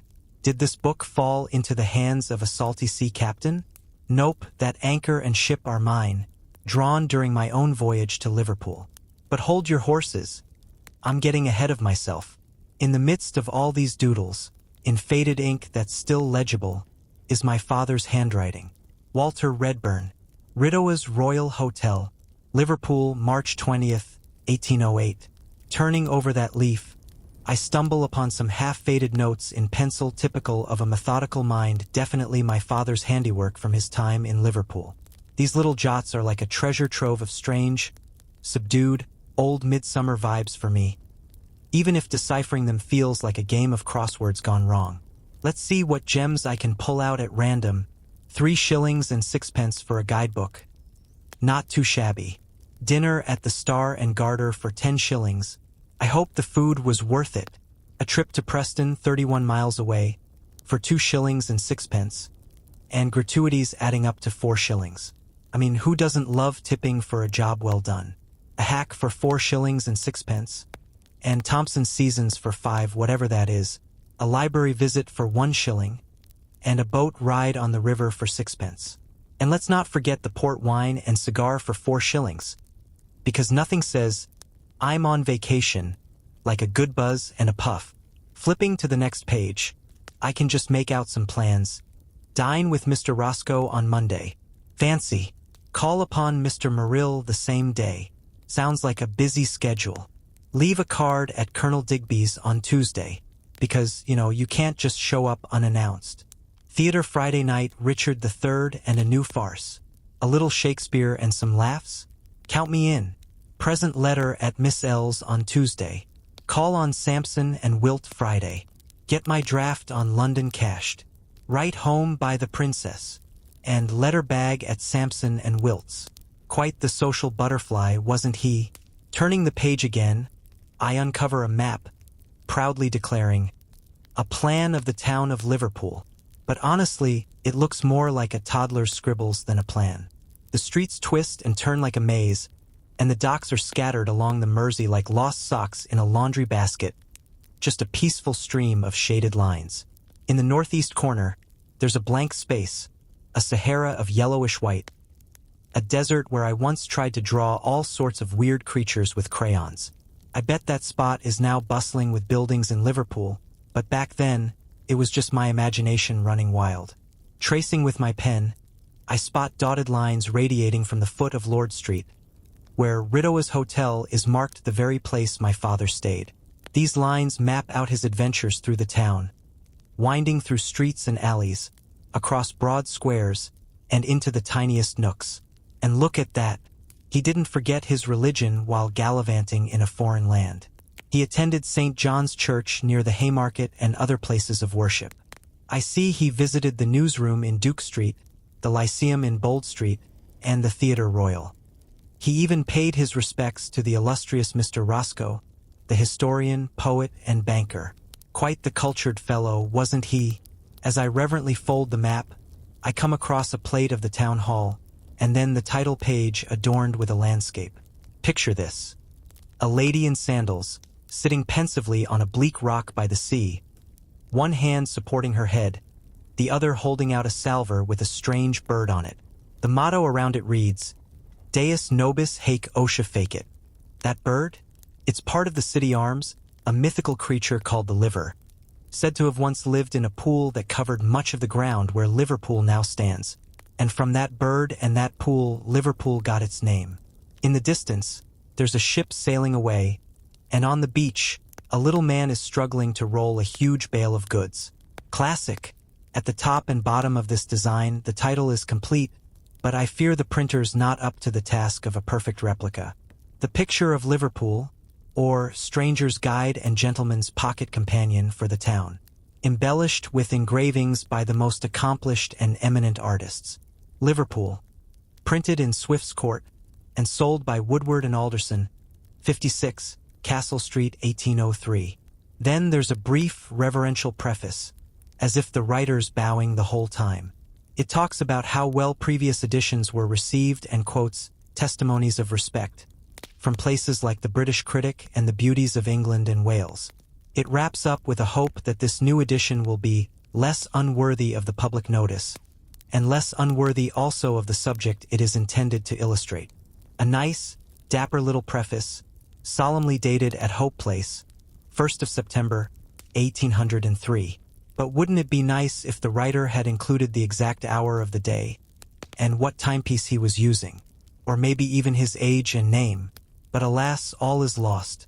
I have no clue who he was, and this esteemed author is doomed to share the oblivion of all literary mysteries. He must have had the grandest ideas of fame, since he didn't even leave behind a solitary initial. If I could find him now, resting in some forgotten churchyard, I'd get him a headstone with nothing but his title page on it, because that would be the noblest epitaph. After the preface, the book opens with a prologue excerpt by Dr. Aiken, brother of Mrs. Barbald, from the opening of the Theatre Royal in Liverpool, back in 1772, where Mersey's stream, long winding o'er the plain, pours his full tribute to the circling main. A band of fishers chose their humble seat. Contented labor blessed the fair retreat. Inured to hardship, patient, bold, and rude, they braved the billows for precarious food. Their straggling huts were ranged along the shore, their nets and little boats their only store. Indeed, this work is sprinkled with quaint poetic quotes and old-school references to the Aeneid and Falconer's shipwreck. And the anonymous author? He must have been a scholar and a gentleman with a dash of city pride. In his Survey of the Town, there are 9 thick pages of a neglected poem by a forgotten Liverpool poet. To apologize for what might seem like an intrusion, he introduces it with heartfelt words, saying that the poem has now for several years been scarce, and is at present but little known, and hence a very small portion of it will no doubt be highly acceptable to the cultivated reader, especially as this noble epic is written with great felicity of expression and the sweetest delicacy of feeling.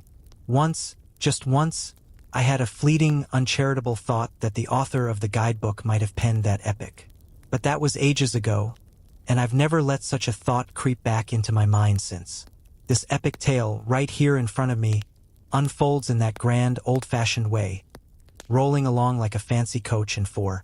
It sings of Liverpool and the Mersey, its bustling docks, ships, warehouses, bales, and anchors, after reflecting on those dreary days when his noble waves, inglorious, Mersey rolled. The poet bursts forth like a fountain of inspiration with lines that could make even the most jaded soul sit up and take notice. Now o'er the wondering world her name resounds, from northern climes to India's distant bounds. Where'er his shores the broad Atlantic waves, where'er the Baltic rolls his wintry waves, where'er the honored flood extends his tide, that clasps Cecilia like a favored bride. Greenland for her its bulky whale resigns, and temperate Gallia rears her generous vines. Midst warm Iberia citron orchards blow, and the ripe fruitage bends the laboring bough. In every clime her prosperous fleets are known. She makes the wealth of every clime her own. And let's not forget the cheeky nod to Mr. Roscoe, who's described as exploring new tracks with a genius all his own. It's like saying he's the modern-day Guicciardini of this modern Florence, with his histories and translations earning him a spot in the Hall of Fame of literary admiration. The first chapter kicks off with all the excitement of a GPS app, giving the precise latitude and longitude of Liverpool. Because, we wouldn't want anyone getting lost in the fog of history. Then it dives into the town's history, starting from the Doomsday Book of William the Conqueror. Now, I have to admit, as much as I adore my favorite author, he kind of drops the ball on the whole antiquarian vibe. I mean, why stop at the Normans? Why not dig all the way back to Moses or even Adam? Let's get to the bottom of this. Was Liverpool created on the very first day of existence? One of the most curious bits in this antiquarian chapter is the author's moral musings about a memorial sent to Queen Elizabeth in 1571. The townsfolk, bless their hearts, referred to themselves as Her Majesty's poor decayed town of Liverpool. Talk about a humble brag. As I gaze at this faded old guidebook, showing signs of wear and tear from nearly half a century, I can't help but chuckle at how it expands on the past like a modern-day influencer. It's a reminder that the world is indeed getting older. Then, as I flip to the second chapter, on the increase of the town and number of inhabitants, I skim through pages filled with grand claims about a place that has since quadrupled in population and wealth. The current residents must look back at that time with a sense of superiority, like they're sitting on a throne made of gold while their ancestors were still figuring out how to build a decent hut. It's a comical sadness, really, this vanity of human pride, because today's skyscrapers will one day be tomorrow's rubble. Just like St. Peter's Church was built from the ruins of old Rome, our grand structures are just future quarries for the next generation. And as this old guidebook boasts about the insignificant Liverpool of 50 years ago, New York guidebooks are now puffing up about their own city's grandeur. Future New Yorkers, as numerous as grains of sand, will look back at our Broadways and Boweries as mere stepping stones to their own Nineveh. They'll be digging up our current landmarks, like the Doric Custom House, and claiming it as evidence of their city's ancient glory. Now, I really want to share a taste of this dignified style from the picture of Liverpool, so different from the snappy little guidebooks to Niagara and Buffalo we see today. I'll include the chapter on antiquarian research because it's not just entertaining, it's packed with valuable, maybe even rare, info about the famous town where I made my first voyage. And honestly, it's better to let my old friend speak for himself than to butcher his meaty insights into some flimsy dish of my own making. But how does the printer's art manage to turn these pages into a soft, sunset yellow? It's like they're soaking up all the memories that the original holds for me. No, by my father's sacred memory, I refuse to lay this old Morocco guidebook bare before the cold, judgmental eyes of the world. Because let's face it, its antiquities would just be glossed over by shallow readers. And I can't bear the thought of being accused of plagiarizing from a guidebook the most vulgar of thefts. Chapter 31. With his prosy old guidebook, he takes a prosy stroll through the town. When I set off from home, I brought along the green Morocco guidebook, thinking that with all the ships heading to Liverpool, I'd surely find my way onto one of them. And guess what? I was right.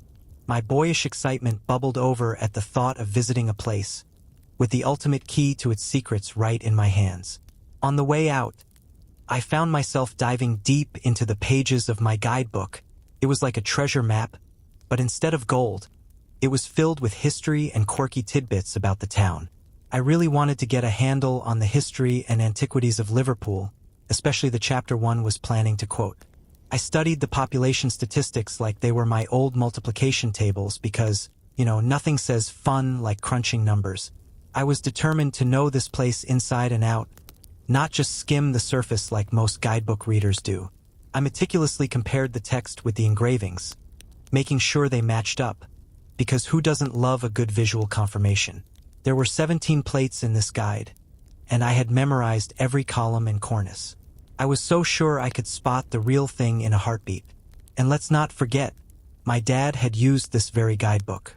If it was good enough for him, it was good enough for me, right? I was practically a walking encyclopedia of Liverpool knowledge, especially since I had the map down pat. I could turn corners on that thing with the confidence of a seasoned local. Lying in my berth on the ship, I imagined myself wandering the streets of Liverpool, taking leisurely strolls down St. James Street and up Great George's, stopping at all the must-see spots. I was starting to feel like I had been born there, so familiar was I with the map. Sure, some streets were a bit like a labyrinth, twisting and turning like a pretzel, but I was convinced I could navigate them in pitch darkness, even sprint to the farthest dock if the situation called for it. Ah, the sweet delusion of youth. It never crossed my mind that a guidebook from 50 years ago might not be the best tour guide for a modern traveler. I mean, how could I have known that the Liverpool my father experienced was a completely different beast from the one I was about to explore? No, I was blissfully unaware, too attached to my old Morocco guidebook to consider any discrepancies. As we floated in the Mersey just before docking, I pulled out my guidebook to see how the map matched up with the real deal. Spoiler alert, they looked nothing alike. But I thought, maybe it's just my angle. I'm looking at it horizontally instead of from above. So, I reassured myself that the guidebook was still my trusty companion. But then, that evening, my faith took a nosedive when the crew went ashore for supper, as I had mentioned before. They stopped at this quirky old tavern near the Prince's Dock walls. With my guidebook in hand, I thought I'd compare notes, only to discover that right where I was standing, my guidebook claimed there was a fort. A fort. Meanwhile, a cheerful barmaid was pouring drinks, and not a red coat in sight. How could a tavern be mistaken for a castle? But wait, this tavern was called the Old Fort Tavern, and I was told that some of the original stones were still in the walls. So I almost forgave my guidebook for the mix-up. Almost. The next day was Sunday, and I had the whole day to myself. I thought, today, my guidebook and I are going to have an epic adventure, exploring every nook and cranny of Liverpool. I woke up bright and early, scrubbed myself down like I was preparing for a royal audience, and dressed in my red shirt and shooting jacket, topped off with a tarpaulin hat. Honestly, I must have looked like a bizarre mashup of a sportsman, a soldier, and a sailor. My shipmates couldn't help but laugh at my getup, but I brushed it off. After breakfast, I leaped ashore, filled with excitement. As I strutted along the dock, a drunken sailor shouted, "Eyes right! Quick step there!" Another guy asked if I was off to go fox hunting, and a dock policeman, peeking out from his cozy little sentry box, rushed over to question my tarpaulin hat. I pointed to my ship, and when he heard my accent, he let me pass. Now, the dock police are like hawks when it comes to strangers. They're always on the lookout for thieves, so if you look even slightly suspicious, they'll search you like you're hiding a stash of gold. Even the old men selling junk from ships have to turn their bags inside out before they can leave. But back to my adventure. My first stop was Rideau's Hotel, where my father had stayed over 30 years ago. With my map in hand, I was ready to follow in his footsteps, tracing the dotted lines through the town. It was going to be a pilgrimage of sorts, visiting places that would hold a special significance for me. As I strolled down Old Hall Street, heading toward Lord Street where my hotel was supposedly located, according to my trusty map, I felt a rush of emotions flood my heart. It was like stepping into a time machine. Yes, right here, I thought, on this very cobblestone my father once walked. And then, oh boy, the tears almost spilled over when I glanced down at my ragged clothes, feeling the weight of the stares from the men who looked at me like I was some kind of circus act, and the old ladies in their beaver hats and ruffles who practically tiptoed around me, as if I were a leper. Can you imagine how dapper my father must have looked? Probably strutting around in a blue coat, buff vest, and those fancy Hessian boots. Little did he know that one day, his son would be wandering these streets as a lonely sailor boy, dressed like a scarecrow. But back then, I wasn't even a twinkle in his eye. I was as absent from his thoughts as a sock in a dryer. It hit me hard my own father had never even known I existed. And that thought, it was a real downer. If he could forget about me so easily, what would become of me in the future? Poor Wellingborough. I thought, you're just a lost soul in a strange town. And the knowledge that your father once walked here only reminds you that he didn't care one bit about you back then. But I shook off those gloomy thoughts and pushed on, crossing Chapel Street. I ducked under a cloister-like arch of stone, its shadows wrapping around me like a cozy blanket, filling my Yankee heart with romantic visions of ancient abbeys and grand minsters. Emerging into the grand quadrangle of the Merchants' Exchange felt like stepping into a painting. Leaning against the colonnade, I pulled out my map again, tracing my father's steps right across Chapel Street, through that very arch behind me, into the square where I stood. The image of him was so vivid, I almost felt the urge to run after him, hoping to catch up around the town hall at the end of Castle Street. But then reality hit me like a cold splash of water. He had gone to a place where no sun could ever find him. I couldn't help but think of all the storms he must have weathered since he last walked through that arch. All the trials and tribulations that had led him to die a bankrupt. I glanced at my own shabby outfit and fought back tears. But I pulled myself together, taking in the intricate stonework around me. I flipped through my guidebook, and everything matched up perfectly right down to the pillars. Except for one little detail. The central ornament was missing. Just a minor addition. Really, that shouldn't tarnish my friend's reputation for thoroughness. Now, this ornament was quite the spectacle, a bronze statue of Lord Nelson, dramatically expiring in the arms of victory. One foot perched on a rolling foe, the other on a cannon, while victory delicately placed a wreath on the dying admiral's brow. Meanwhile, death, looking like something out of a horror movie, was sneakily GRPNG for his heart beneath. Nelson's robe. Quite the striking design, if you ask me, though I always felt a shiver run down my spine at the sight of death. Around the base of the pedestal, for naked figures in chains, larger than life, sat in various poses of despair. One had his leg flopped over his knee, head bowed as if he'd given up on life entirely. Another had his face turned away, hiding his mournful expression. These poor captives were supposed to symbolize Nelson's victories, but honestly, every time I looked at their chained limbs, I couldn't help but think of 4 African slaves in a marketplace. My mind drifted to Virginia and Carolina, and the grim reality that the African SLV trade had once been the lifeblood of Liverpool. The town's prosperity was once tied to this horrific practice. I remembered my father talking to guests in our New York home about the heated debates over abolishing the trade, how it tore families apart, sons from fathers, husbands from wives. And then there was my father's friend, the noble Roscoe, who fought tooth and nail against it, writing poems and pamphlets, and delivering speeches in Parliament that helped turn the tide toward humanity. How this statue affected me was clear. I never walked through Chapel Street without stopping to gaze at it again. There, day or night, Lord Nelson was still leaning back, victory's wreath still hovering over his sword, and death still lurking, skeletal and sinister. The 4 bronze captives remained, forever lamenting their fate. On that Sunday I mentioned, as I lingered by the railing of the statue, I noticed some folks coming in and out of a room beneath the colonnade. Curiosity piqued. I stepped closer and realized it was a newsroom, filled with stacks of papers. My literary heart raced, and I was about to step inside when a sharply dressed gentleman decided my soiled shooting jacket was too much for his refined establishment and promptly shut the door in my face. I took a moment to consider my options. Should I give him a piece of my mind? But in the end, I decided to let it slide and moved on, heading down Castle Street, named after a castle that once stood there, or so my guidebook claimed.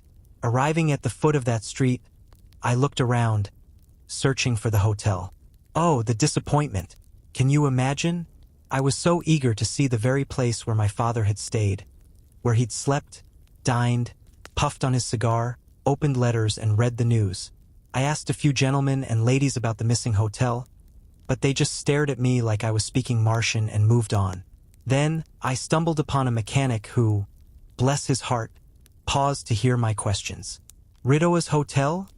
he said, scratching his head. "Well, I think I've heard of that place. Let me see. Oh yes, that's where my father broke his arm trying to pull down the walls. My lad, you can't be looking for Rideau's Hotel. What on earth do you want to find there?" "Oh, nothing," I replied, feeling a bit sheepish. "Thanks for your help." And off I went, pondering the absurdity of it all. Suddenly, a light bulb flickered on in my mind about my guidebook. It was nearly half a century out of date. It was as useful as a map of Pompeii for navigating today's streets. A sad, solemn thought washed over me. The book I had relied on, the one with its fancy old Morocco cover and ped hat corners, filled with family memories and 17 plates of art, was practically useless. The very guide that had led my father could not guide me. I plopped down on a shop step, letting my mind wander. "Listen up, Wellingborough," I thought. "Here's a lesson for you. This world is a moving world. Those Rideau's hotels are always getting torn down. It never stands still, and the sands of time are always shifting. This very harbor of Liverpool is filling up, they say. Who knows what your future son might find when he visits Liverpool, long after you've come and gone. And just like your father's guidebook is no use to you, yours wouldn't be much help to those who come after you either. Guidebooks, my friend, are the least reliable tomes in all of literature. And let's be honest, most literature is just a collection of guidebooks in disguise. Old ones tell us how our fathers navigated the streets of yore, but how many of those places can we even find now, buried under modern buildings? Every age churns out its own guidebooks, and the old ones, well, they make great kindling. But there's one holy guidebook, Wellingborough, that will never lead you astray if you follow it right, and some noble monuments will remain, even when the pyramids crumble. So, I stood up from that doorstep, a bit sadder but wiser. My guidebook may have lost its reputation for infallibility, but I wasn't about to toss it aside like yesterday's news. Poor old guidebook, I thought, gently stroking its spine and smoothing out the dog-eared pages. I won't treat you with disdain, old Morocco. You'll still be a trusty companion through the old streets of this town, even if you're a bit off about Rideau's Hotel or some other relic of the past. As I flipped through the pages, like a fond friend reminiscing, my eyes landed on a passage about the old dock, which piqued my curiosity. I decided to find it without delay. So, off I went, convinced I was headed in the right direction, until I found myself standing in front of a grand, sculpted brownstone building. Entering the porch, I quickly realized it was the custom house. After admiring it for a moment, I pulled out my guidebook again, only to be flabbergasted to discover that, according to its wisdom, I was completely wrong about this custom house. Right where I stood, the old dock was supposed to be, and as I read on, I found this gem. The first idea that strikes the stranger in coming to this dock is the singularity of so many ships afloat in the very heart of the town, without discovering any connection with the sea. Well, that was a head-scratcher. Old Morocco didn't shy away from admitting there was a fair bit of singularity about the situation. It was indeed amazing that this mythical dock seemed to have no connection to the sea at all. But the author suggested that the astonished stranger must suspend his wonder for a while and turn to the left. But left or right, I saw nothing that matched the description. This was all too confounding, even when considering the town's growth and improvements over the years. So, with my guidebook in hand, I approached a nearby policeman and asked if he knew of any place called the Old Dock. He looked at me like I had 3 heads at first, but then, seeing I was sane and polite, he straightened his coat and shared some enlightening facts. It turns out, this spot was once the pool that lent part of the town its name, winding around much of the old settlements. That pool was transformed into the old dock for shipping, but years ago, it had been filled in to make way for the custom house standing before me. I gazed at the spot with a feeling akin to an Eastern traveler peering into the Dead Sea. Here, it felt like the doom of Gomorrah had been reversed, and a lake had been transformed into solid stone and mortar. Well, Wellingborough, I thought to myself, maybe it's time to tuck that dusty old book into your pocket and take it back to the Society of Antiquaries. I mean, it's practically a relic from a time when people still thought mummies were a trendy decor choice. Seriously, take a whiff of that old Morocco binding. Doesn't it remind you of Cheops and the catacombs? This book is ancient, written before the lost tomes of Livy, and it's practically related to that long-gone volume called The Wars of the Lord that Moses casually dropped in the Pentateuch. So, come on, Wellingborough, put it away, my dear friend, and let your nose guide you through Liverpool. It'll stick to you like a stubborn stain, and let St. George's Spire and your ship's mainmast be your trusty landmarks. But no, I rubbed its back gently, adjusting a loose leaf like it was a beloved pet. No, I can't give you up just yet. Come on, old Morocco, lead me to the venerable Abbey of Birkenhead, and let these eager eyes feast upon the mansion once graced by the old Earls of Derby. The book spoke of both places, describing how the abbey sat on the Cheshire shore, all ivy-covered and mossy, just waiting for a picturesque postcard moment. And then there was the noble Derby's house, now a common jail. How's that for a plot twist? Talk about a fall from grace, right? But alas, I never laid eyes on the abbey. Nothing but water stretched before me, and as for the Earl's house, not a glimpse. A me, and 10 times alas. Am I destined to wander old England in vain? In the land of Thomas a Becket and stout John of Gaunt, and yet I can't even catch a whiff of a priory or castle. Is there nothing in this British Empire but these smoky old shops and warehouses? Is Liverpool just a glorified brick kiln? Honestly, the buildings here look like they're barely older than my grandfather's gable-pointed mansion back home, whose bricks were shipped over from Holland long before the Revolutionary War. It's a deceit, a total sham. This so-called England is no older than New York. If it is, show me the receipts. Where's the Tower of Julius Caesar? Where's the Roman Wall? And for crying out loud, where's Stonehenge? But, Wellingborough, I had to remind myself, you're just in Liverpool. The real old stuff is out there, waiting for you in the north, south, east, and west. You're just a sailor boy, not some grand tourist. And let's face it, that ridiculous shooting jacket of yours isn't winning any style points. Nope, not a chance, my boy. True, that's the reality check. I'm not the traveler my father was. I'm just a common carrier across the Atlantic.